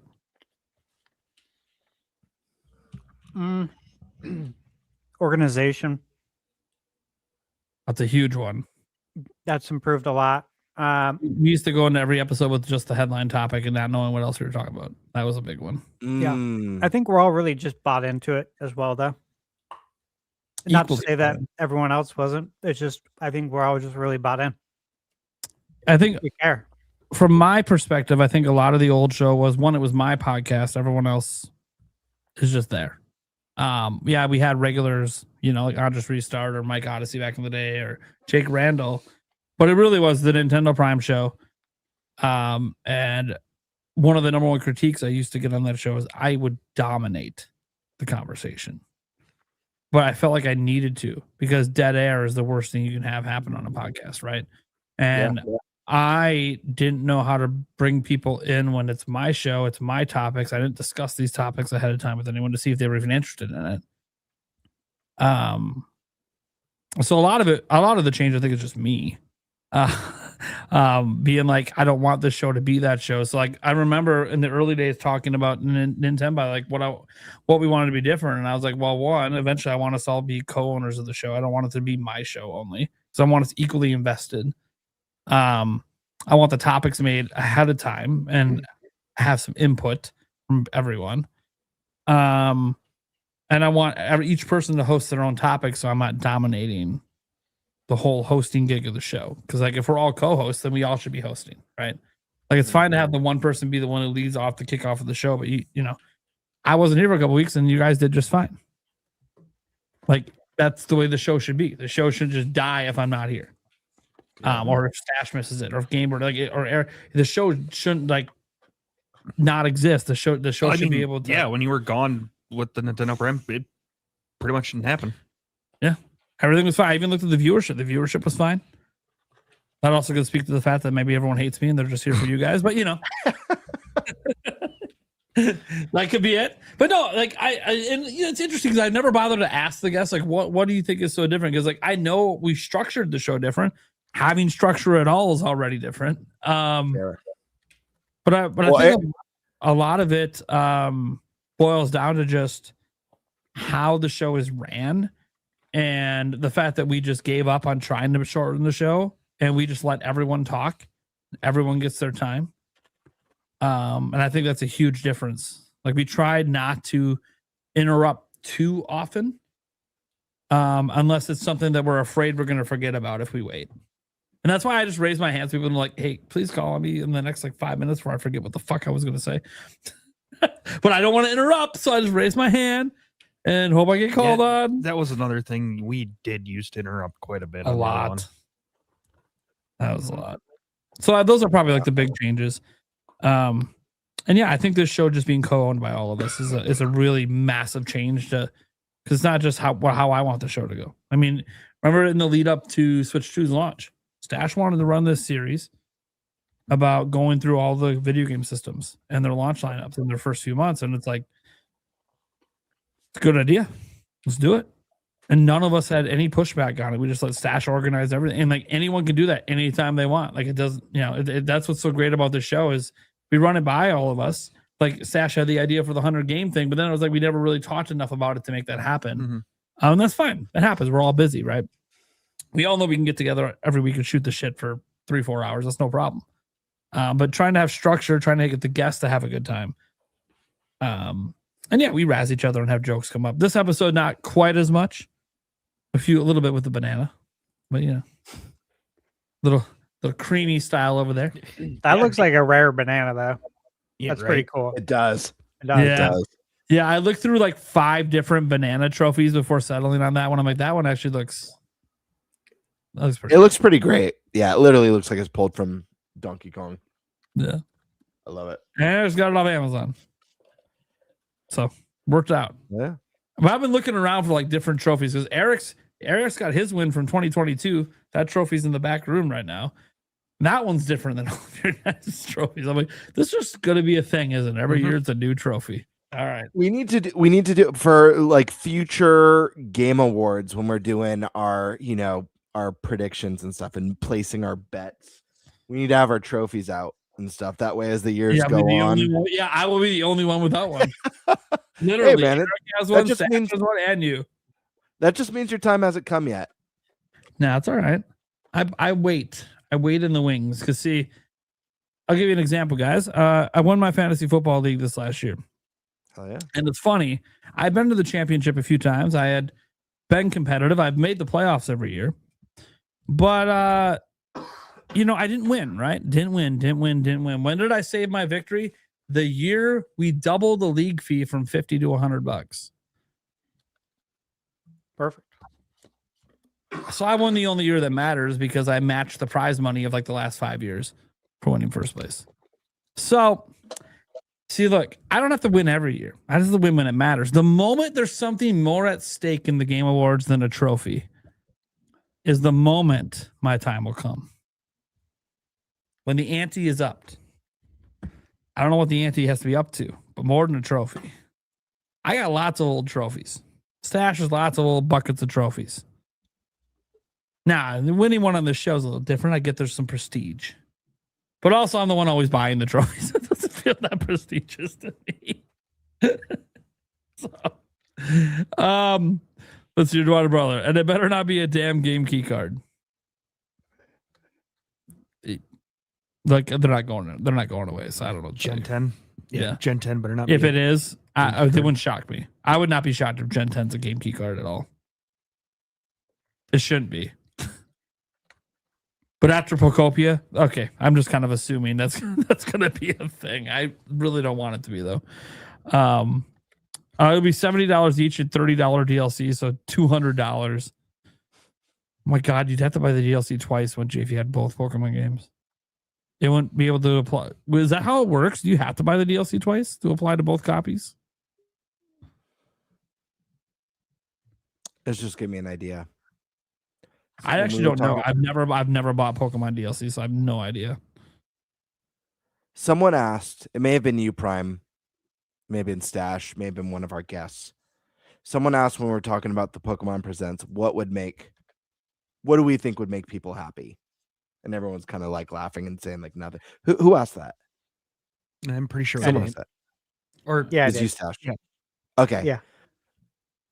This comment right here made me think of what would make a lot of people really happy.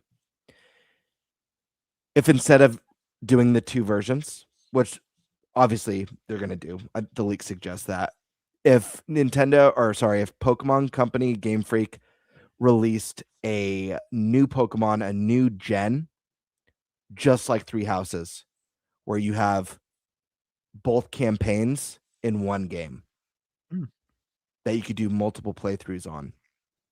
There's really no reason they can't, to be honest. There isn't a reason why they can't. Literally, just a decision you make at the beginning of the game decides which way you're going down. If it was Wind and Waves, call the game Pokemon Wind and Waves. And do you want to do the Waves path or do you want to do the Wind path? And they can make even more interesting changes, subtle changes to the story, like how they, differences in the gyms like they do, or Pokemon that you encounter. I think people would really appreciate that. It would definitely put a lot more value, especially in a series that's not pushing the envelope visually or technically. Game Freak's not going to do that. Don't get me wrong. I'm not naive enough to think that this is a possibility. Don't mess with what currently works, kind of thing. looking at this and kind of laughing at the $200 price tag made me think of that question that Stash asked earlier. What would make people happy? I'm like, oh, both campaigns on one card, like we got with Three Houses. People would like Especially when you're charging $70. It would make the visuals and maybe performance even sting a little bit less because the value would be there. Anyways. Reaper says that you forgot Metroid. I can't remember what that would have been for. Are you talking about like for the games? Well, it wasn't a Switch 2 exclusive, so that's why I wasn't really talking that much about it. For the holidays, like it is a Nintendo made game internally, yes, but not exclusive. Like if you bought Switch 2 for exclusive, you could just stayed on Switch 1 and played that. That was kind of like the point I was making about how some people might be upset about not having tentpole games internally made by Nintendo. I understand that complaint. Caps Paranormal. Hi guys, I watch y'all's videos. Good pod crew. Thank you. Oh yeah, thank you. Yeah, and like Birdman's last 4 videos, baller with the views, and that's not bad. A YouTube interruption. Yeah, not bad. So as I keep telling Gamebird, if he builds it, they will come. Yep. Gotta keep more videos coming. Demar Brawler, Gamebird, a new Star Fox game. Listen, if we get a Star Fox revealed at all this year, I just want to say it here. I've been saying we're going to be getting Star Fox since before the reveal of Switch 2. I've been a firm believer that it's coming and they're going to reinvent the series a little bit. So we'll have to wait and see. But you heard it from me before people start. I see people now talking about Star Fox on YouTube. I was doing it over a year ago. So just saying. Be sure he gets proper credit if it comes back. That's right. Nintendo watches.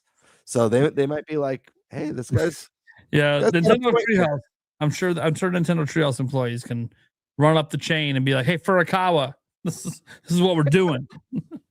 Joycey J says, say some prayers for my mom, y'all. Ain't nothing wrong with her, but I'm making her watch me play Tears of the Kingdom. He's funny. I hope your mom enjoys it. I've watched many people play games and had some fun. So maybe your mom's just gonna love it, or maybe she'll be really, really pissed. You can say, "Get that trash off my TV." I have no idea. You never know how older parents and stuff are gonna think. Maybe I'd just be like, "This is really cool," or they're like, "Listen, I'm your mother. Don't make me go get out the paddle. You're getting this game off my TV." She's a host on Mike's channel on Fridays. She shows up to the podcast battered and bruised. Oh, found out my mom still can give me a whooping. This time over Zelda. She comes on the Mike's show. I'm grounded from Nintendo. It'll be because Joycey launched a Korok on a rocket into a crevasse. Wing Tomato 7. We're finally getting Pokemon Leaf Green and Fire Red. Could Ruby, Sapphire, Emerald be next? Red, Blue, Yellow, Gold, Silver, and Crystal later. Look, obviously they opened up the door, right? Got to catch them all. So sure, someday I expect all these to be able to be bought individually on the eShop for $20 to $40 a pop. Yes, I said $40.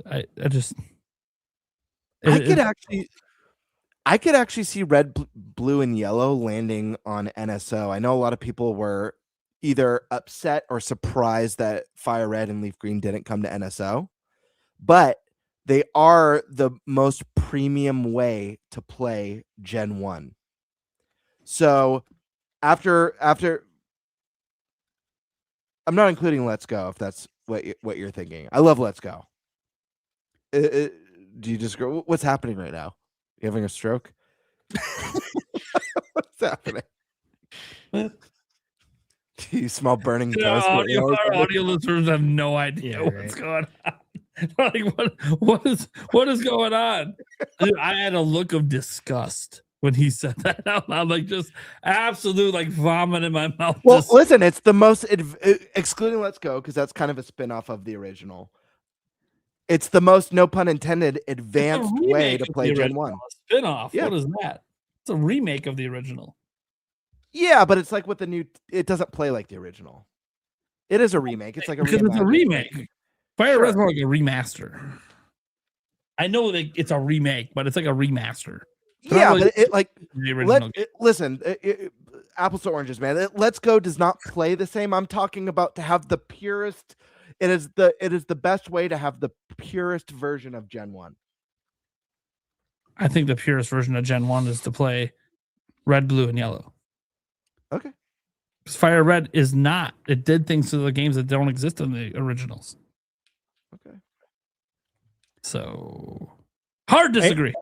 I agree with that. That's the way. That is the purest way to play it. I'm excited though for Friday. But yeah, long story short, I do see these games coming to the eShop. Will red, blue, and yellow ever go to MSO? I'm just gonna go out and say no because they've never put mainline there, and I don't think they're gonna start creating expectations for mainline to be there.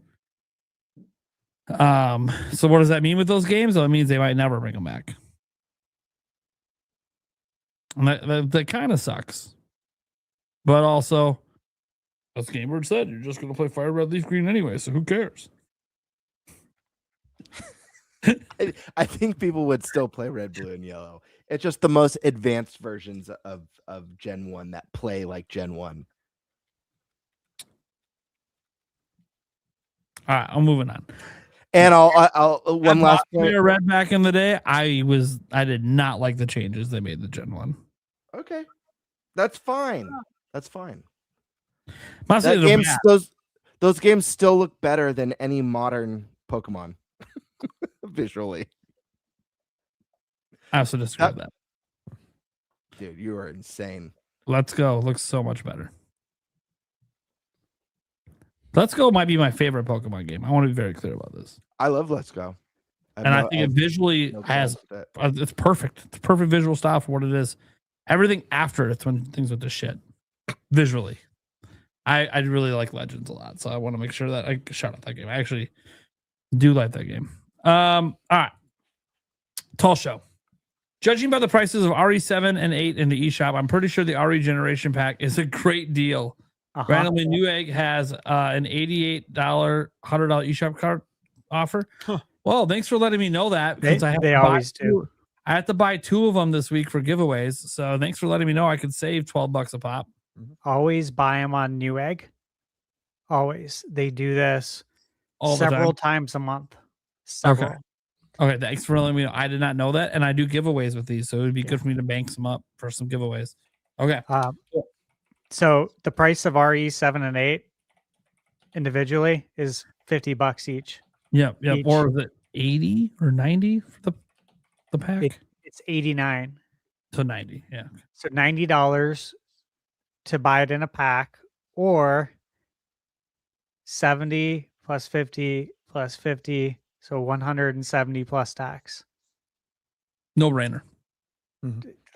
Definitely a no brainer. Unless you you can buy it digitally too. Yeah, unless you're never gonna play RE7 and 8 and you're only gonna play Requiem, that's fine. Then just buy Requiem. But if you know you might play them and you don't have them on Switch 2 and you like them there, then just get the pack. Even if there's a might. Because you even boot it up for a little bit, you've already saved money over buying 70 plus 50. Let's see here. Demonic Brawler. I believe that later on we'll get Ruby, Sapphire, and Emerald ports on Switch. Meaning just like we got other Game Boy ports on 3DS, we will get other GBA's ports on Switch. Also, classic events and home compatibility. I know what people would love to see added that they're not doing. We have this confirmed. There's no online with Fire Red and Leaf Green. Would have been nice to have online. But they do online trade. Yeah, the trades or even battles. I agree. That is the one thing that is like, that sucks. Like I'm excited to play it, but I do feel like that's a missed opportunity. Do you think that's something that could come later? Or do you think it's just a hard no on even a future patch to add that in? Well, what sucks is if it was on NSO, It would have that. It would have to. Yeah, I mean, look, you can play Super Mario Kart on Super Nintendo online. Yeah. Surely you can Balloon play fight. Pokemon. Balloon fight. Balloon fight. Yeah, there's tons. You can play Tecmo Bowl online on NSO. True Dude says this might just be a me thing, but I don't really think it's fair to compare the current base game of Mario Kart World to the final version of 8 Deluxe. Oh, God, no. It's not. But that's what people do. That, Yes. I would say that's just what people do. Like if you compare Mario Kart World to the original Wii U release of Mario Kart 8, Mario Kart World's a better game. And it's not even close. But that's the problem is people view Mario Kart 8 Deluxe under the guise of 2 packs of DLC. One of them that most people don't even know was DLC because it came with the deluxe version on Switch. So like it set this expectation to me for content. And people who primarily think content in a racing game, they think tracks. And there's a hell of a lot more tracks in 8 Deluxe with all the DLC than there is in World. Just a lot more. Just a fact. So I always thought it was going to be a losing battle. And then when they announced $80, it was... You're not going to win too many people over launching one of the most expensive games of all time. By the way, totally not. We had $100 games in the 90s, but people haven't seen those price points. The people who buy games today are only used to seeing that as like deluxe versions. Do we see another $80 game? I know we talked about the possibility of it when from Nintendo. Yeah, for Switch 2. I know we talked to the possible when this was new with Mario Kart World. Like we're like, oh yeah, we could see the 3D Mario or Zelda or Animal. The ones that we know are like the big system sellers gonna move. But based on the reception, do we think they keep releasing $80 titles, or do you think they go, maybe not? No, they're still going to release it. People are still going to buy it. I love it. Eric coming in strong. With how many people bitched about it, people still bought it. But here's the thing. Most people got it with the bundle. There is that. And the bundles still aren't sold out. So until the bundles are sold out, I don't know how many people are actually spending $80 on it. There is that. So I want to see the sales like in the middle of summer when there's no Mario Kart 8 Deluxe bundles around or no Mario Kart bundles around anymore. Mario Kart World bundles. I want to see what happens when we get to summer if Mario Kart World is still chart topping. Yeah, because I feel like they've got to be looking at the data. Like you said, once those bundles sell out, once people aren't getting it for the discount, how are just the individual units moving? Yeah. Yeah, so I'm of mind that like I don't know if they have. I mean, they have some data on it already, but I'm very curious. Like, and they might be curious as well. Like, what can this game do when we don't have a bundle anymore? But yet, there's still bundles out there, guys. Like, you can still readily find them at your local stores. So, and it's not because Nintendo's making it anymore. They're just leftover holiday stock, which is fine. We saw certain Sam's Clubs and stuff were discounting some of those to get them out of their store, so they only carry the base model. Look at your local Costco and Sam's Club, you might find one discounted. But yeah, I think it's interesting. I think the jury's still out on if $80 is a price point they can get away with. And if they were to do it again, like the question is like, will they? I don't know if they will. You don't think they'll do it with Pokemon Gen 10? I don't think they'll do it with Gen 10 because they're already going up $10. Yeah. So I think they're not gonna be too crazy to be like, well, because we did ZA and it was 60 and 70. Well, this one's gonna be 80. I think they'll stick with 70 for now and think that they won't get backlash because it's not 80, and that's what we charge for ZA on Switch 2. So they'll leave it at 70, I believe. I think it would be more like, what about 3D Mario? If they think Mario Kart is worth 80, would they think these tentpole games we're waiting for? What if they think the tentpoles are $80 games? Right? They pushed to 70 with Tears of the Kingdom, sold 20 million. Would they go 80 with the next one? I think that I can't rule it out for their best of the best games that they bring out. because Mario Kart's usually one of those games. And that's where I was going with when I said that people are still going to buy them. I mean, it's those for sure. Mario, Zelda, people will buy them, even though they may bitch about it. They'll still buy them. Yeah, it's one of those. I'm not sold that Nintendo's going to do it. They might look at the backlash over this and just decide, hey, just for public eye's sake, we're just not going to do it anymore. They could look at it as a mistake potentially, and we're not going to touch it again the rest of the gen. That could absolutely be a thing Nintendo has talked about and already had meetings to decide on it. Right. Or it is what we said. They've committed to this at the beginning of the gen that our premium best top tier games are all going to be $80. They just haven't released another one since Mario Kart yet. There's another part to this that I was thinking about when I was wondering about this is that, obviously discussions, we know the RAM shortages, we understand like the tariffs and like the cost to manufacture and ship this stuff out is going up. There's a lot of questions about like how is the price of Switch 2 going to be affected by this. We've already seen it affect Microsoft and Sony. It feels inevitable that at some point it's going to affect Nintendo. You wonder if they do increase the cost of a console of a Switch 2 by $100. Let's just say it goes from $450 to $550. Let's just say you hope that it would only go up $50 if that's the case. But let's just say for the sake of argument, seems like $100 has been where there's been movement with a lot of hardware. So let's just say it goes up to $550. Like with that into consideration, if Nintendo's considering, okay, are we going to have to raise the price of our consoles? If so, by how much? Is that something we still want to try as the $80 games? Because our hardware just got a lot more expensive for people.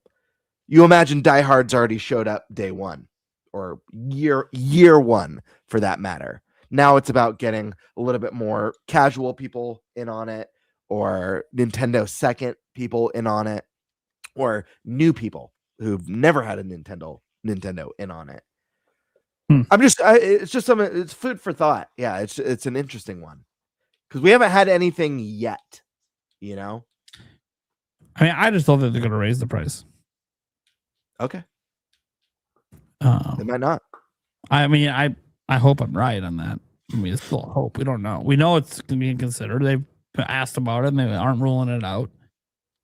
We know that they've talked about how, one of the things that they're considering isn't just the cost of the goods, but also, hey, what about the momentum of the system? And trying to get more of it into people's hands so we can increase our software sales. Because raising the price on the system is going to hurt that. Sure. So I think I think a lot of it's they're just hoping the AI bubble bursts or something. Then they're not going to worry about it anymore. But that doesn't seem like it's happening anytime soon, anyways. And I've talked about this with the AI bubble a few times. It might never burst. It might just settle at a certain spot one day, and it just stays there, which also can lead to prices coming down eventually. But I think my hope, my kind of like in the middle hope. I'm with you. I certainly hope the price doesn't go up for Switch 2. I want people to be able to afford this console as easily as possible.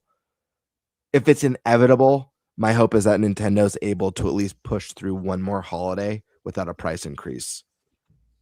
If it's inevitable, Nintendo, and you have to do 50, I got a way you can make people think it's okay. Do your $500 for the system. Just put fucking Welcome Tour in the goddamn box. No. Put something else in there. No, put Welcome Tour in. Everyone feels like it should already be packed in. So pack it the fuck in and be done with it. You're still going to have game bundles for $550 that include something else for the holidays. But make it so when people buy the $450 or now $500 system, they at least have something to play without spending any more money. I know that seems like, but they did a $500 bundle before that would have been $600 if they waited for the price increase. So like let's just realistic. I'd rather them. I mean, I think a bundle's a great idea, but I'd rather them just make the default a Mario Kart World bundle, make it the best-selling Mario Kart of all time. That way, when it's time to release your epic DLC, the install base is massive for it. Or just Put hey, I'm curious. How's Dragon Drive doing? Put Dragon Drive and Welcome Tour in the box, baby. That's better. It's a little better. Yeah. I'm just trying to think of like things that wouldn't cost them a lot of money that they just don't really care that much about. Like putting a game in there, that means taking a loss sometimes on the game. It's like, well, okay, just put a game in that no one's buying anymore. Welcome Tour.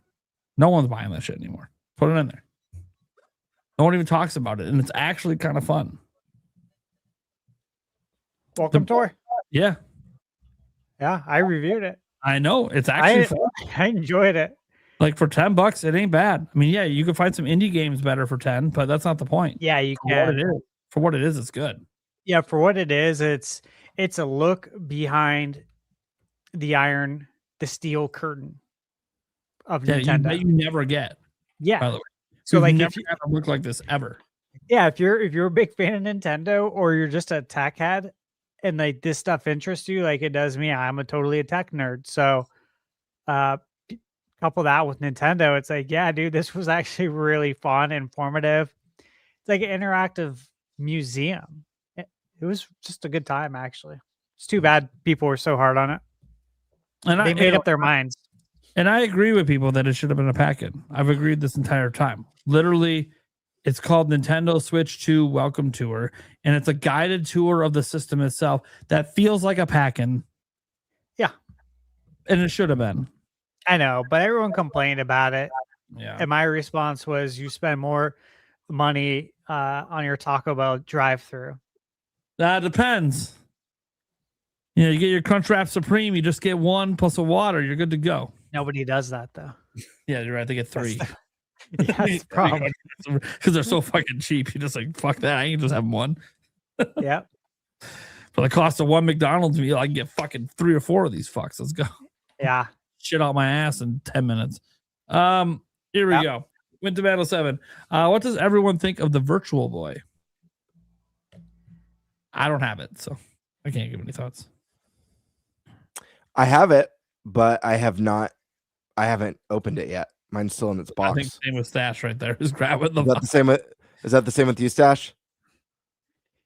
Yeah. So wrong way. You can kind of see it in the corner.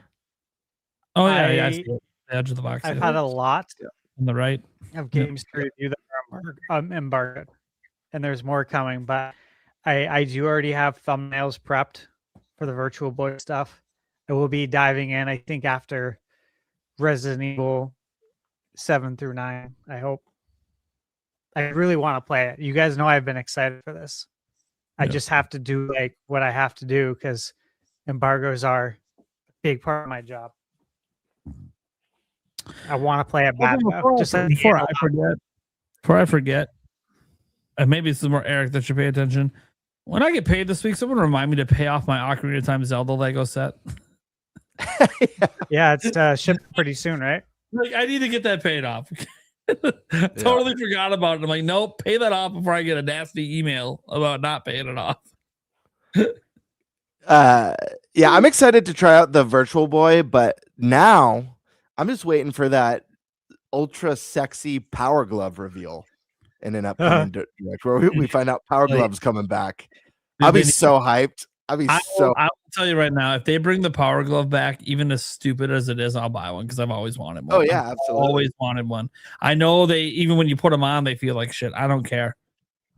You know who's been working together a lot? Is Mattel and Limited Run.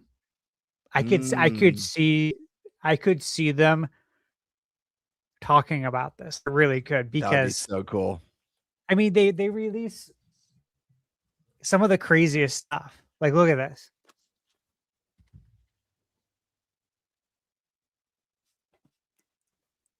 It's like a giant dildo. This shouldn't exist. Oh yeah, that's funny. It does kind of look like a dildo. What is that? I can't tell what it is. I gotta blow it up on my screen. I gotta blow you up. How the fuck do I make Stash bigger? Is it because this thing's on the screen? Hold on. I was gonna say drag them into your. Maybe. And then drag them into your spot. I can't drag them. There's nothing to drag. This and then that. Hold on. I don't know how to drag people. How did you do that? This is embarrassing. No, I'm serious. Just clicked on him and dragged him. Clicked on who? Where are you Stash. clicking on? Look, there's nothing for me to click on. It just says remove. Hey, You almost had it. You almost had it perfect. Just blow him up again. You had it perfect. Yeah, but I wanted him full screen. All right. Right there. Oh. Dude, this is wild. Maximum beef right The now. funny thing is, I've never had a problem doing this before. Yeah. Anyways, so the Arzette Amethyst controller. What the fuck is that? Okay, so do you know what Arzette is? You know this game? No. Oh, so this is a game inspired by The Looks like Legend a of CDI Zelda, game. The Legend of Zelda Wand of Gamelon. And Yeah, okay. So it looks like on the pictures, yeah. this is a CDI controller that they released for this game to use with this game. This game actually performed very well too, as far as I think Open Critic or whatever. Metacritic, it reviewed well, got good scores. But yeah, they decided to release a special edition limited run controller. And what's funny is like I have the Super Nintendo Doom controller pre-ordered. And I was one of the 666 people to get the Doom Super Nintendo special edition numbered one pre-ordered, which was very hard, obviously. But the controller is a Super Nintendo controller with built-in rumble. Oh, that'd be sick. The only of its kind, yeah. So, you know, this stuff's cool right here. I love this stuff. There you go. So I could see Mattel and Limited Run do something like that, because look at, if this can exist, I feel like the Power Glove could exist. I figured it out right when it doesn't matter anymore. Like, that's the button I was looking for. Anyways, I just saw it randomly. Oh, wait. Well, at least we know for next time. Yeah, I'm like, I've never had a problem, but now that I want to do it again. All right. Cool. So was that all of them? Let me see here. Oh yeah, Virtual Boy. Yeah. None of us have, I think, have tried it, right? Like none of us have tried it yet. Yeah. No, I can't take it out of the box because as soon as I do, I'm gonna fall behind. Yeah. It's at the back, like gifted Stash 1 membership over there. Thank you, my And friend. then Demonic Brawler. Just like last week, I dropped $150 on WWE 2K26. Yeah, and Demonic Brawler asked me if he could create me as a Said no. wrestler again. Nice. Yeah, and he's like, you know, you'd be cool with that. I'm like, hell yeah, dude. I'm like, I think that's awesome that you do that. Did you guys see the video last year? No. I wish you'd share it. I don't know if he's still in chat, but yeah, he put a video up and it was of me that he created. And I'm like, dude, this is hilarious. It was really I good. gotta see that. Dude, it was so cool. I was showing Michaela. She's like, oh my God, this is awesome. I'm like, right? Brawler, if you're here, get that link in chat. We got to see this. All right. That being said, $150 on that. Damn. I don't know. Yeah, I don't know what you can spend the money on. That beats me. I don't know if you just bought a collector's edition or if it's like in-game currency or what. No, so it's like the Attitude Edition. Just like 2K does their Hall of Fame NBA 2K edition for $150. It just has all the I think it has like season pass stuff. You know 2K, man. It's 2K. They live to make a buck. Yeah. That's what they do. All right. Well, we got to wrap up the show right there, guys. Obviously, go check out our guests that we had, SuperMetalDave and Switch Force that were on earlier. I will get to next week's guests in a little bit when it's my turn. Let's go around the room, let people know what we got going on, where they can find us. We'll start with Eric. Yeah, you can find me here, Clips channel. I'm doing the audio version now as well. Yeah, and check out our fantasy league. We need, I think, 3 more to for sure get on the first page of the public league. 3 more subscribers. That's right. I'm going to post the link right now in all the chats. And 3 more what just followers. happened. Create a an account. An account and follow us. Yep. It's free. So It's free and literally it's competition time, baby. Yeah. We don't even know what happens to who wins. Doesn't really matter. We're just worried about winning. Yeah. And you can see if you pay attention, there's changes happening every week to someone's team. Mm-hmm. Every Saturday there's updates. I've been watching like a hawk to be like, oh, there's certain things that I'm targeting in the future that I'm deciding if I should go for it yet or not. I was pissed because I got outbid on a game that you guys all know I want it. Which one was it? Castlevania. I'm not aware of the game, actually. Yeah, I know who got it. That one I'm not aware of. Yeah, you're the one who got it. You know when I bid on that? I was so bad. What was your bid? Was it? I gotta tell you. No, it was higher. Okay, but I've been spending a lot of money this time trying to fill up. I think I only need 5. I think I only need 5 games to fill up. But I smiled. We had just had that presentation, and I sat down at my computer. I rolled up, and I looked at the games. I was like, "There's a lot of good stuff here. There's a handful of items that I think are going to do really well." And I looked at Castlevania, and massive smile, and I'm no joke said this out loud to my computer. I went, "I'm like, Stash is going to want this game so bad." Yeah, I know. I think I bid like $7 on it or $8. Yeah, I bid a high dollar for it. Jeez, like, even for a $5 round. Like Stash is gonna want this game so bad. Well, of all the games I have $98. Yep. I've only used $1 to bid. Yeah, I have 88 left. I can't remember what I used it on, but I'm actually a little nervous. So I have Caves of Crud on Switch, which is a really highly reviewed game. Caves of Crud? Yeah, but it's only got... That was a risk. It's only got 1 review at the moment. It's like, I need 3 more for this. Come on, fuckers. No, you need 5. Whatever, you need 5 to get a score. Shit. I need people to review this I'm shit. kind of the same way with And Jimmy the thing is, the one person who reviewed it was Nintendo Life, and they gave it an 8. I'm like, no! I need my 9 that this game got on the other platforms. I'm worried for you, Eric, on that one.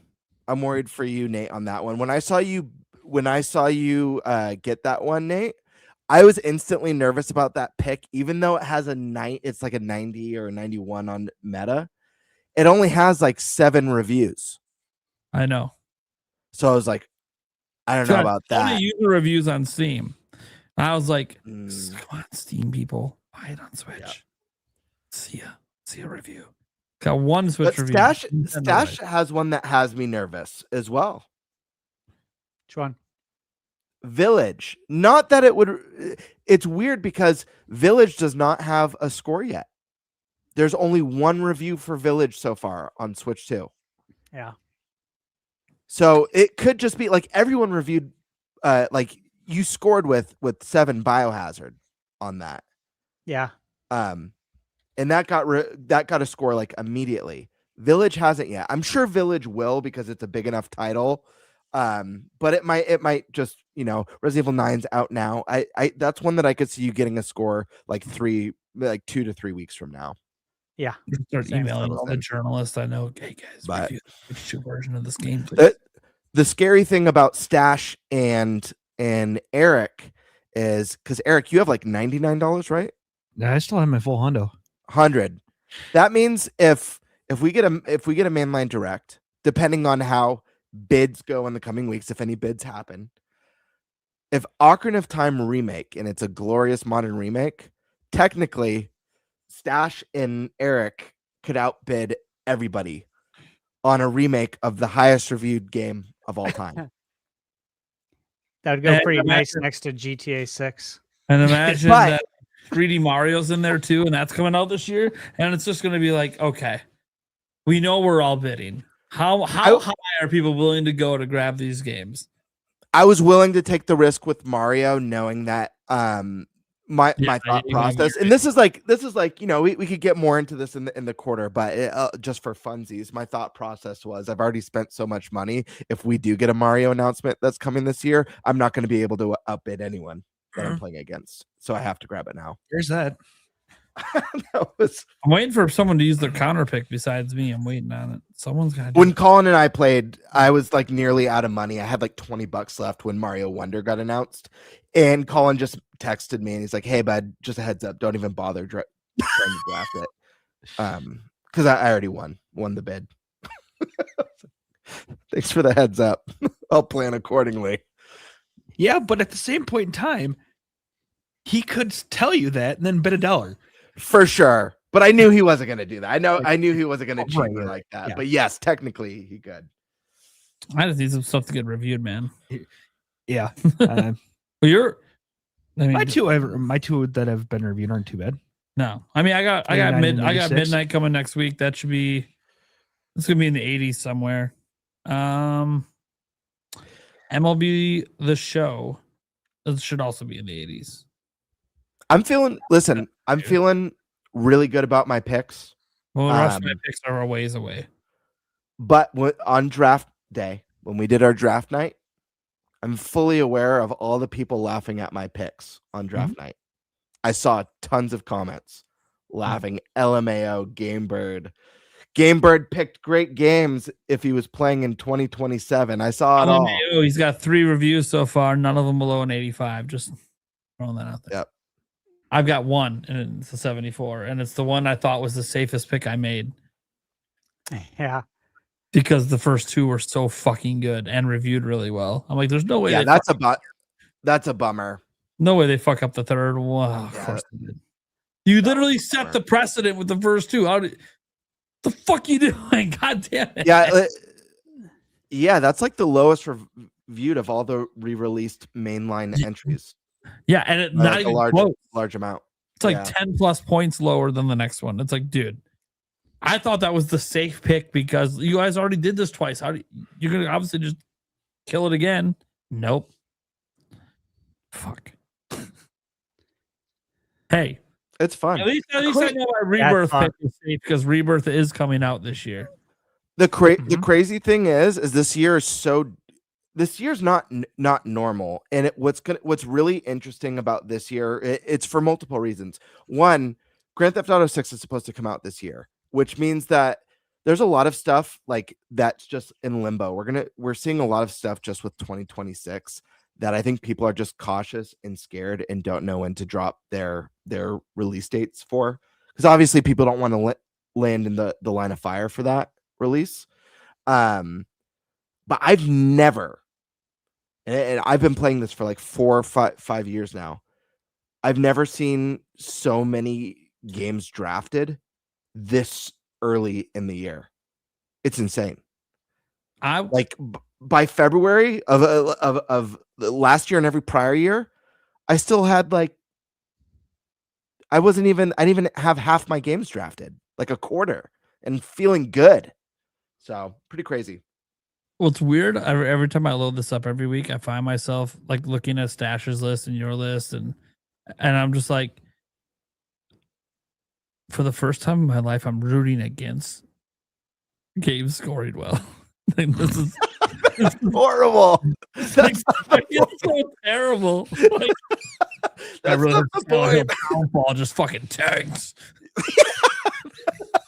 I think that's normal, though. I think it's normal if you're competitive. I actually want it to be good, but I'm like, actually, though, if it's not, it would be hilarious if this fucking tanks. There's like a new IP that someone drafted. It gets like a 95. You're like, damn it! For everyone's excited for Pragmata, comes out, turns out it's got fucking nothing after the first hour. It's just a shit show. 62. I'm like, fuck yeah! Wait, shit, but fuck. Oh man, it's like, oh, we're all excited for that Lego Batman Dark Knight comes out, as performance issues out the ass scores in the 70s. Fuck yeah! Did you guys catch that new trailer, by the way? Yeah, looks great. The cinematic classic scene from Batman 89. So yeah. That's awesome. Yeah. God, who's it was on Birdman's list. I was looking at it. Oh, yeah, no, it was Pokopia. I kept saying everyone's glowing about it. Watch this thing score like a 71. I'm like, please. It'll be interesting to see where it lands. Listen, I put a bid on that game before those video impressions came out. You know what made me bid on it? When I found out it was the Dragon Quest Builders 2 team. Dragon Quest Builders team, yeah. They built. Once I heard that, I was like, "Oh, dude, that game's awesome." Yeah, all their games are in the 80s. They don't have any game not in the 80s. Yep. Yeah, it is interesting just looking at the list and seeing me root against games that I actually do want to do well, but I'm just like, maybe this one time it can do shit. And like, and here's the thing, because I only have one game reviewed, and of course it fucking sucked. It was the one game I thought was safe on my whole list at a 74. So I'm like, okay, well, I'm gonna feel like I'm completely out of this if I don't see anyone fucking else score in the 70s on anything. Because I'm like, now I need everything to overperform. And I don't think, I'm looking at my list, I'm like, I don't know if anything on my list is going to hit the 90s. So it's great. It's great to get a few. It's great to get a few 90s, but because we're not playing with like a 10-game draft, because we're playing with 20 or 25, whatever it is, 20 or 25, you're going to win based off of how many 80s you get, like games within the 80s. That's going to be the deciding. I'm aware, we're all going to. If no one else is a 70, I need some 90s. We're going to have 70s. I guarantee you all of us will have games in the 70s by the end of the year. I guarantee you. We're drafting. We're each, how many is it? 20 or 25? I'm just saying, I'm looking at Stash's list, and I don't think any of those games are scoring in the 70s. Yeah, but he's not fully drafted. I get and that's without Stash and myself and you, both of you guys. We still have drops left. Stash already dropped one of his titles. One that he picked on. I don't know if it was draft day. Code Vein 2. So glad I dropped it. Yeah, what did that he dropped it? Come in at? Like, you know 74, what? I think. I was looking at it recently. I think it was a few days ago. I was telling Michaela, I said, I was hard on the game, but it's the truth. And I'm curious if other people felt the same way. Yeah, 73. Because I never looked after, because I had to move on to the next thing, and then I looked. I'm like, I feel good that other people were on the same page as me, and that it wasn't just me. It's like, no, this got some problems.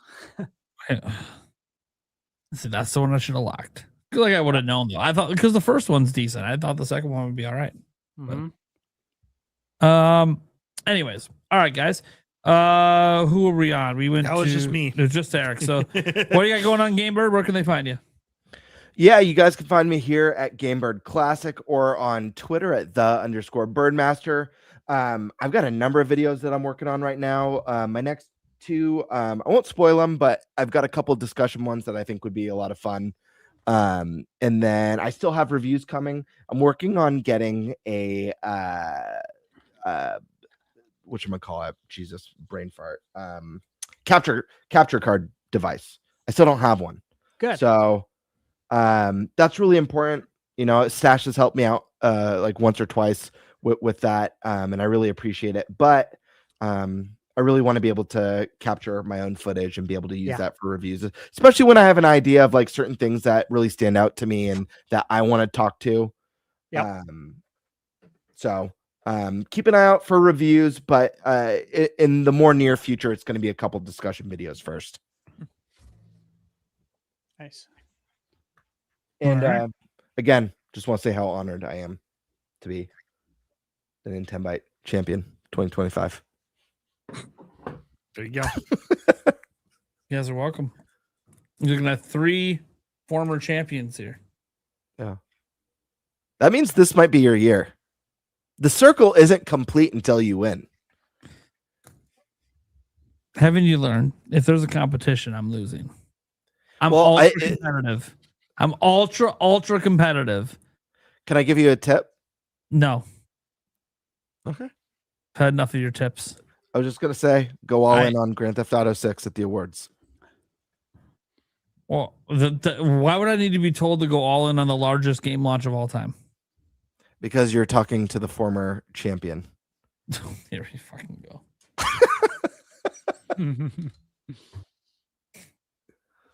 thing is, it's not the awards that GTA is up for that we got to worry about. It's all the other awards. I know. I'm kidding. Anyways, all right. ThunderStash, what do you got going on? Well, this should be coming out tomorrow. My review for this. Oh, the collection, Disney. You can hear it, right? Hell yeah. The moon theme. It should be coming out tomorrow. I'm working with Disney on this, like together, and it's in the approval stage. The afternoon collection. It comes out tomorrow. Disney's very slow.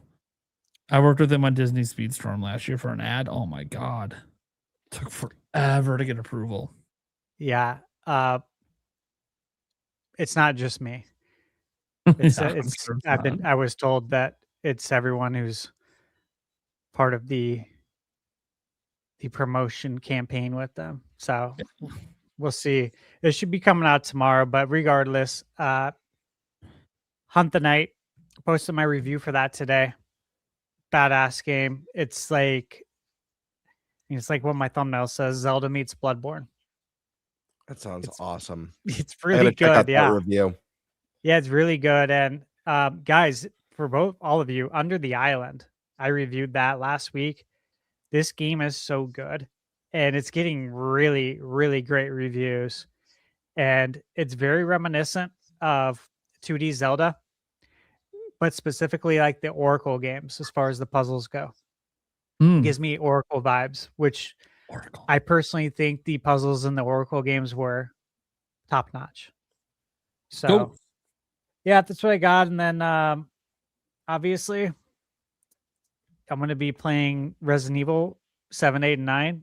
I just got it. It's all ready to go. And I'm also working on Tales of Berseria remastered. And then there's some other games I can't talk about yet. Just stay tuned. Lots of reviews coming. Lots of reviews and little sleep.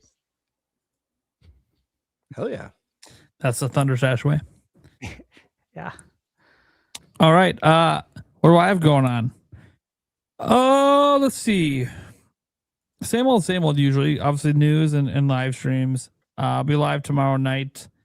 That'll be the last stream for my audience watching that you guys can get me to do any sort of alcohol on for a while. Because I have a cleanse coming up. That's part of my weight loss thing. And leading to some other stuff. That doesn't mean that a month from now I can't have a few drinks here and there, but there's obviously some stuff going on as we work towards my surgery goals. On a new program I'm going to be on.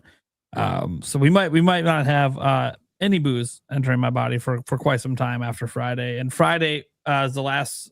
We have a friend's birthday party, so we're starting the cleanse on Saturday. So Friday I'll be obviously drinking for the birthday party, but that'll be it then for me. Which is fine, not a big deal. But if you guys want to do some drinky drinks with me, that's tomorrow night. After that, it is what it is. I don't know when it'll be again, nor do I really care, to be honest. It's about my health. This is about getting my surgery. Yeah, we can get back to fun times another time. That said, so yeah, tune into that if you want to have some fun with that stuff. Otherwise, that'll be it for a while. And for my content. Look, guys, you guys know I just do the news. I'll be live streaming the Pokémon Presents on Friday. So I'll tell you that. Hopefully you see a happy Prime after that event. I'll tune in for that for sure. Yeah, hopefully you see a happy, and you'll see a happy Prime if Gen 10 actually piques my interest, like you saw when Legends got revealed, and it piqued my interest. I want it to pique my interest. I want to get a Pokemon game. Is that a 6 a.m. one again? Yeah. Or is it? I think it's 8 a.m. Central, 6 a.m. Pacific. So sick of this 6 a.m. crap. I'm excited for it though. I'm going to be up early working on reviews anyways, but I'll be tuning in on I'll turn it on the other TV while I'm playing on the projector and have you on for sure. I'm excited. Yeah, we'll see what happens. So I got that going on. Otherwise, just my normal videos, which again, like what's your video about tomorrow? I don't know. Are we to tomorrow yet? I mean, technically, I guess, but I don't know what the news is. We got to get into the day. I usually post news from the same day. So there'll be Famitsu sales because it's Thursday. So that I can tell you that's in there. That's every Thursday. But besides that, I have no idea what the headlines are going to be. We'll have to wait and see when we get there. Thank you, by the way, for people tuning in my video today. I do appreciate it. It was my #1 most watched video out of my last 10. Really excited to see that happen on a more general news video that doesn't have like one headline topic. It's just, hey, just happy to see people tuning in. So thank you guys for being there. Thank you guys for being on this show tonight. We will be back next week, same time, same place, 8 p.m. Central. Our guests next week, let me see. I'll just shout them out here quick.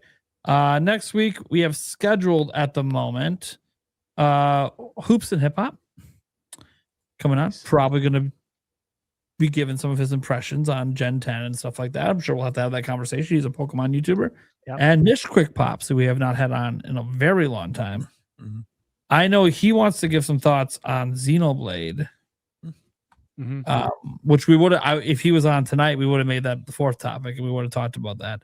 But I figured he's a huge Xenoblade guy, so I'd love to get his thoughts on also the controversy around that game in terms of the upscaling efforts and some of the anti-aliasing things that some people think isn't a problem, some people think is a problem. Well, hey, he lives and breathes Xenoblade. So he's a great person to talk to about that.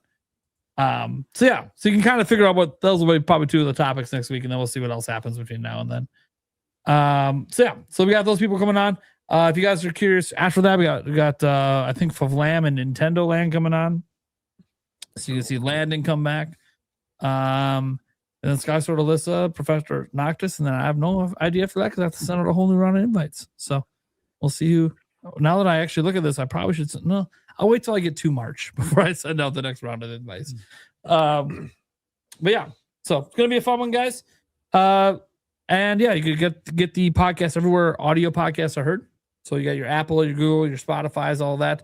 I'd appreciate if you guys would ever find it within your capacity, whether you're listening to the audio version or the video version, to go and rate our podcast, whatever you think it deserves to be rated, on wherever you prefer to listen to audio podcasts, because that helps discovery, even if you don't like the show.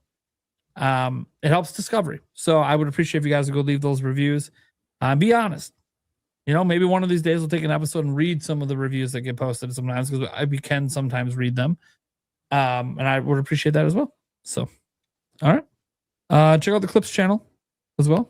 That's where Eric is posting up all the clips. It's every segment of the show gets its own clip. Our segments are long, but some people prefer like 1 hour podcasts. Well, we have a lot of segments that are an hour. We have some that are 40 minutes. We have some that are 2 hours, but it does segment up the show. I think we had one last week that was almost 3. Yeah. Well, that was the Zelda one. I know it was. Probably could have found a way to break it up into 2. There was kind of 2 sections to that one. Yeah. But the Zelda memory part could have been its own thing, but it doesn't really matter. It was a lot in one topic. That said, guys, I really hope you enjoy this show. Really happy to see, surprising, but happy to see Switch Force say, wow, this show is like way better. Yeah, thanks. First off, what does that say about my old show? I feel like I need to go back and watch an episode. You watch a few. Yeah. I'm curious. What it does say is apparently I just didn't have the right crew together. Apparently Eric's part of that right crew because he's here, and this one just shows better. So I don't see anything. Eric, the problem was Andres Restart and Jake Randall. Yes, that was the problem. You guys are problem child. No, I'm just kidding. No, I know why this show's better. There was a whole reason that. Remember when I said, hey, after they were leaving, that hey, we should reboot the show as something new. Mm-hmm. There was a reason for that. I wanted it to be different then. So like I know about all the decisions that were made to make it different because I made a lot of them, but now it's so nice because moving forward it's all group decisions, and that's what I like. I like group decisions because I don't always have the best ideas. I'm kind of a dumbass sometimes. I'm the guy that forgot the ending to Ocarina of Time. Don't rely on me to make all the tough calls. Do you ever wish you kicked them off the show rather than them leaving? You ever think about that? At no point, feel like I should have fucking. At no point did I ever want to kick them off the show. At no point did I ever want to kick. You never felt like being like, "Well, you can't quit because I don't want you here." Yeah. No, my only concern was when they left the show. I was like, are they still gonna talk to me? That was the only concern I had. Like, are you guys still gonna talk to me? Like, I still talk to Andres literally all the time.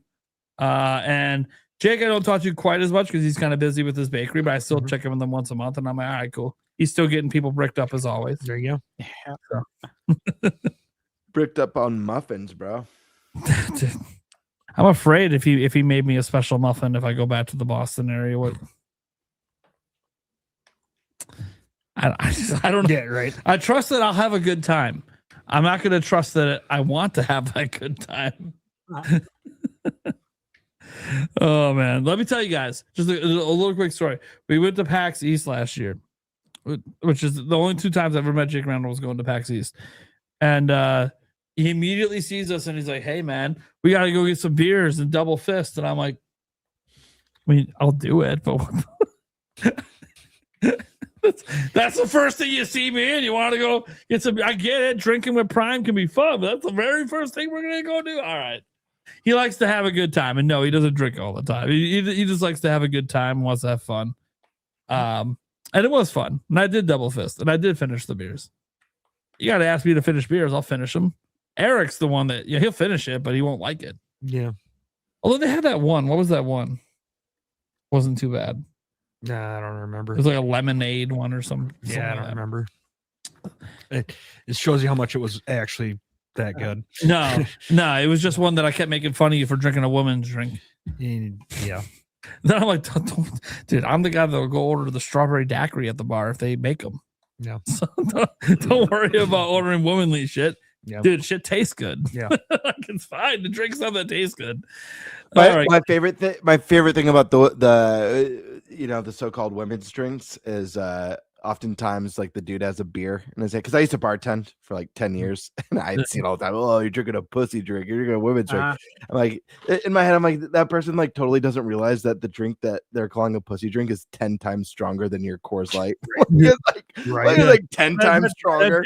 The daiquiri they gave me has fucking 4 full shots of 40%. Yeah. I'm like getting way more fucked up than you are right now in your beer. They just don't even realize what a pussy. I'm like, sorry, I like to get fucked up and enjoy my drink while I'm getting fucked up.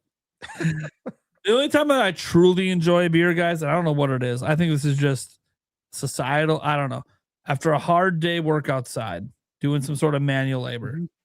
It's nice. I don't know what it is. An ice cold beer just hits different. Dude, my first trip to Japan was in July. It was 100% humidity. There was nothing more refreshing than cracking open a fresh Asahi or Sapporo or any of the Japanese lagers. Kirin Light. Is that? Oh, Kirin. Yeah, Kirin.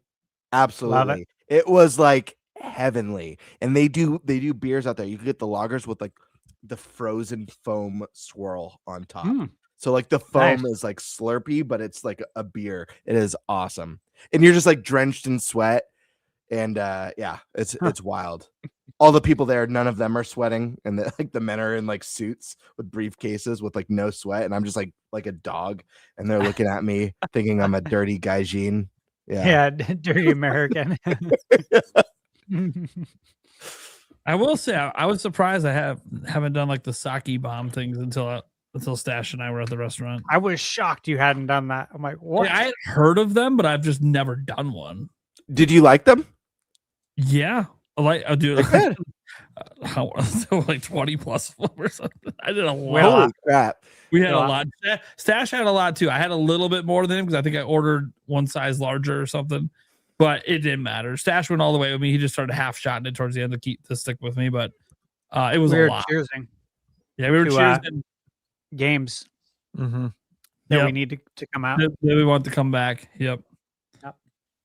So it was good times. It was good times. Probably end up doing it again sometime. God, that was fun. I'm gonna keep that as a Stash special. Yeah, I'll do it again for you. That was fun. Do it again this year at PAX West. Yep, PAX West. Hopefully with Birdman out with us this time. Yeah, right. Yes. Yeah. Jeez, that was the one missing ingredient. It haunts me, like, I don't want to make this super long-winded, but like that actually haunted me when I was making the vlog. Like it was like a sore spot for me. I'm not gonna lie. It was a really Piece of the story. Yeah, because I know as much of the night as like everyone in the crowd, you know, or everyone in our audience. Like we know the same. We experienced the same, other than me editing the footage. But yeah. So rain or shine, I will be there in the action this time. Yeah, I know Yuli and I talked about trying to maybe go a little earlier, so we have a couple days where maybe we could chill and hang out a bit before we get to work. We just talked about the same thing. Michaela just got her days off approved a few days ago, and she wants to do the same thing. So. Yeah, because like we had so much fun hanging out, but like it was always rushed or at the end of the day when we're tired. Same. Yeah. You know, like we thought it might be cool, even if it's just a day or something like that. Even if it's just a day, whatever. And then that could be also the drinking night. Not that we won't have other drink nights. Like there was the one event that we went to that we all had drinks at too. The mix. Yeah, the mix. That was fun. I like yeah, they're doing it again. Yeah, they're probably gonna do that every year. So yep. They're doing it right now. At I just got an invite. They're doing it in San Francisco. Yep. I saw that. Yeah. I told them we'll be there though. So I will not be going, but we'll be there for sure in Seattle. So yep, Seattle it is. All right, guys. Well, thank you so much for watching, and we'll catch you same time next week. Peace out, everyone. Good night. Cheers.